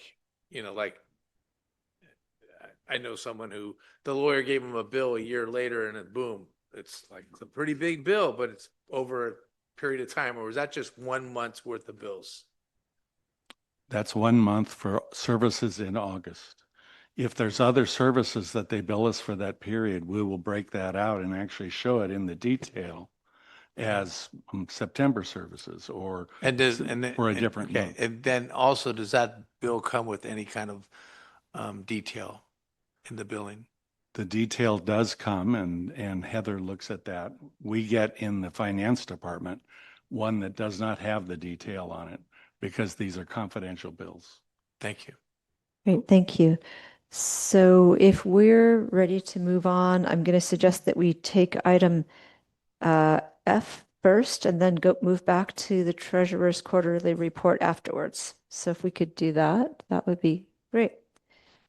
So Okay. item F, the one about the schedule. The dates for the council meetings. You want to talk about the calendar dates? Sorry, say it again. We're You doing pulled the F. calendar of dates for the council meetings for 2026. Well, I was going to do item 8B, the treasurer's report. No, they're going to Right. do the We're going dates to do for that Just a afterward. question. the mayor just said. So my suggestion is that we do F first and then we Yes. do B. Yes, yes. Okay, yeah, great. So let's do F first and then we'll move back to B. Okay, I'll go back to B, the treasurer's report afterwards. So I noticed that, there's still a number of days in between these meetings here. Where did I have that all laid out? The dates are in the staff Oh, I report. brought a calendar and the dates. Here we go. So we're still running 40 days, 42 days, 42 days, 42 days in between meetings. And, it's almost like I'm not sure if we're really doing a job that people expect us to do. If we're taking 42 days in between meetings, four different times. I mean, it's like, how can people come down and talk about what issues they have with the town if we don't meet on a regular basis? So Frank, Well, can I just mention in the staff report, it talks about there's two meetings that there's a big space. And what they have is an explanation that scheduling meetings on the third Wednesday of the month avoids conflicts with Ross Valley Fire Board meetings typically held on the second Wednesday of the month, which is when we would often do it. Additionally, council members have commitments on Tuesdays, the second Thursday, Fridays, and the Planning Commission meets on the third Thursday. So I know they were able to make a change for the January meeting, but it was at least to get that one in sooner. Well, I actually went to Ross Valley Fire Authority board meetings and saw that you canceled, some of those meetings are actually canceled. No, we canceled one, and that was an unprecedented thing. So it was one, and it was for a specific purpose. And usually we meet every month. So we're not going to, that's not typical. So just so you know, there was one. Can I speak? Yes, certainly. Go ahead, Councilmember Garangelli. I think that the 3 days in question are January 12th, April 15th, and July 15th. And I would like personally to see those dates go, back to the first, not the first, but to a Wednesday prior, 1 week prior, not the Monday. For instance, April 8th instead of April 15th and July 8th instead of July 15th. So we don't have those 40 plus days in between meetings. We just talked let him about finish. that Let him finish his the comment, second please. Wednesday is Fire Board. Can we let him finish his I'm comment? saying that I think our council meeting needs to. What's wrong with the July 1st? It's the first Wednesday, July 1st. So just a sec. So we can address those because I think I've had an explanation and I do go and meet with the town manager on a weekly basis and ask questions about the upcoming agenda. And also the town clerk has quite a lot of information about the scheduling. So I think one of you discussed with me, maybe it was Town Clerk Foster, about why the different dates have been selected as they are for these particular times. And some of them have to do with the ability of the staff to actually get together and legally post the agenda. Which is often extremely difficult when there has just been a holiday weekend and whatnot, or furlough. And also, we are trying to avoid conflicting with major religious holidays, and which is why I believe the April 15th date is April 15th instead of the prior week. But maybe one of the staff members could explain why it is we're scheduling these the way we are. Well, if you look at the calendar, July 1st is the first Wednesday. The 4th of July is on a Saturday. I don't understand why we can't meet on the first Wednesday of the month like we usually do. I mean, Let's have a- it's not affecting, 4th of July doesn't affect the 1st of July. So let's have an explanation from the staff, if we could. Historically, when the council meeting dates are being set for the calendar year, the meeting, specifically you're talking about July, gets moved because it's in such close proximity to the 4th of July. But this is a recommendation. If the council decides tonight they want to meet the first Wednesday of July, which is the 1st, you're more than welcome to make that decision. Well, that's why I'm bringing it up. I mean, I guess I'll just add the reason that the tradition has been to move the first meeting in July is because we would often get complaints from the public or members of the council that they felt the meeting was less accessible because of the proximity to a typical vacation day. people take vacations all during the summer. I mean, But those July of us, 1st is no big deal. those of us with jobs like to agglomerate our time as effectively as we can with a long weekend. Why don't we make a change and make July 15th, July 1st? Right. But I think there's no wiggle room on April 15th because of Passover and then the conflicts of trying to work around all those other ones. So why don't we just make, stay with January 12th and then July 15th, change to July 1st.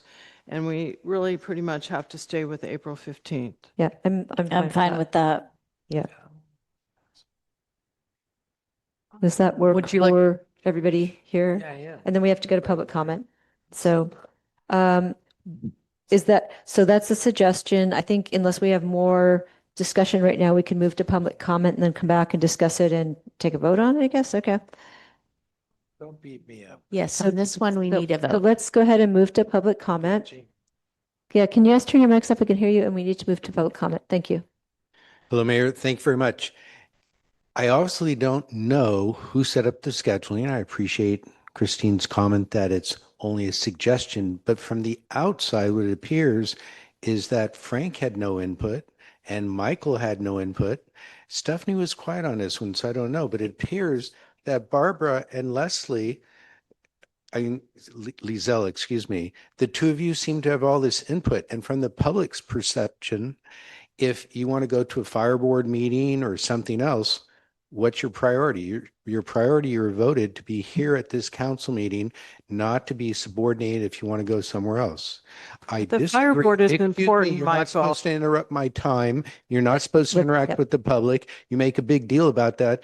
But every time I come up here, I'm entertained when I don't open my mouth yet and you start talking to interrupt me. Again, from the public's position, I see two council members that have no idea about this conversation. Again, I left Stephanie out because she is very quiet. But I think that the council members together should work on a schedule. I think it's important for the public to have a general time so we can come down here and spend our time. We're also not paid. And it again gives the perception that the public is excluded from these discussions, that the staff is doing their discussion. And I would like to see a meeting every month so that the general public can be involved. Thank you. Right, thank you. Is there anyone else in the room or online? Before we go to the next person, can you just tell me how many people There are online no for- speakers on Zoom. There's no speaker or there's one? Okay, great. Go ahead, please. Hi, Todd Greenberg with the observation that this is appears to be very inefficient. There should be no upset there should be no open mouth, wow, exclamation, because I'm speaking and pointing out something that it's an inefficient process. My comment should be accepted and not smirked at. It seems there's no reason for July 1st not being accepted. It seems that there isn't interaction amongst all council members or staff members. That needs to be cured. It seems odd that there should be a meeting in the month, middle of the month of April. Isn't that tax month? The public will be prohibited from easily attending. There's no consideration there. In the comments from the dais from the mayor, there doesn't seem to be recognition that as the calendar goes each year, that the calendar day of the week rotates. I don't know if you've ever paid attention to this on your birthday, but each year it's a different day. So if one is trying to schedule their holiday weekends, as you mentioned, some years you need to have it closer to July 4th. Other years, if it's on a Monday or a Wednesday, as the meetings are Wednesdays typically, if it's on the weekend. Okay, thank you. That's all the public comment. Can I just clarify go ahead. that council members meet with staff weekly?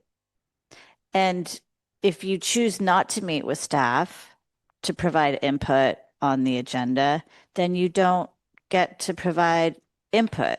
So those of us that already have insight into this is because we met with staff before the meeting, which is what we keep recommending to keep these meetings efficient. You can slice a lot of the fat out of this meeting by meeting with staff, getting all your questions answered, come to the meeting prepared with what you understood those answers to be, rather than shuffling through hundreds of papers to try to figure out what the heck your questions are, et cetera. Anyway, I'm going home because I'm very, very tired. Okay, so let me wait just a sec. I will let you speak in a minute. I'm going to speak. I'm going to note that Council Member Hellman is leaving the room. So we need to have that in the record. And then I would like to say something that I'm going to move to the other council members. But I do want to note that because at the last meeting, there was some conflict about the dates, Town Clerk Foster went ahead and tried to reconfigure this to make there be less space between the dates. So there was already an effort made to address the concerns of these two council members about the dates. So it's not like nobody's listening. And that there was an attempt to accommodate those suggestions. Again, we're saying in this council meeting that we are willing to change the dates based on the discussion that we've just had. But the only reason that some of us knew about this in advance is because we went and talked to the town manager, and we each do this individually every week as part of our homework to be ready to address issues at a meeting.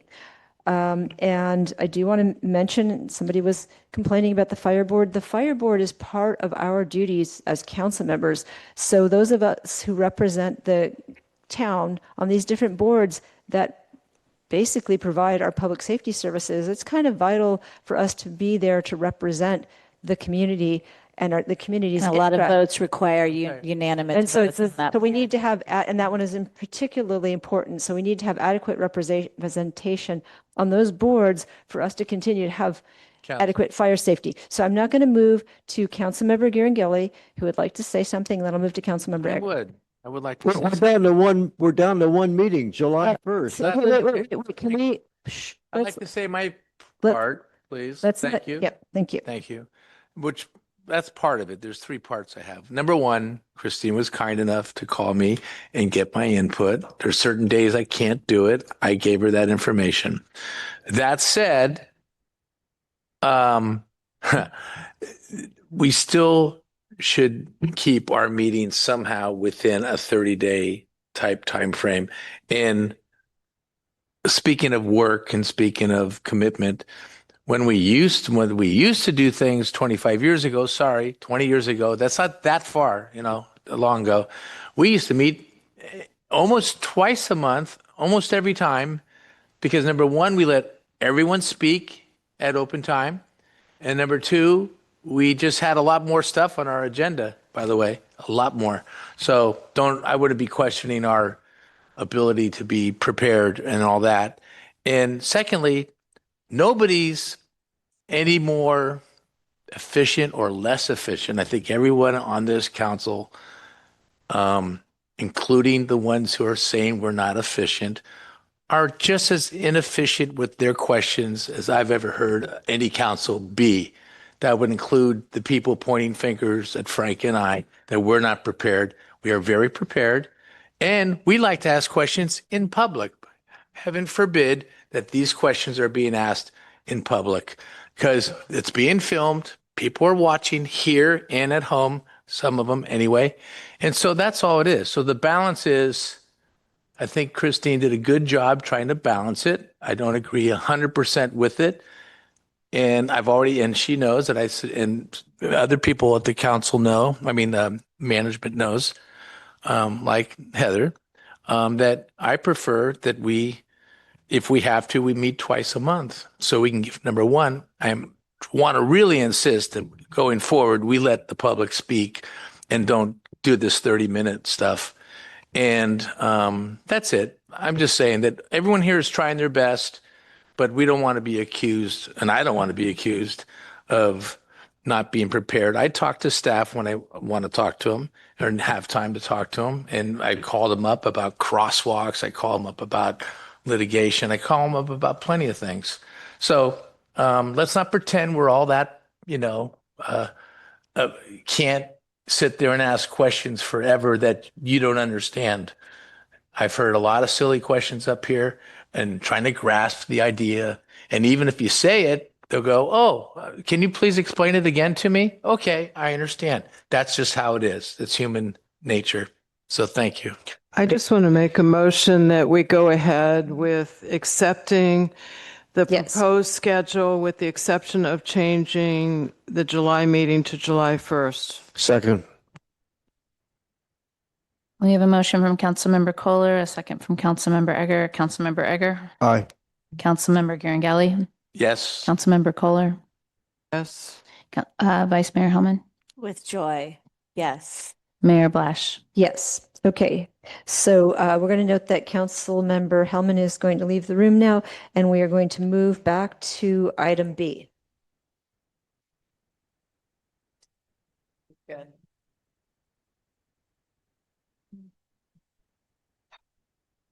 So item B.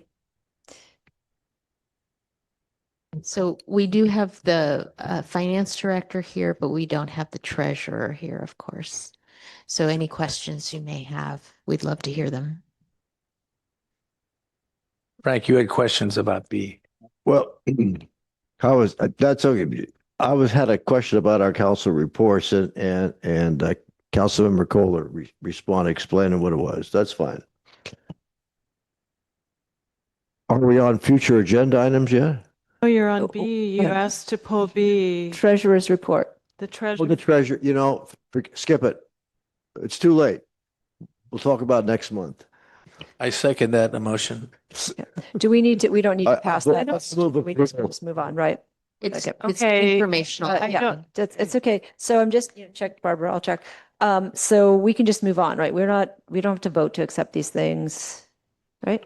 Right. This is informational only. Okay. And then, but since we did pull it, we need to do public comment, I think. Right. We don't have to vote on it, but we do have to take public Right. comment. Thank you. Okay. Yes, we're doing public comment on the treasurer's report. Absolutely. For the treasurer's report, I recently sent a very singular PRA to Michael. And since Janet's been very difficult to get any sort of information out of, but I'm hoping that the recent PRA that I sent for the simple request of the GL will allow me to actually answer a lot of these questions and save a lot of time for the town. I can also generate reports if people have any sort of interest. Oh, I'm glad you're laughing, but it's a very easy enough thing. So if I can also find which I requested, the current version of the software used, excuse me, I can just buy the software myself and generate these reports. And I believe we can save a great deal of time and staff time. So I hope we can honor a singular PRA for a single request of the GL with the corresponding version of the software so I can generate those reports. Great. Thank you. That is in the public domain, and I do believe that is something I can safely request. Great. Thank you. So is there anyone else in the public who wants to comment on the treasurer's report? And just for informational purposes, is there anybody online who's going to comment on the treasurer's report? Okay, so go ahead, please. Hi, Todd Greenberg. I wasn't going to say anything on this, but given the laughter remark on what was a simple request, I want to point out that whether it be a general ledger that is showing all the transactions that the request has not been met, or any other request that has been made that has not been met, or the PRAs that go unanswered, that if they were answered, if things were responded to in a timely manner by staff or at the direction of council, that there would be less liability and there would be higher balances in the town's account if things were operating in a transparent manner. It's simple enough. Councilman Nager's request earlier, what he pointed out, if all the legal costs were in one section rather than something in non-departmental, why would legal costs be in non-departmental? Why not have legal costs under a legal costs section and everything else where it belongs rather than having to hunt and peck all over the place? Time would be more efficient for everybody repeatedly. Time savings going forward equals cost savings equals higher balances. Thank you. Great, thanks. Okay. So bringing it back just for a second, do we need to do the 11:30 issue? Okay. All right. Just we have an 11:30 rule, so go ahead. I made a motion to approve item 8B on the consent calendar. I'll second that. We don't have to. We don't have to vote. We don't have to. We just need to discuss it. So we don't have to. We'd actually have to vote on it. I'm hearing now. So I think that covers the items that were pulled. We've had public comment on the items that were pulled. And they're just items that we're receiving. So moving on, as usual, we note that council reports and comments are in the consent calendar, and everyone did a great report, worth reading. And we're at future agenda items. So I did want to note that we have some items that we had on future agenda, which was charter cities, which is going to be continued into a later date when we have more information. We were asked to do a performance evaluation, which we did. And, we had some interest in consolidating park rules. So that was addressed tonight. Two items that I would like to bring up as possible future agenda items. And I guess I'll ask other people if they have them, and then I'll bring up the two that I want to bring up. So, other future agenda items. Can we take a vote on the 11:30 rule really quick? Yes, let's do that. Thank you. Take a vote on the 11:30 rule, which was I was trying to do before, but here we go.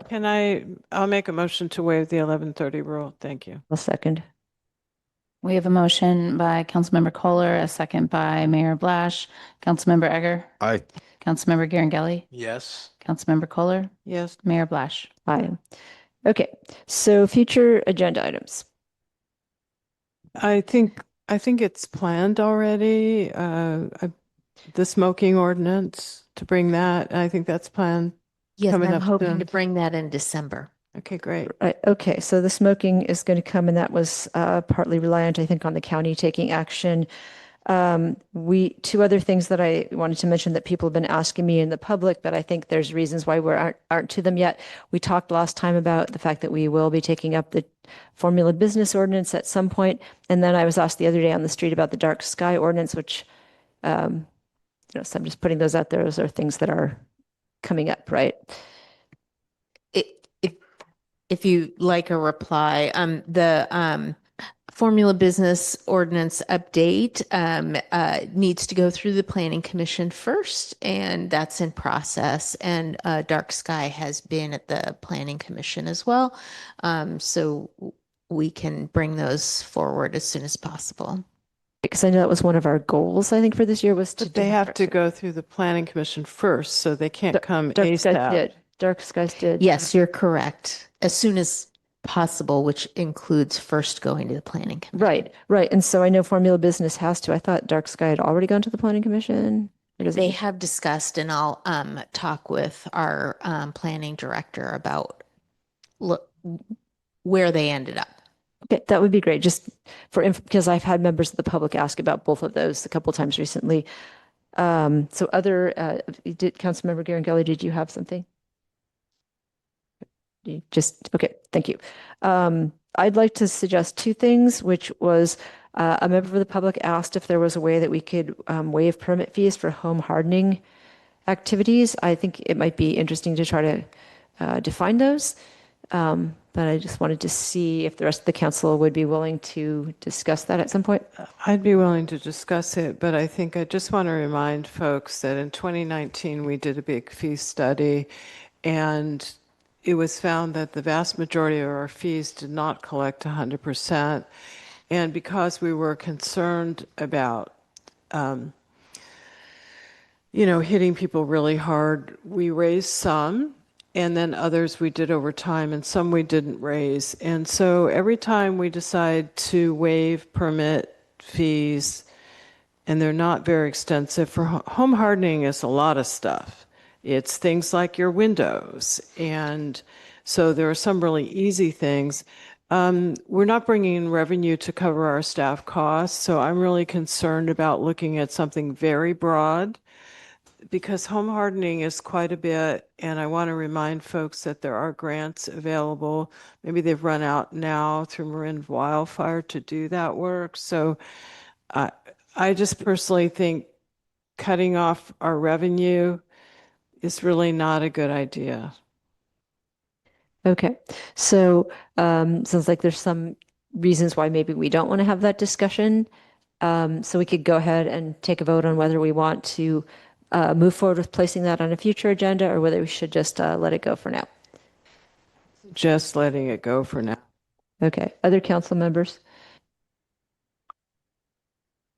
So Wait, here, what did you call it? So I was suggesting that we have a fee waiver for home hardening, certain types of home hardening activities that we would define. We did have a member of the public who suggested that we try to incentivize people hardening their homes for fire safety. So, okay, so you want to discuss lowering fees in our town? Or waiving them, yeah. I like that. That's yes, I think people are paying too much to begin with, so that's a nice idea. I'd like to talk about it. Okay, Councilmember Igor? are we on future agenda items yet? Yeah. So I'm just, Okay. So I'm just talking about whether we should waive whether we should have a discussion about waiving fees for certain types of home hardening activities to incentivize people for doing fire prevention work on their homes. Well, let's put it on the future agenda, the next agenda, right? Okay. So Well, when it fits in, but yeah. here's what I'm saying. At one time, we used to get reports for the police department, from the fire department, from the building department.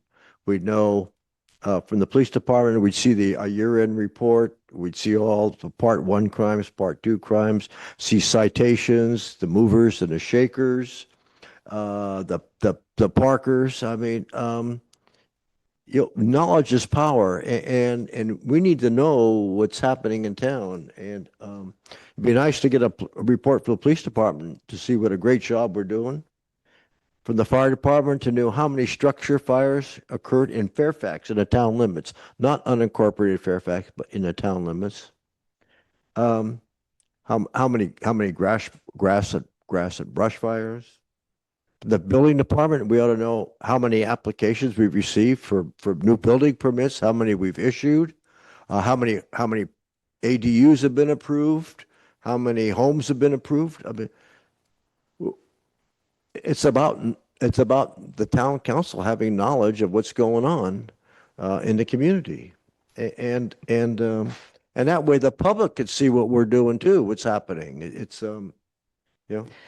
Yeah. We do a pretty good job, so let's tell the public what we're doing, and they can see it. And if it's on a report, we used to have them all the time on agendas. Well, I think I'm just going to check on this. So I think a lot of statistics for the police are actually on the police website. Might be right there. I'm not sure, Chief Tabaranza, if that's correct. If people want statistics like annual statistics on crime and other police activities, do we report that on the website, or how do we usually deal with that?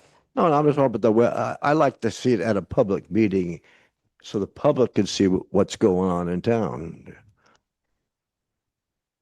Yes, in an effort. Yeah, let's let him answer. Sure, in an effort for transparency and also to digitalize everything and have everything available for not just the council, but anyone that would like to see records of the police department. We update our website every 2 weeks with our stats, and it's available there on our website. If you'd like it printed and provided to you, we can do that as well if you like. Well, for 40 years, we had regular reports from police and fire and public works and the building department. By the way, So the we good do- news is the chief just said he can print them and bring. Yeah, we could, bring 'em. but that's like okay, so we could do that. And you're suggesting that we do this, what, once a year? Once a month. Okay, so he's going to print out whatever's on the website and bring it in so you can look at it in the council meeting, right? Is that the suggestion? Plus, we might have questions as well. Okay. For department heads, we always used to ask questions to Okay. department heads. Okay, so then that would require that we have the police chief and fire chief at every meeting to answer questions about their reports. I mean, the other thing I'm going to note is that for building stuff, I mean, we have to do an annual report about our housing production that goes to the state of California. And I think that's every year in April. So that is actually presented. I'm not sure it needs to be done every month because I think it's more important to look at the cumulative every year.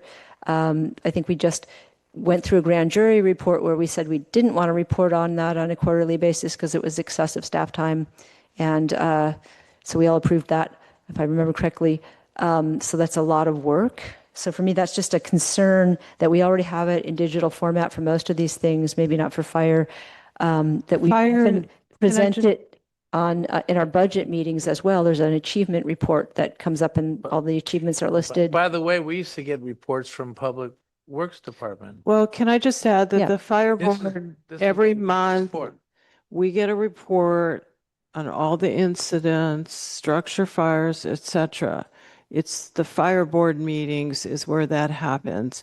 And I don't believe Chief Mahoney really has the time to come here. Nor do I think Chief Tabaranza has the time to come here and answer questions every month on every item. I think if you wanted to do something on a quarterly basis, but I will say the fire board, every month, we get that report. Same with ambulance. We have a I report read it- every I month read- on the ambulance, how many ambulance calls we get to Fairfax, et cetera, et cetera. So we do actually have that reporting. It just comes up in a Ross Valley Paramedic Authority meeting. I just think it'd be really nice to know how many structure fires we had during the year, how many grass and brush fires we had during the year, in Fairfax town limits, Oh, by the way, Frank, at the council meetings, department heads were here. If something came up, they were there. They were here Public tonight. Works Department, planning director, everybody was there. Now it's, I Well, don't know. I've never seen meetings like this in my life. I go to a lot of other council meetings. I'm not sure all of their staff sit there through everything, but I guess we can just meet with them all week long as opposed to a 1 or 2 monthly meetings. This is supposed to be done in public, by the way. what's supposed to be done in public, please? Can you? Because I guess we have different styles. We do it the way that we did it 20, 25 Okay, years ago. 20 years ago was 20 years We didn't ago. have an I'm inter- sorry, these meetings are going way too late. Can we just finish this up, Okay, please? so so I mean, Get so I think grumpy. we're coming to a deadlock on this because two people would like to see it and two people don't. So, I mean, it could come up again at another meeting, but I think it's not going anywhere right now. It looks like we have to go online to read a police report, and we have to go down to the Good Earth store to meet with the mayor to find out what's going on in town. Okay, can we finish up this Yeah, meeting? you just have to look online like Please. most of us do. Okay, so we are going to move on. I would also like to suggest that we review and revise, discuss reviewing and revising our objective development and design standards. And I'm bringing that forward for Councilmember Hellman. Because I think we've had some concerns about how well we can represent our town's needs via the objective development and design standards that we were required to develop. But is it the bakery or the grocery aisle? Oh, I'm sorry. I was just wondering where we get to meet the mayor. So can we move on to town manager's report? Okay, so I'm just going to drop my suggestion for reviewing and revising our housing objective development and design standards to better protect the town until we have another meeting. So maybe we'll try that again in December. We can move on to, because it seems like nobody's willing to discuss that. I thought that was a high concern for us, but that's okay. So let's move on to the town manager's report. Excuse me, Mayor, if I can just add one thing before you start. Sure. I would love to be able to meet with anyone and speak about matters that I can share about. Just know that a lot of the items we put on our website, it takes a long time to get it up there and reviewed because there's laws that protect privacy, and there's a lot of matters that we can't publicize for the public that are on those ledgers. So if we were to discuss items here, it would be limited to what's already presented online because I can't discuss those things publicly by law, especially items that address other people's privacy and things that happen privately that the public has no business knowing about. Thank you. So Okay. do you do 1 year end report? Are you 1 year end report? We do every 2 weeks for everything that happened within the 2 weeks prior, right? And then we do a monthly that's online, and we do a yearly.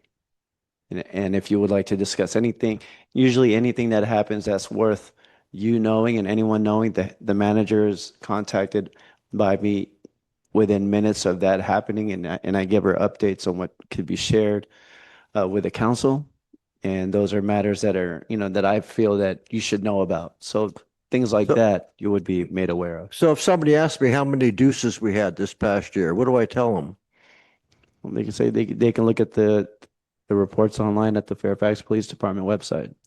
But if I had the report in a packet, the public could see it too. It's like, Yeah. And I'm just going to note that like the other agencies that we're talking about all have public meetings where this stuff is usually publicly reported, a lot of it on public dashboards on their websites.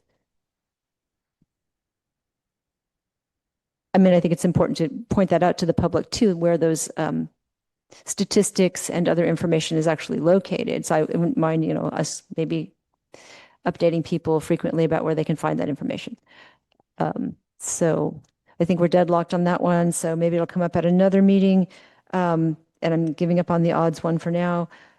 So maybe we can move on to the town manager's report. Yes, thank you. I see coats on, people ready to go. It's 11:48, so I'll try to be quick. I wanted to congratulate Police Department Chief Tabaranza. Let me know that Sergeant Cade was successful in getting a grant of $5,700 for accident reporting stats. And then, as previously mentioned, we were able to recover $600,000 for the 195 Pine issue. And that was in my first month here. So it's been almost 4 years working hard to recover that. And this week we learned that we are also getting an additional $10,000. So really proud of those accomplishments. Other success, Fairfax PD was able to turn in 10 boxes containing 235.9 pounds of unwanted medication in Take Back Day, and that Take Back Day also diverted 4,877 pounds of e-waste. So there were other materials as well, but I thought those were very impressive numbers. And then just announcements of upcoming events. As you probably saw online, the countywide Veterans Day event, November 11th, is coming up. We always encourage everyone to gather there as a full county, and I do have a copy of that brochure if anyone is interested. The health fair that was scheduled for the Children's Center was rescheduled, luckily for us, due to the rain, and it is now on November 19th, and I have a flyer on that as well, and that'll be in our next newsletter as well. And then I just wanted to remind everyone our next council meeting scheduled for December 3rd, and that will include the final election results and certification. And then I also wanted to just point out that our clerk's team has been very good about publicizing food resources for people who've lost their SNAP benefits as a result of the issues at the federal government level. There are about 425 individuals in Fairfax who have lost their benefits. So that is significant within our community. And with that, I will let you go into what's left. Okay, so I'll do the adjournment, and I do want to thank Janet by Owens in particular for working on that. I think a webpage about SNAP benefits, right? We talked about that at a recent mayor manager coffee. So that's really fabulous. I'm sorry, Councilmember Egger, did you have something before we adjourn? But one quick question. Have we filled that second graveyard position yet in the police department? No, so we have an officer right now that's currently in the field training program, and we have one that's set to go to the police academy in January. So once the field training officer is on their own, then we can start them through that phase, and then when we get the other one trained up after the academy, we can start filling that. Any chance? Have we tried to get any laterals at all, or no? We always try to get laterals. I think it's best, but this officer we recently got also has some experience with other agencies. Great. Thank you. That's promising.